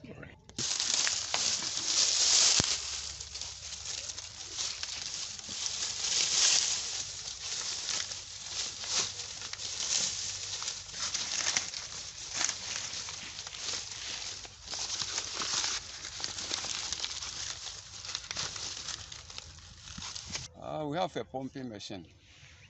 In fact, it has broken down. So usually, we fix it at the bank of the river. We pump the water on the farm for at least 3 days before we start planting our materials. Why is it necessary to use irrigation here? This is an island. It's an island, but it's very dry, as you can see it now. If you dig, you see there's no wet. You see it's very dry. So on this land, you can't plant anything without water. So we have to irrigate it. Okay. How often do you have to do this? We start late December, January, February, March, then April, the rain starts. So factoring the cost of the irrigation to the harvest that you get from this farm, would you say the profit is okay? Oh no, there's no profit in it. If you don't, let's say now if I want to spray this one, the farm we decide, formerly we buy it 15 cedis. It's now 80 Ghana, almost 100 Ghana. So now cost of input on the farm, because of this, that we are not able to irrigate it this year. So government should do something about it. If a farmer, you buy fertilizer, formerly you buy fertilizer 900 Ghana cedis. It's now a bag of, it's about 300 Ghana cedis. Okay. And you have to apply about 2 bags of NPK fertilizer on the land. You see the cost of it before the fuel and laborers on the farm. So talking of laborers, what do you engage them to do? To weed the farm. After we sow our vegetables and plant the vegetables, transplanting, but it costs. I mean, considering the size of the island, you may need farm implements, yes, tractors, but I'm sure it is a problem that this is an island, and the tractors cannot come here. Is it a problem? Yeah, tractor is very easier to plow the land. So if we can get a tractor and crossing the river to the island, it's very, we can't use the tractor to cross it, unless maybe you get small machines which can plow the land for us. For that we can put it in a canoe and bring it to the mower, like the mower. Mower to be good. We have different kinds of mower. The one within under the plow the land, and the one for harvesting, and one for within under cultivate. Yeah. We are returning from one of the islands here in the Sujaman district, where farmers prefer farming on the islands. They have a whole lot of crops that they cultivate on the island. You can see this is part of the Atimpoku community. So from Atimpoku in the eastern region, Michael Obete for GhanaWeb TV.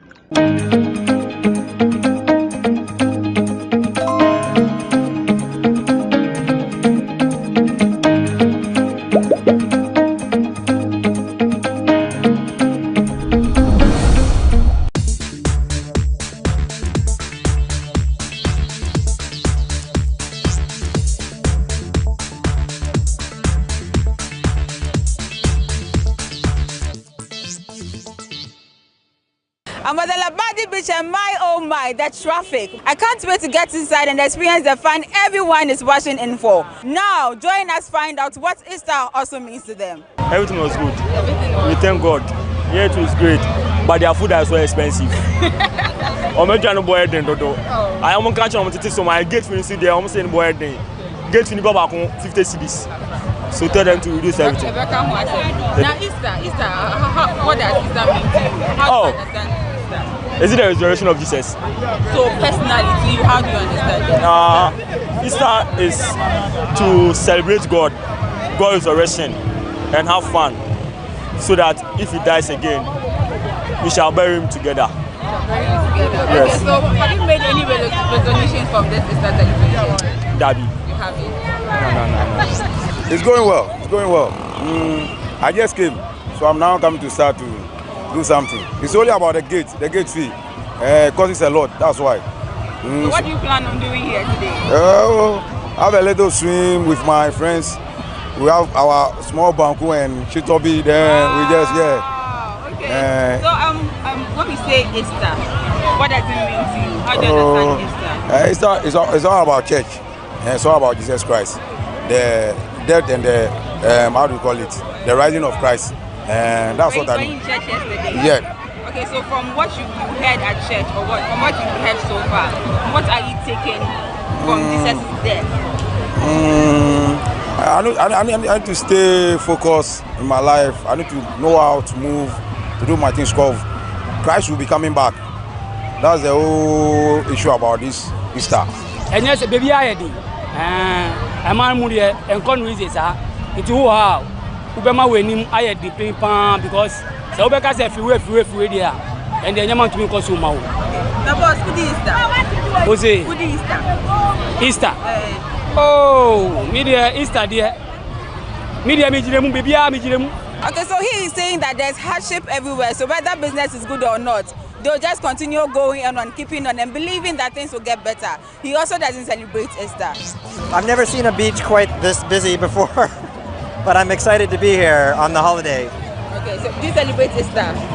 Well, I was brought up a Catholic, and Easter is a celebration of the resurrection of Jesus Christ. I am agnostic now, but I appreciate that this is a really important holiday for Christians. I have an idea because I'm a Catholic. Okay, so how do you understand this? Well, Jesus died and rise on the third day. Yeah, that's what I know. Anything you have taken away from the fact that Jesus came to die and resurrect the Father, all because of our sins? Anything you are living your life by? Well, I try to be as a best version of myself, treat people as I wanted to be treated. Not necessarily has anything to do with Jesus or not, just try to be a very good person for my country, to my society. The kind of work I do require me to be a good person because nobody would like to travel and meet a bad person.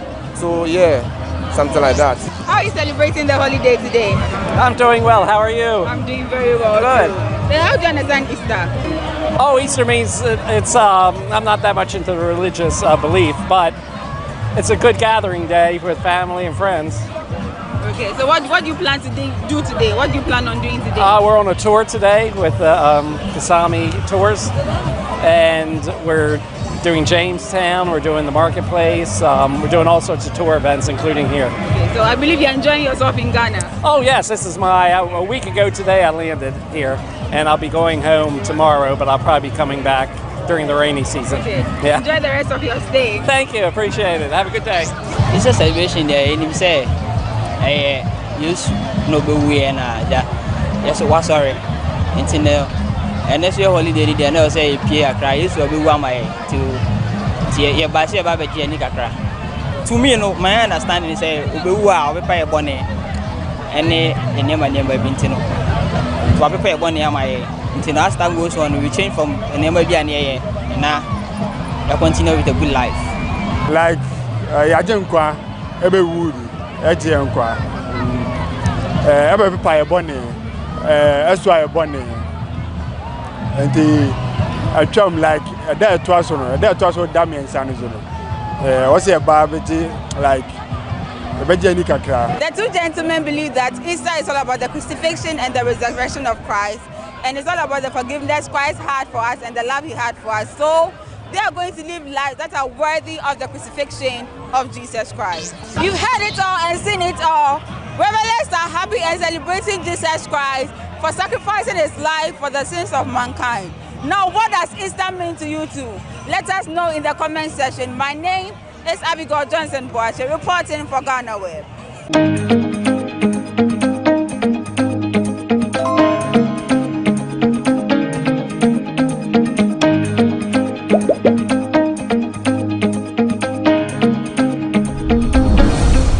Welcome to the Ghana ICT Hub, a partnership between MTN Ghana and the Government of Ghana through the Ministry of Communications and Digitization. MTN pledged to support Ghana's digitization agenda in line with its ambition to lead the delivery of digital solutions for Africa's progress. In fulfillment of this pledge, MTN Ghana has committed $25 million toward the realization of the Ghana ICT Hub project. The objectives of the Ghana ICT Hub project is anchored on the following: to create an ICT-enabled environment for human capital and ICT skills development, to develop an ICT ecosystem through remote access delivery to facilitate job creation for national development, to provide a modern, state-of-the-art physical infrastructure to serve as a pillar for the digital Ghana agenda. The physical infrastructure, when completed, will provide 4,000 square meters of space with the following facilities: laboratories for technology training and research, innovation hub, co-working spaces for tech innovation startups, Tier 3 data center, conferencing facilities, offices and meeting rooms, commercial lettable spaces, gaming area, restaurant, ancillary facilities. The technology laboratories will be fitted with the next generation ICT equipment and applications to provide the youth of Ghana with practical training in Industry 4.0 technologies such as artificial intelligence, AI, machine learning, cloud computing, 3D printing, robotics, Internet of Things, IoT, advanced manufacturing techniques, cybersecurity, genetic engineering. The project also seeks to establish a complete ecosystem at the hub through remote access delivery to facilitate job creation for national development. The ecosystem shall comprise of MDAs, technology companies, startups, incubators, research agencies, leading universities globally, foundations worldwide, to create a community. 1. The ecosystem community shall bridge the divide between academia and industry and provide solutions to challenges in the key sectors of health, agriculture, and educational sectors of the economy. 2. It shall also run an innovation program providing mentoring and networking for the youth in tech startups. 3. The ecosystem community shall establish an innovation fund to support startups, research agencies, and other entities in the ecosystem. MTN Ghana and the Ministry of Communications and Digitization are championing the Ghana digital agenda for Ghana's development. Welcome to the digital age. Now,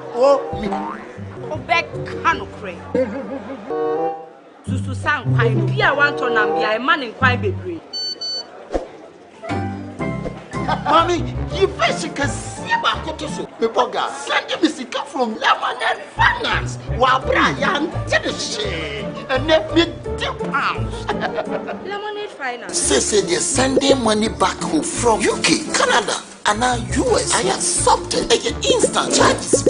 Extinguishing unbeatable. We should make promo code Dr. Like £10, $10, and $10 Canadian for the first transaction. With this send this download to Lemonade Finance.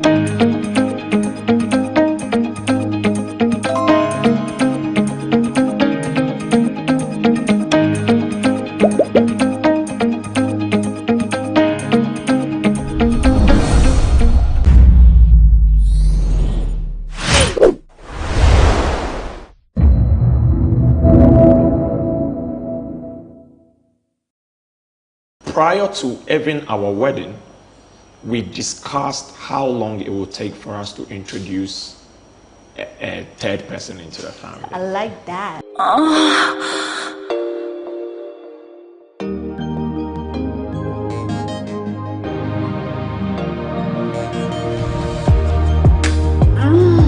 Right there.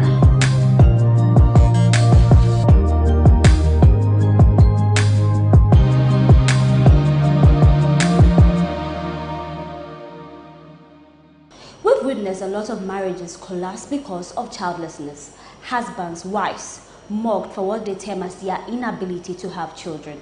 So I asked the question, are children the ultimate prize in marriages?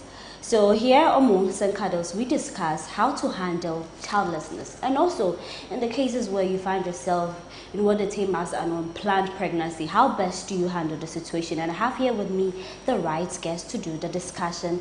So Thomas Duke Labig Amankwado, he's a doctoral research fellow at the University of Oslo, Norway. Yes, and he's also a former University of Oxford scholar, and he is the author of historic fiction book The Half Moon, and also he's a coach.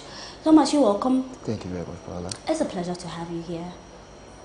I'm honored to be here. Yeah, he's very popular on Facebook, so you should check out all the amazing things that he does. We're not doing this alone. We also have Smart Techi Nixon.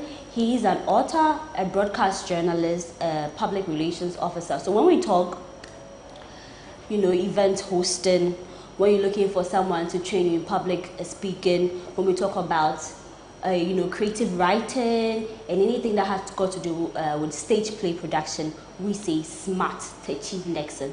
Gentlemen, you're welcome. Thank you, Paula. Thank you. Later on, we're going to discuss all the amazing things that you do. That's why we call you the proud sons of the land, guys. So, yeah. But today is a big deal in our part of the world where we find ourselves. And they say children are a gift from God, and when you don't have children in a marriage, trust me, they're going to come after you. So I just want to find out, are children the ultimate prize in marriage? Let me take it from you, Smart, since you are the married man.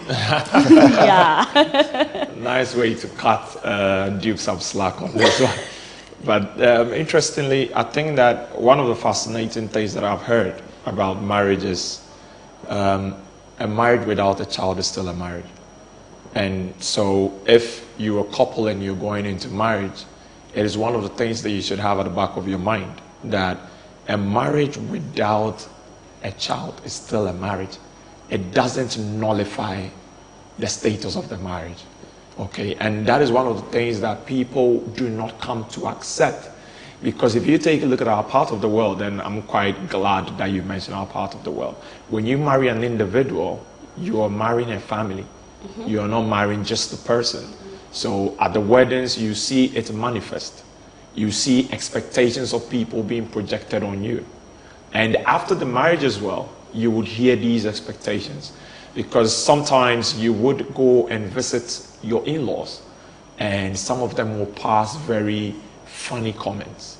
Like, hey, it's been a year since you guys got married. What's happening? We all know the intent of that particular statement. It is an indirect way to tell you that you guys are really delaying when it comes to childbirth. And you hear these comments coming from the mothers especially. I want to hold my grandchild. I want to hold my grandchild. But on a broader spectrum, if you really want to take a look at childbirth and the importance of it in marriage, there are a lot of things that stops or prevents a couple from having a child. Let's even move away from the medical condition. I personally believe that there is nothing like there is this funny saying we have in Ghana.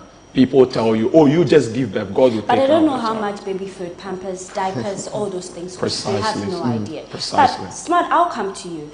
Thomas, we know that family pressure can be very worse. Yeah. So how best can a couple handle an in-law who is always on your door knocking, when are the children going to come? When are the children going to come? And usually it's the women who suffer this. So as a loving husband, how best can you tame them? Well, thank you very much for the question. And I'm not a loving husband yet, so it's a bit tricky. But that being said, I think that children are indeed a blessing to every couple. And when we look at this from a cultural perspective, from a cultural dimension, you would understand that it's not just about having a child for just having a child for that sake, but it is a way of sort of bringing the two families together in ways that probably would be impossible by just signing a document in court or exchanging vows. This sort of it carves this union between the two families in a very spectacular way, and that is why families always, place a lot of weight on children. But then again, you're not your own creator, and you sometimes it might. You try and you're not getting it. But how to handle this is a very tricky question that I don't think we can unravel, get to an answer. But what I can say is that it all comes down to understanding between the families. Why are we not having a child? Is there a medical explanation to this? Is there something we can do medically to improve our chances of getting a baby? If not, then what's the next best option to having a baby? I think that it comes down to just communication between the families and getting to find the best alternative. Okay. Yeah. People place a lot of emphasis when it comes to, you mentioned the medical aspect of it, then you realize that other people are also putting a lot of pressure on the spiritual aspect of it. Yes. So, a couple finds themselves in a quagmire where someone says, okay, forget about the doctors, let's go and see this pastor. I think that you realize you've been all over the place. Yeah. But then I just want to find out, because I'm the woman, let me speak for the women. Okay. In a marriage where there's no kids, childlessness, the first person that people blame, the woman. Yeah. Oh, you can't have children. You're a barren woman. The list goes on and on. Why are people quick to, put the blame on women? Meanwhile, there are men who got low sperm count, impotent, if that's the word, it's not too hard. But then people are quick to do. Is it that the women love to take the blame because they don't know people know, oh, my husband, his performance is just, why? Women are the bearers of life. Okay. Women are the bearers of life. Every life on this planet Earth came from a woman. Every single life. There is nothing that walks on the surface of this earth that didn't come from a woman. Aside the man's contribution, it is the women that we see produce. It is the women we see deliver. It is the woman we are expecting to bring the child into the family. But what they forget is what you also pointed out, is that it's two people that put the woman in that particular condition before she can deliver. However, our families are designed in such a way that whenever people get married, at the end of the day, people have this mindset that, okay, the moment I am expecting something from your family or from the couple and I am not getting it, the first intent is to change the woman and not to change the man. The pressure is that, oh, she's not fertile enough. We should have done a background check on her family. We should have asked more questions. Do you know whether she has done any abortions? And so there is too much of expectations, especially on the side of the woman.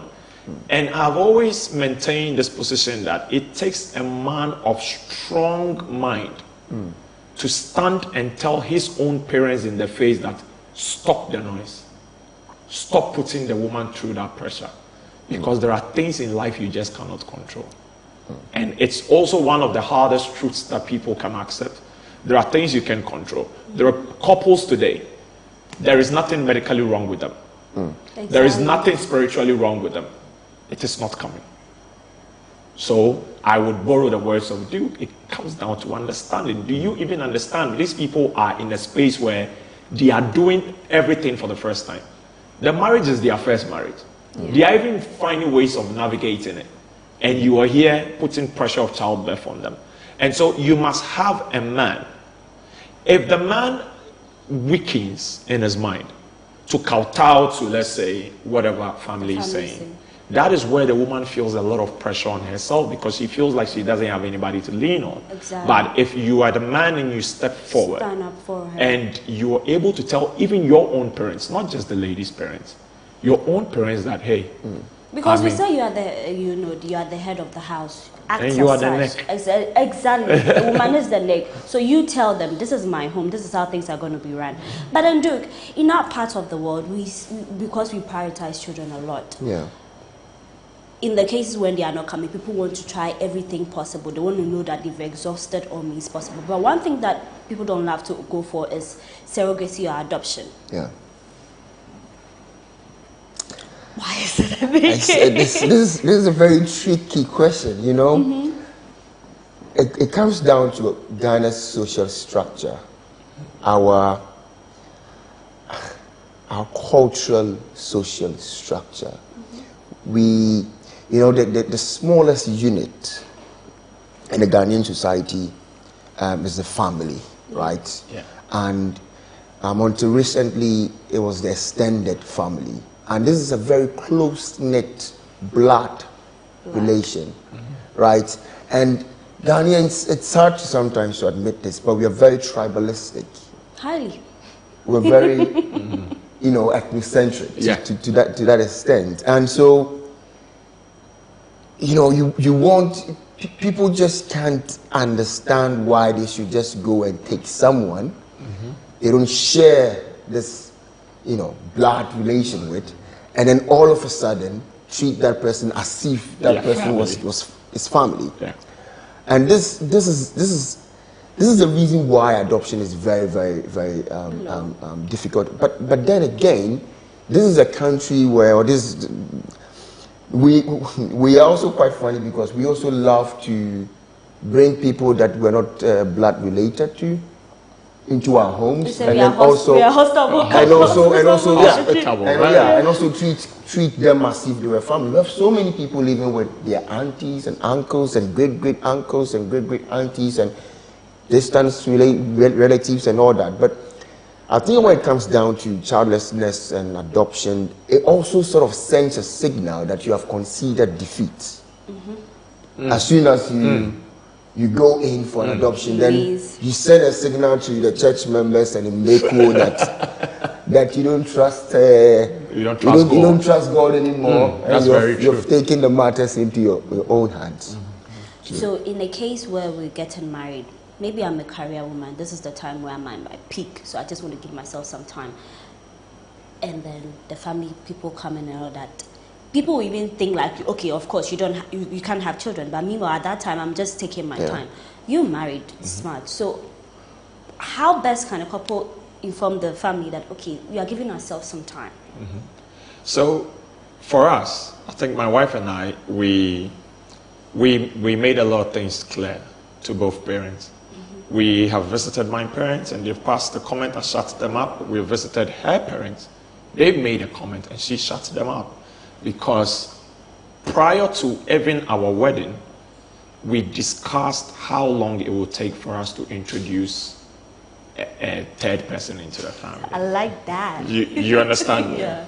That discussion went so deep to the point that we had to even discuss the type of education we want to give our kids. And so we thought to ourselves that it needed planning. It wasn't something that we were just going to step in and, do. And most things that people do not weigh as well. It's quite interesting you mentioned career, because in Ghana today, if a lady should get pregnant, it means that she is about to lose about 2 years of her life. And if most men are fully aware in terms of consciousness of the place in which you're going to put the woman, they will think twice about how they bring kids into, because there are, I know a friend who, the wife gave birth, the first one, and the second one followed very quickly, like 6 months later. The wife had taken seed again. And so now this lady, who probably may be supporting you at home with other stuff in terms of payment of bills and all that, is going to be out of work for the next 3 to 4 years. And if we do not manage these things, and I really agree with you, because now you must ask yourself, why are we bringing the kids? Is it just we enjoy having kids or we really want to give them the best of life, or it is just nice to have an addition in the family to the, you know, to the extended family. But before we wrap up on this particular discussion, I just want to ask you how important it is to plan your children, because in Ghana we're talking about economy, things are hard, but you know, people just want to give birth, and there are a lot of children on the streets who are just under the sun selling and all that. If you know you are not ready, God will take care of it. Paula, let's face the fact. It's very difficult to plan in Ghana. It's not like people don't want to plan, or people just don't, are just careless. It's just difficult to plan anything in Ghana. People plan their education, and university lecturers go on strike, and all of a sudden your plan is thrown ajar. It's very difficult. We live in a country where almost everything is based on contingency. You can't even plan a trip that would take 1 hour. You end up spending 3 hours. Contingency must. Yes, you say I can't stay my plan. Wow. So that's the fact of this life in this country. You can't just plan. That doesn't mean that you should not plan. But you have to plan in such a way that would inculcate into your plan these inconsistencies, these unforeseen circumstances. Almost every friend I have here in Ghana is in a precarious job situation, apart from those who are working for the government. I have one of my friends who recently had, in the span of 4 years, has had 3 kids, and this guy is unemployed. And I asked him, just yesterday, but how are you being responsible? You are not even responsible for your own self. You're not being. How are you doing this? 3 kids in 4 years. And then what he told me was that how do I think he survived? And I said, how? He said, God. It's just God. God will take care of us. It's just God. I see. It is important to plan, Paula, but at the same time, we don't want to discourage the youth. We don't want to discourage our peers from taking certain bold steps. Great. Thank you very much, gentlemen. So we're having today's discussion at Anpi's Barber's Studio here at the Legon City Mall. Guys, ladies, just working anytime from Monday to Sunday. He works all the time. So you can come here for a clean shave. Our gentlemen, it's very important that you look good all the time. Women too, we have braiding here, we do twist and locks, we do pedicure. It's a 360 thing here, and the environment is very cool. When you come here, you can come with your friends, and as I stated the last time, you can come with your boyfriend, let him get a clean cut, and then later on you see what will happen. But we'll take a quick break here. When we come back, Mons and Cardos on GhanaWeb TV continues.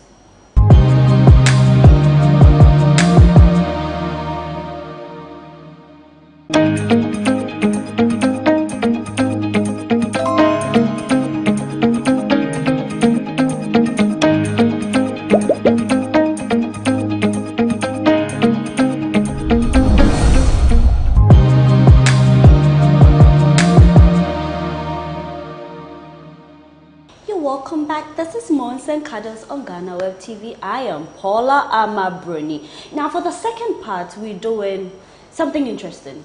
How to take responsibility for an unplanned pregnancy. Now this is just not for married people.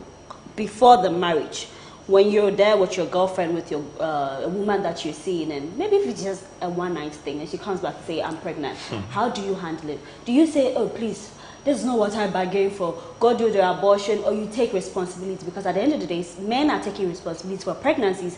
Well, the plan was never to get married. So I just want to have a discussion with our men, Thomas and Smart. So if you had married your wife, right, and the lady comes in and says, I'm pregnant for you, the plan was not to, get married. How are you going to take it? How are you going to handle it? I would have advised against it. I have a very strong mindset when it comes to stuff like that. And I've realized that in our country, people frown on certain decisions. Now, there is an argument, whether it's pro-life, it's pro-choice, which side do you stand? I don't stand anywhere. I stand where I would benefit from the results.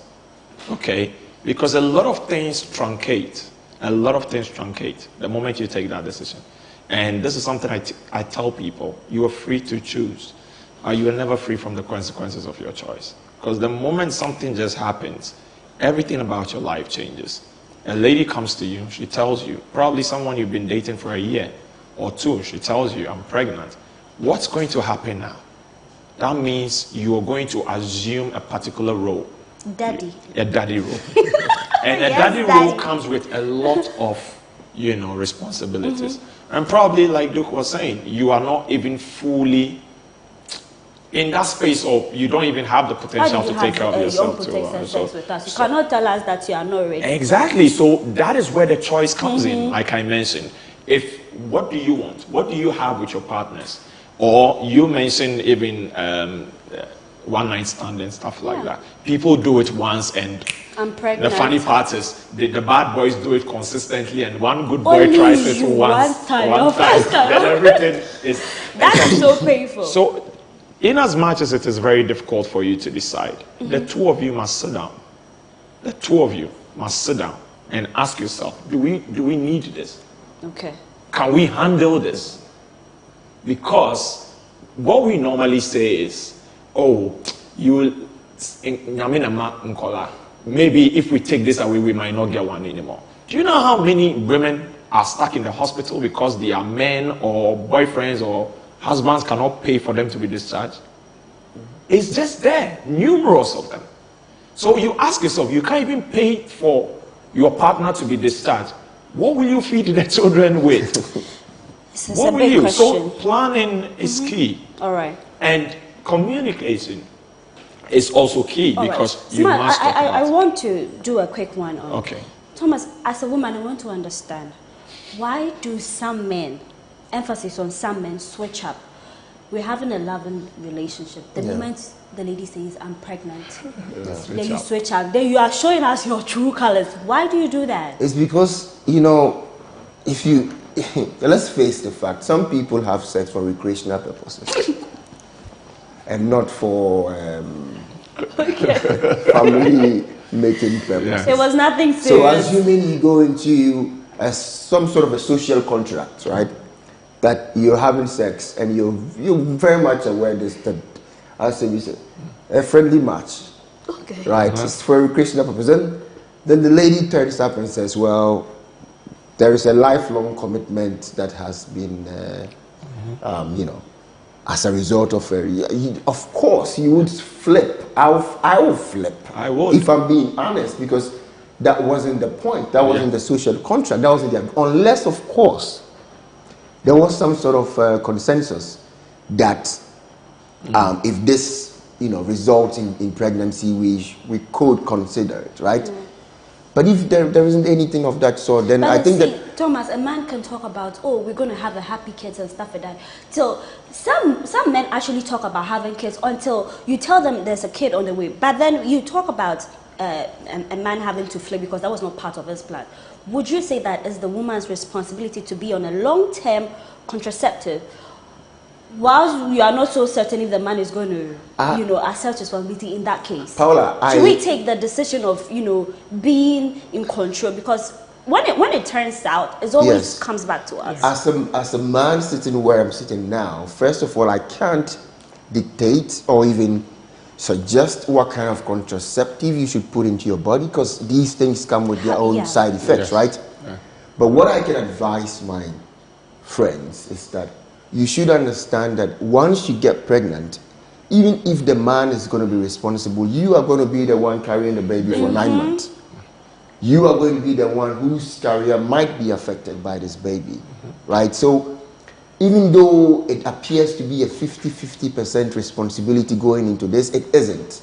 And that's a natural fact of the matter, that women must always be a step ahead of us when it comes to being smart about whether you want to have a baby or not. Because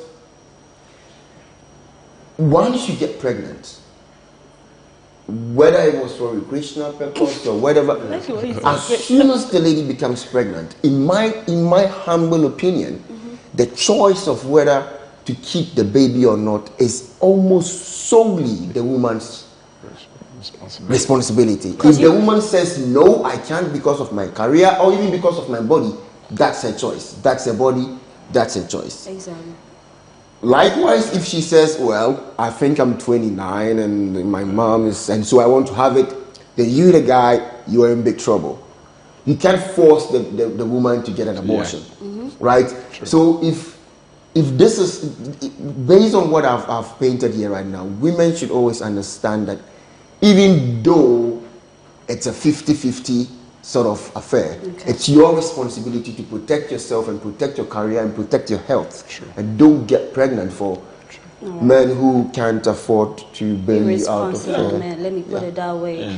But then before we wrap up on this conversation, I just want to find out, some men say they were trapped into marriage with a pregnancy. So if a man who is in the hot seat, you find yourself in this situation, but you're thinking, oh, you don't want to have a baby mama, you don't want your kids to be scattered, should you go ahead, even without any plan, or the woman being the woman of your dream, should you go ahead and marry that person? And I would say that don't go having sex with women that you can't close your eyes and imagine that this woman is going to be. It doesn't happen like that, Paula. It doesn't happen. It should happen like that. It doesn't happen like that. You should take responsibility for your action. If you're having sex with a woman, this is why I think you should envisage yourself that in the case, in the worst case, am I going to be okay? You know, it doesn't happen like a structured sex.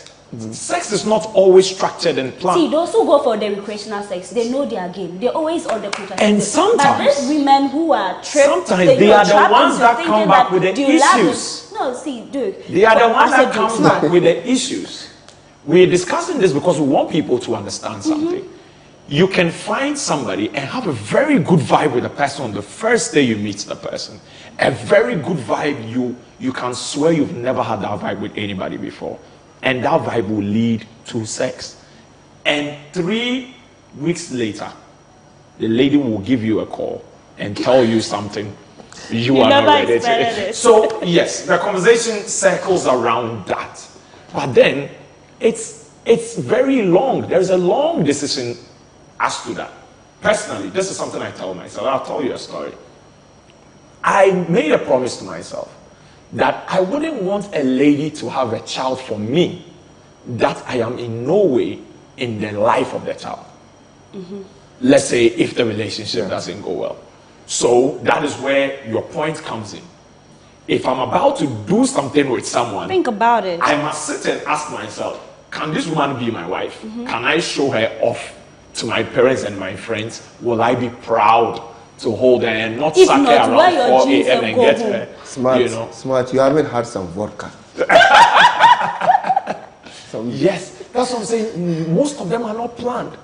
So you are in the club, you're having a good time. Thomas, tell me about when you've had the vodka. You're not thinking straight, yeah? I think, it's not that simple. I mean, Smart was trying to elucidate that point that you could be having a good time, and one thing leads to another, and before you realize you are being told you have a family member on the way, and it can be shocking. Yes. Sometimes it can be shocking how some women can get pregnant very easily, and others would struggle to but easily.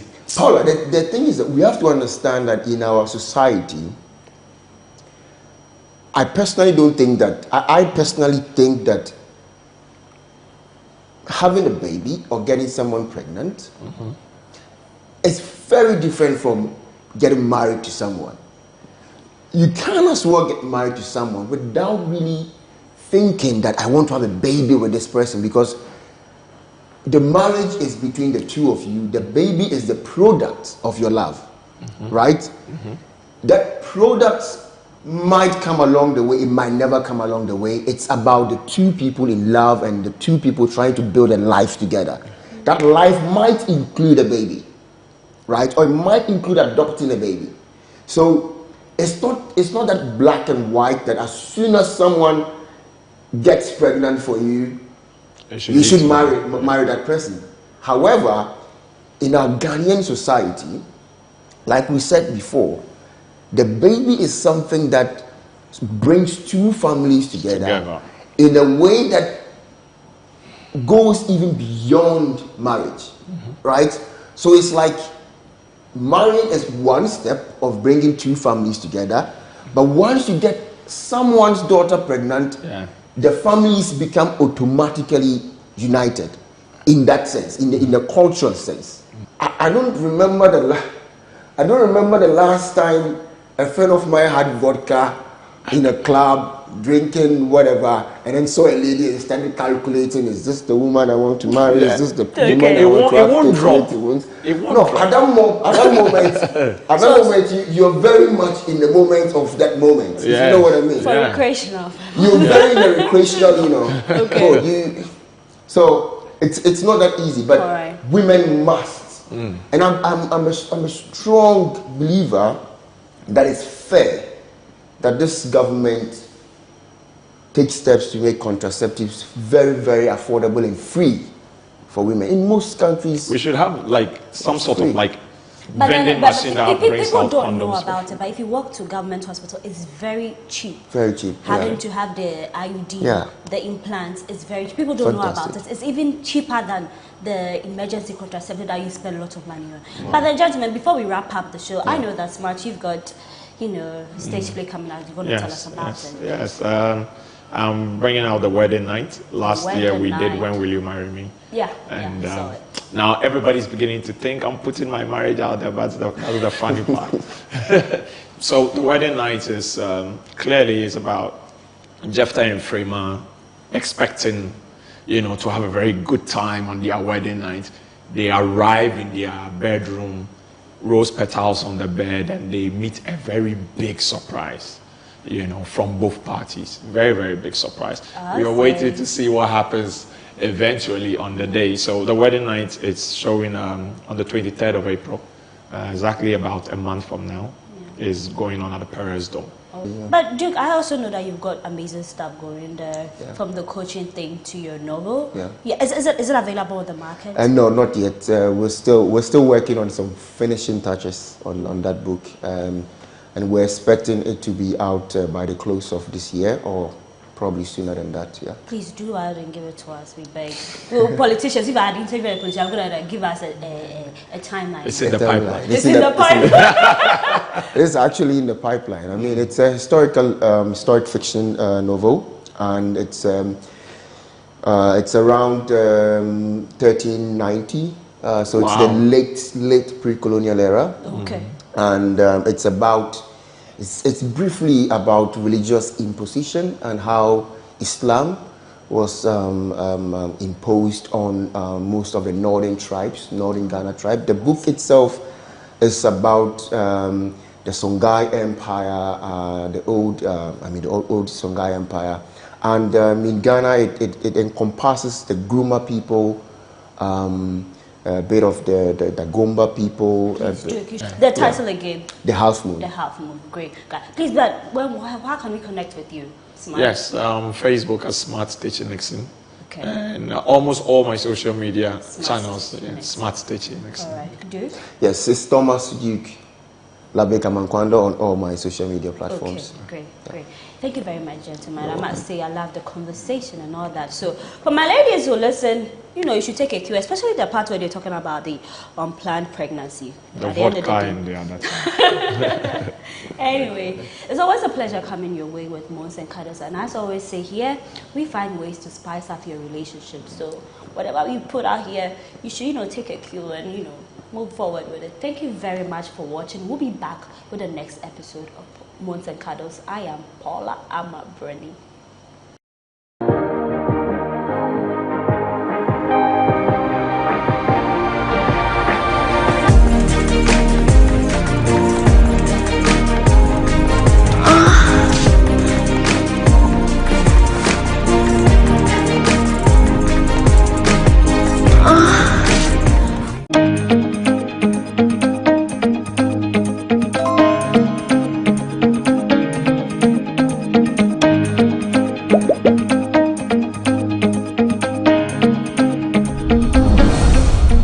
Welcome to the Ghana ICT Hub, a partnership between MTN Ghana and the Government of Ghana through the Ministry of Communications and Digitization. MTN pledged to support Ghana's digitization agenda in line with its ambition to lead the delivery of digital solutions for Africa's progress. In fulfillment of this pledge, MTN Ghana has committed $25 million toward the realization of the Ghana ICT Hub project. The objectives of the Ghana ICT Hub project is anchored on the following: to create an ICT-enabled environment for human capital and ICT skills development, to develop an ICT ecosystem through remote access delivery to facilitate job creation for national development, to provide a modern, state-of-the-art physical infrastructure to serve as a pillar for the digital Ghana agenda. The physical infrastructure, when completed, will provide 4,000 square meters of space with the following facilities: laboratories for technology training and research, innovation hub,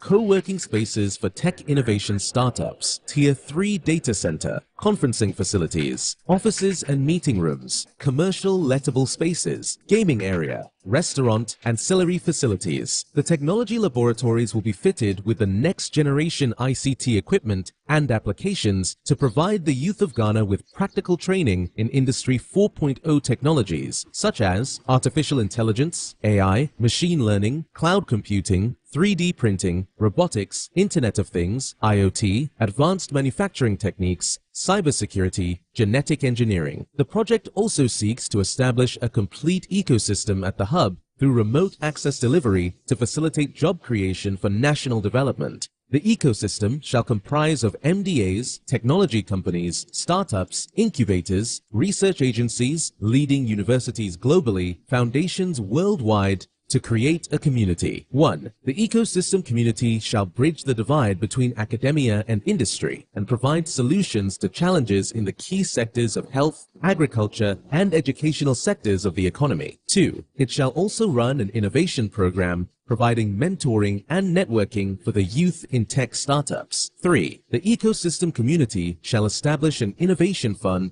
to support startups, research agencies, and other entities in the ecosystem. MTN Ghana and the Ministry of Communications and Digitization are championing the Ghana digital agenda for Ghana's development. Welcome to the digital age.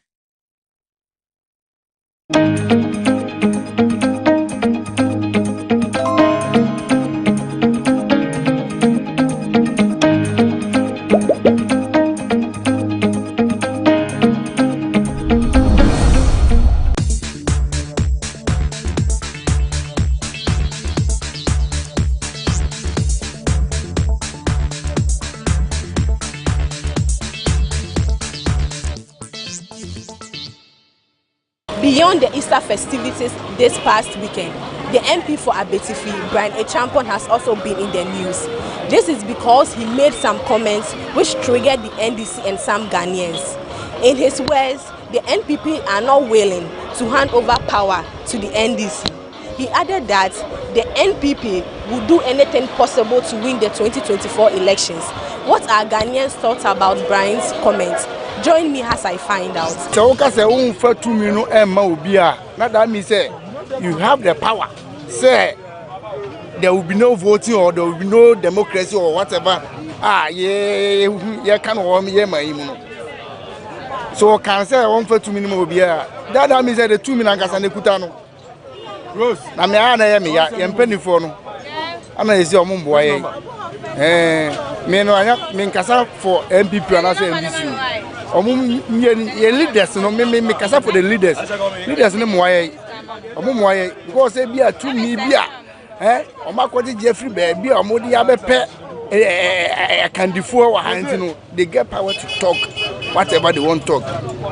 You yati. So I say 2 minutes and inside us 1 for 2 minutes will be any one travel voting. Any one track battery. No one for 2 minutes or no. If I may do a minus on the time or no, be free assassination. Look at your hand work, your can and Casasa. Oko will be our come Remupa at him. Say, Yenny at Tiswa. It's young Mamma Metnaswa. Oh, the Casasa, you have 2 abandoned Lucio from. I just say, it's a Honda one Cassa. You see, I'm not for now, and the Umbrella been turning Hundia. I just said, or also a citizen to me a day. Nadrin. But as to say, obe hand the power and as on hand the power there, I think say about one the bed a betre. And it is a Ghana for episode retain or more. Well, let's in a betre. Say, I don't think say be at 12 baby now will lose obey why we say by force. Because now power, you know, I say they tanaso. There be another day, so and so any day, because democracy in the day, you're practicing. You say, I don't know the reason why. I mean, him do not soon on so day, or the cancer maybe also is standing on something. Until on to me, a cancer, but I think say in a nutshell, no say, you're too about. I think say Omulusua, I think they will go. Until so much. Some guys will be kunipa. Or see chinchina trying, yeah, abandon it is all. And I am go kunipa. Yango kunipa.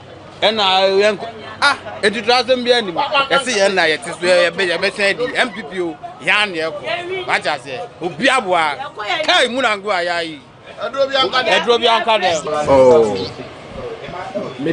me who say a threat because this is not the first time such comment, you know, about limelight. But yet I'm say you take any serious thing about ABA the ma such comment, you know. Them say no na akoswa ma BBA no politicians, you know. Emma sa comments, no. But me who say any threat. Me dey say me imagine cha minimum say I don't see it say waka be bonny or no say by hook or crook on betna so inte be omo homework omo be ye say dey be ye be to abanama omo sa no omo be ye ne ato amo omo say to mo omo no omo wi ni omo wi ni ntimi yi ni free so wanka so obeku obi wanka so ode ntokwa be ba inte we dey omo ni case and this for money. The conversation is getting heated. Some are saying the comments Brian Champon made were necessary, while others still think he shouldn't have made such comments. I am Diaba Eugenia reporting for GhanaWeb TV.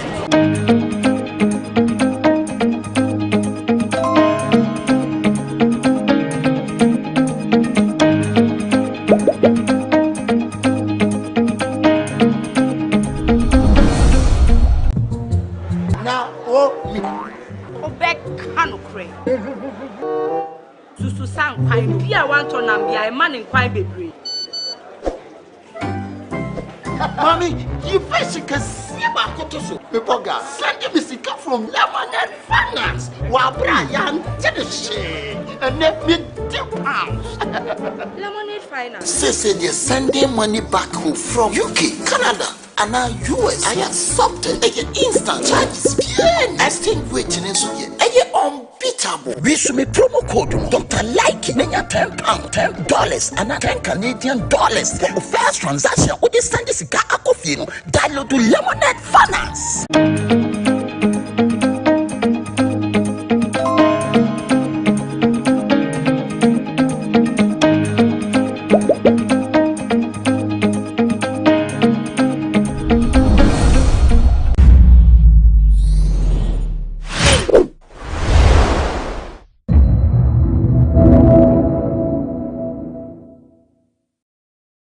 I'm going to bring you amazing videos from Benin, Cotonou.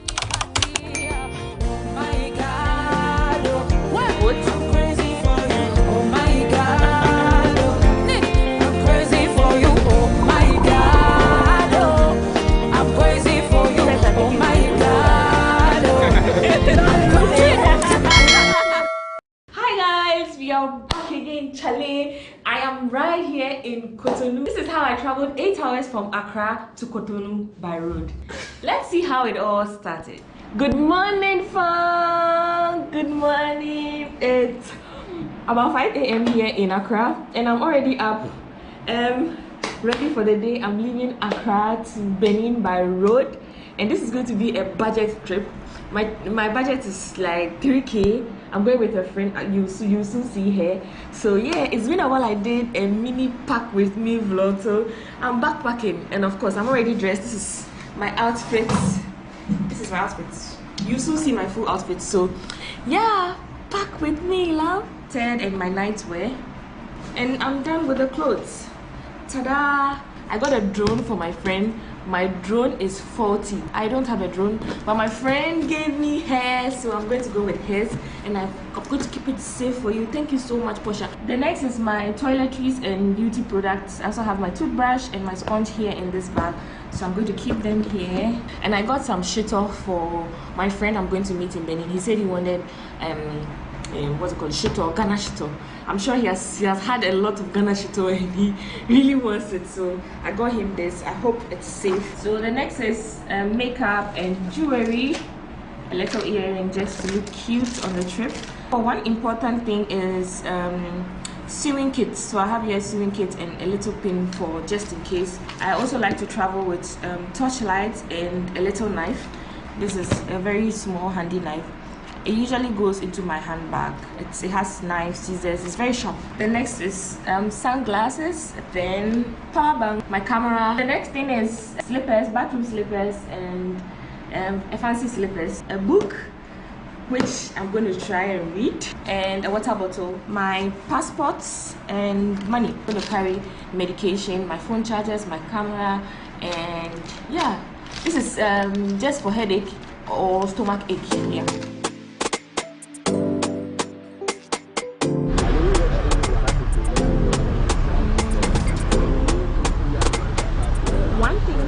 Accra is there's so much traffic, especially in the mornings. And so when we say traffic, not your usual kind of traffic you are used to experiencing. Like traffic, heavy traffic is our kind of traffic. But we are used to it. But today I didn't expect this much. Wow, I don't know whether because it's a Friday or look at the traffic, guys. It extends down there.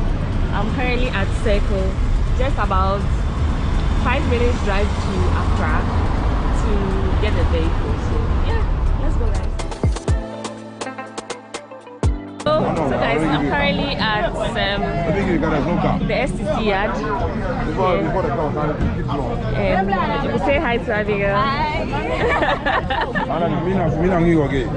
Mina, a YouTube blogger. Oh, I didn't know. Okay, so we are here. It's currently, see, there was traffic in town, so it's 7 now here in Accra, and the Aflawo car is currently full. This is it's currently full. But the other options, which is the other Trotro that doesn't have air condition, and we still insist we want to use the STC air conditioned bus. So let's see, we'll wait and weigh options and see how we're going to do. There is also a Benin car straight from Accra, but it has already left. Apparently it leaves very early in the morning and we missed that. So our option is to go to Aflawo, cross to Togo, that's Lome, and continue our trip. So this is the the update here. So guys, we were fortunate to have the last 2 seats. One person alighted, so we are going. It cost 65 Ghana cedis for one person, so we're about to pay, and this is how the bus looks like. So we've made a stop to buy something. Visibility is so poor because of the tinted glass. That's why you obviously have not been seeing me vlog the whole trip. But yeah, I see egg, I see cake, I see plantain. To like first stop, because the first one was just to buy snacks, and we are currently in Sogahofe. It took us about, let me see, about 2 hours 35 minutes to get here, and here they have a lot of food stuff. So this is how it looks like here. We are going to use the washroom and get something to eat.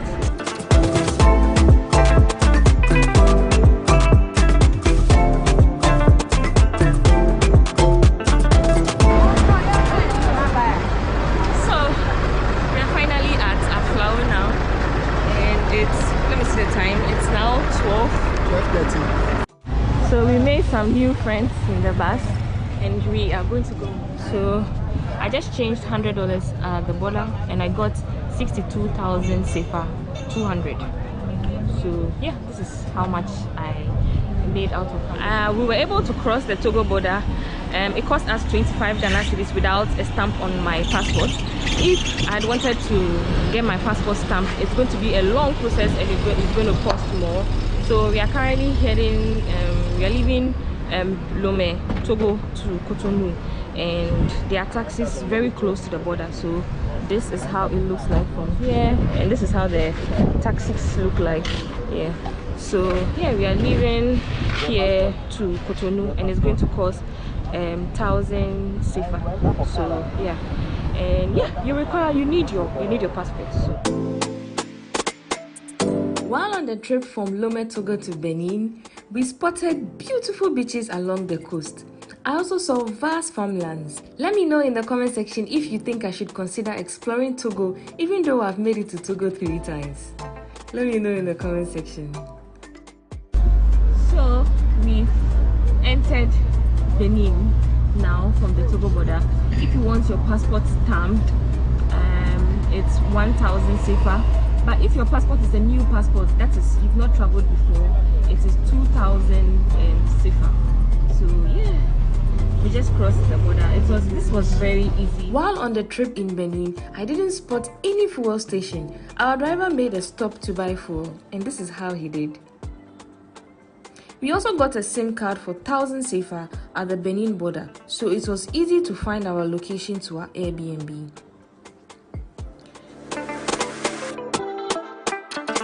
If you plan on visiting Benin, be prepared to ride lots of motorbike.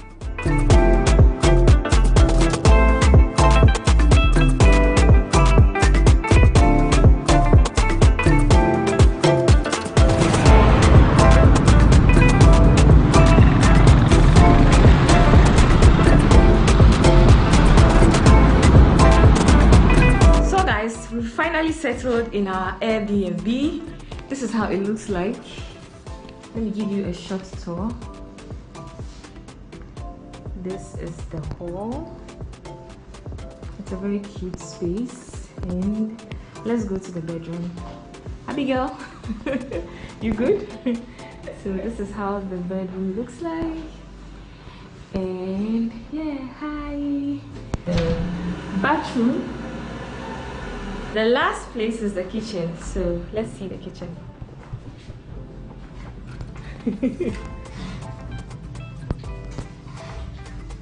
This is the kitchen. Say hi to Abigail.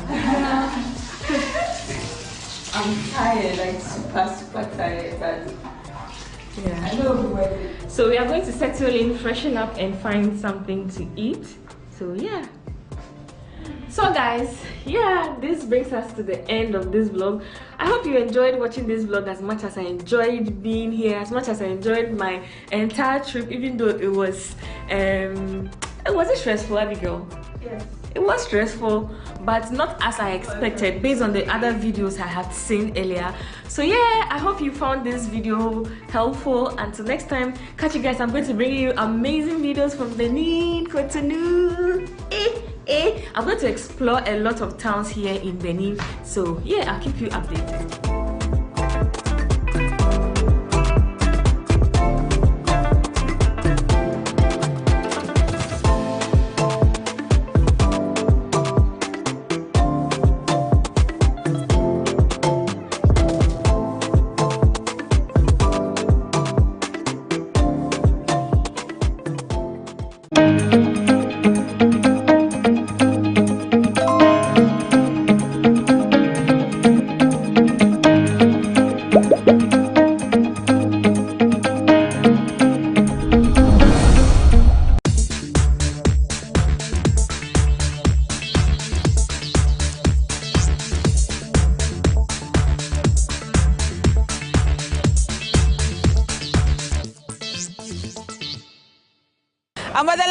Beach and my oh my, that traffic. I can't wait to get inside and experience the fun everyone is rushing in for. Now, join us find out what Easter also means to them. Everything was good. We thank God. Yeah, it was great, but their food is so expensive. I am catching on so my gate when you see there, I'm saying boy gate when you go back 50 cedis. So tell them to reduce everything. Now Easter, what does Easter mean? How do you understand Easter? Is it the resurrection of Jesus? So personally, to you, how do you understand that? Easter is to celebrate God's resurrection, and have fun, so that if he dies again, we shall bury him together. Yes. Okay, so have you made any resolutions from this Easter celebration? Dabi. You haven't? No. It's going well. It's going well. I just came, so I'm now coming to start to do something. It's only about the gate fee. Because it's a lot, that's why. So what do you plan on doing here today? Have a little swim with my friends. We have our small banku and chitobi there. We just, Okay. So when we say Easter, what does it mean to you? How do you understand Easter? It's all about church.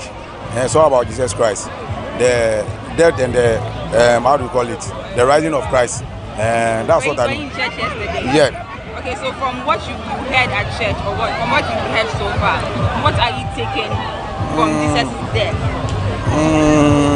I need to stay focused in my life. I need to know how to move, to do my things. Because Christ will be coming back.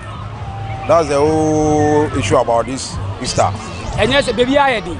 I'm Muria and Conway, it's who are Ubema winning. I had the paper because so because if you were there and then you want to be consumed. The boss, good Easter. What's it? Good Easter. Easter. Oh, media Easter, dear. Media, baby, okay, so he is saying that there's hardship everywhere. So whether business is good or not, they'll just continue going on keeping on and believing that things will get better. He also doesn't celebrate Easter. I've never seen a beach quite this busy before, but I'm excited to be here on the holiday. Okay, so do you celebrate Easter? Well, I was brought up a Catholic, and Easter is a celebration of the resurrection of Jesus Christ. I am agnostic now, but I appreciate that this is a really important holiday for Christians. I have an idea because I'm a Catholic. Okay, so how do you understand Easter? Well, Jesus died and rise on the third day. Yeah, that's what I know. Anything you have taken away from the fact that Jesus came to die and resurrect the past, all because of our sins? Anything you are living your life by? Well, I try to be as a best version of myself, treat people as I wanted to be treated. Not necessarily has anything to do with Jesus or not, just try to be a very good person for my country, to my society. The kind of work I do require me to be a good person because nobody would like to travel and meet a bad person. So yeah, something like that. How are you celebrating the holiday today? I'm doing well. How are you? I'm doing very well. Good. Then how do you understand Easter? Oh, Easter means it's. I'm not that much into the religious belief, but it's a good gathering day with family and friends.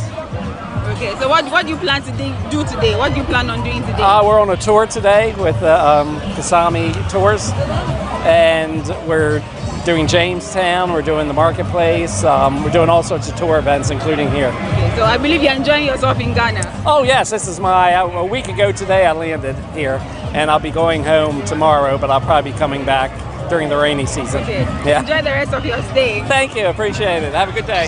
It's a celebration there, and you say, use no be we and yes, was sorry, internal. And that's your holiday, they know say, Pierre cry, you will be one way to your Basia Baba Jenica cry. To me, no, my understanding is say, wow, we pay a bonnet and a name and never been to know. So I pay a bonnet on my until last time goes on, we change from a name of the and now I continue with a good life.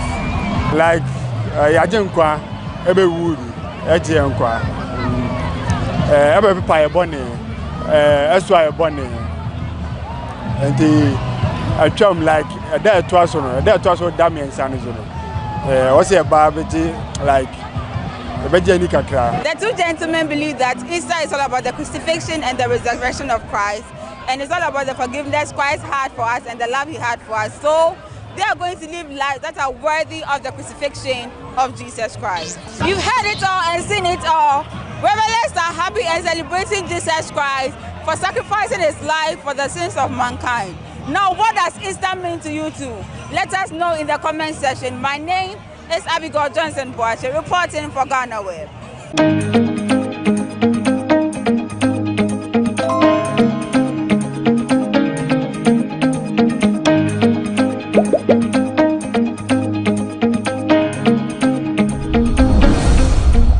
Welcome to the Ghana ICT Hub, a partnership between MTN Ghana and the Government of Ghana through the Ministry of Communications and Digitization. MTN pledged to support Ghana's digitization agenda in line with its ambition to lead the delivery of digital solutions for Africa's progress. In fulfillment of this pledge, MTN Ghana has committed $25 million toward the realization of the Ghana ICT Hub project. The objectives of the Ghana ICT Hub project is anchored on the following: to create an ICT-enabled environment for human capital and ICT skills development, to develop an ICT ecosystem through remote access delivery to facilitate job creation for national development, to provide a modern, state-of-the-art physical infrastructure to serve as a pillar for the digital Ghana agenda. The physical infrastructure, when completed, will provide 4,000 square meters of space with the following facilities: laboratories for technology training and research, innovation hub,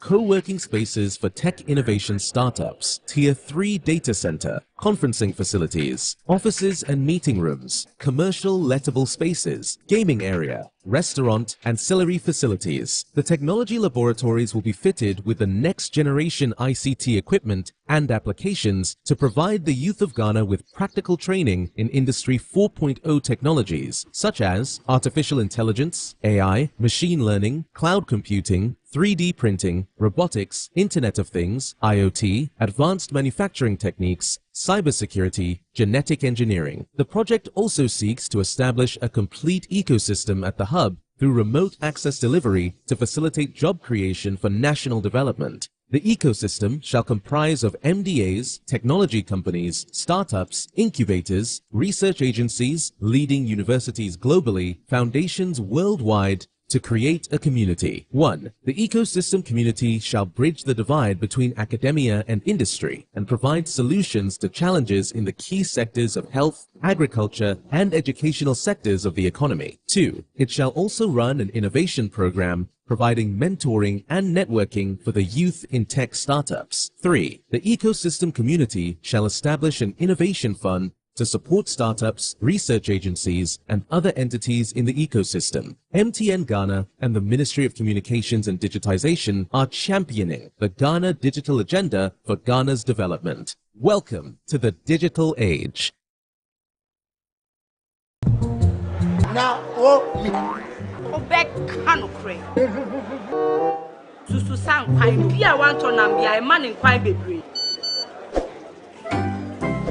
Mommy, you fish can see about Kotoso. People got sending me sicker from Lemonade Finance. While Brian did the shade and let me £2. Lemonade Finance. Say they're sending money back home from UK, Canada, and now US. I accepted a instant charges. Extinguishing in Suya. Unbeatable. We should be promo code Dr. Like £10, $10, and $10 Canadian for the first transaction. With this send this guy download to Lemonade Finance.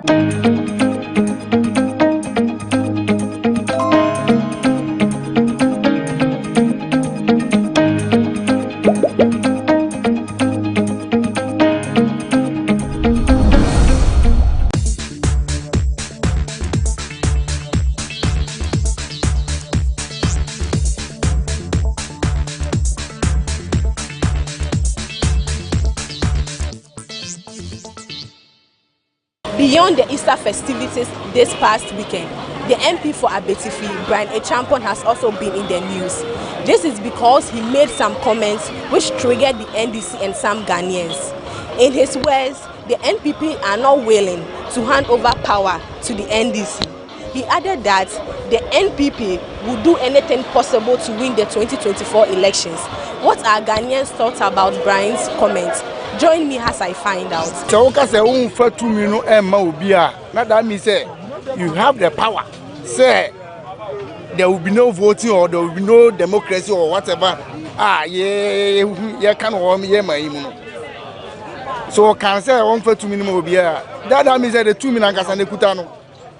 Rose, I mean, I am penny for no. I'm a young boy.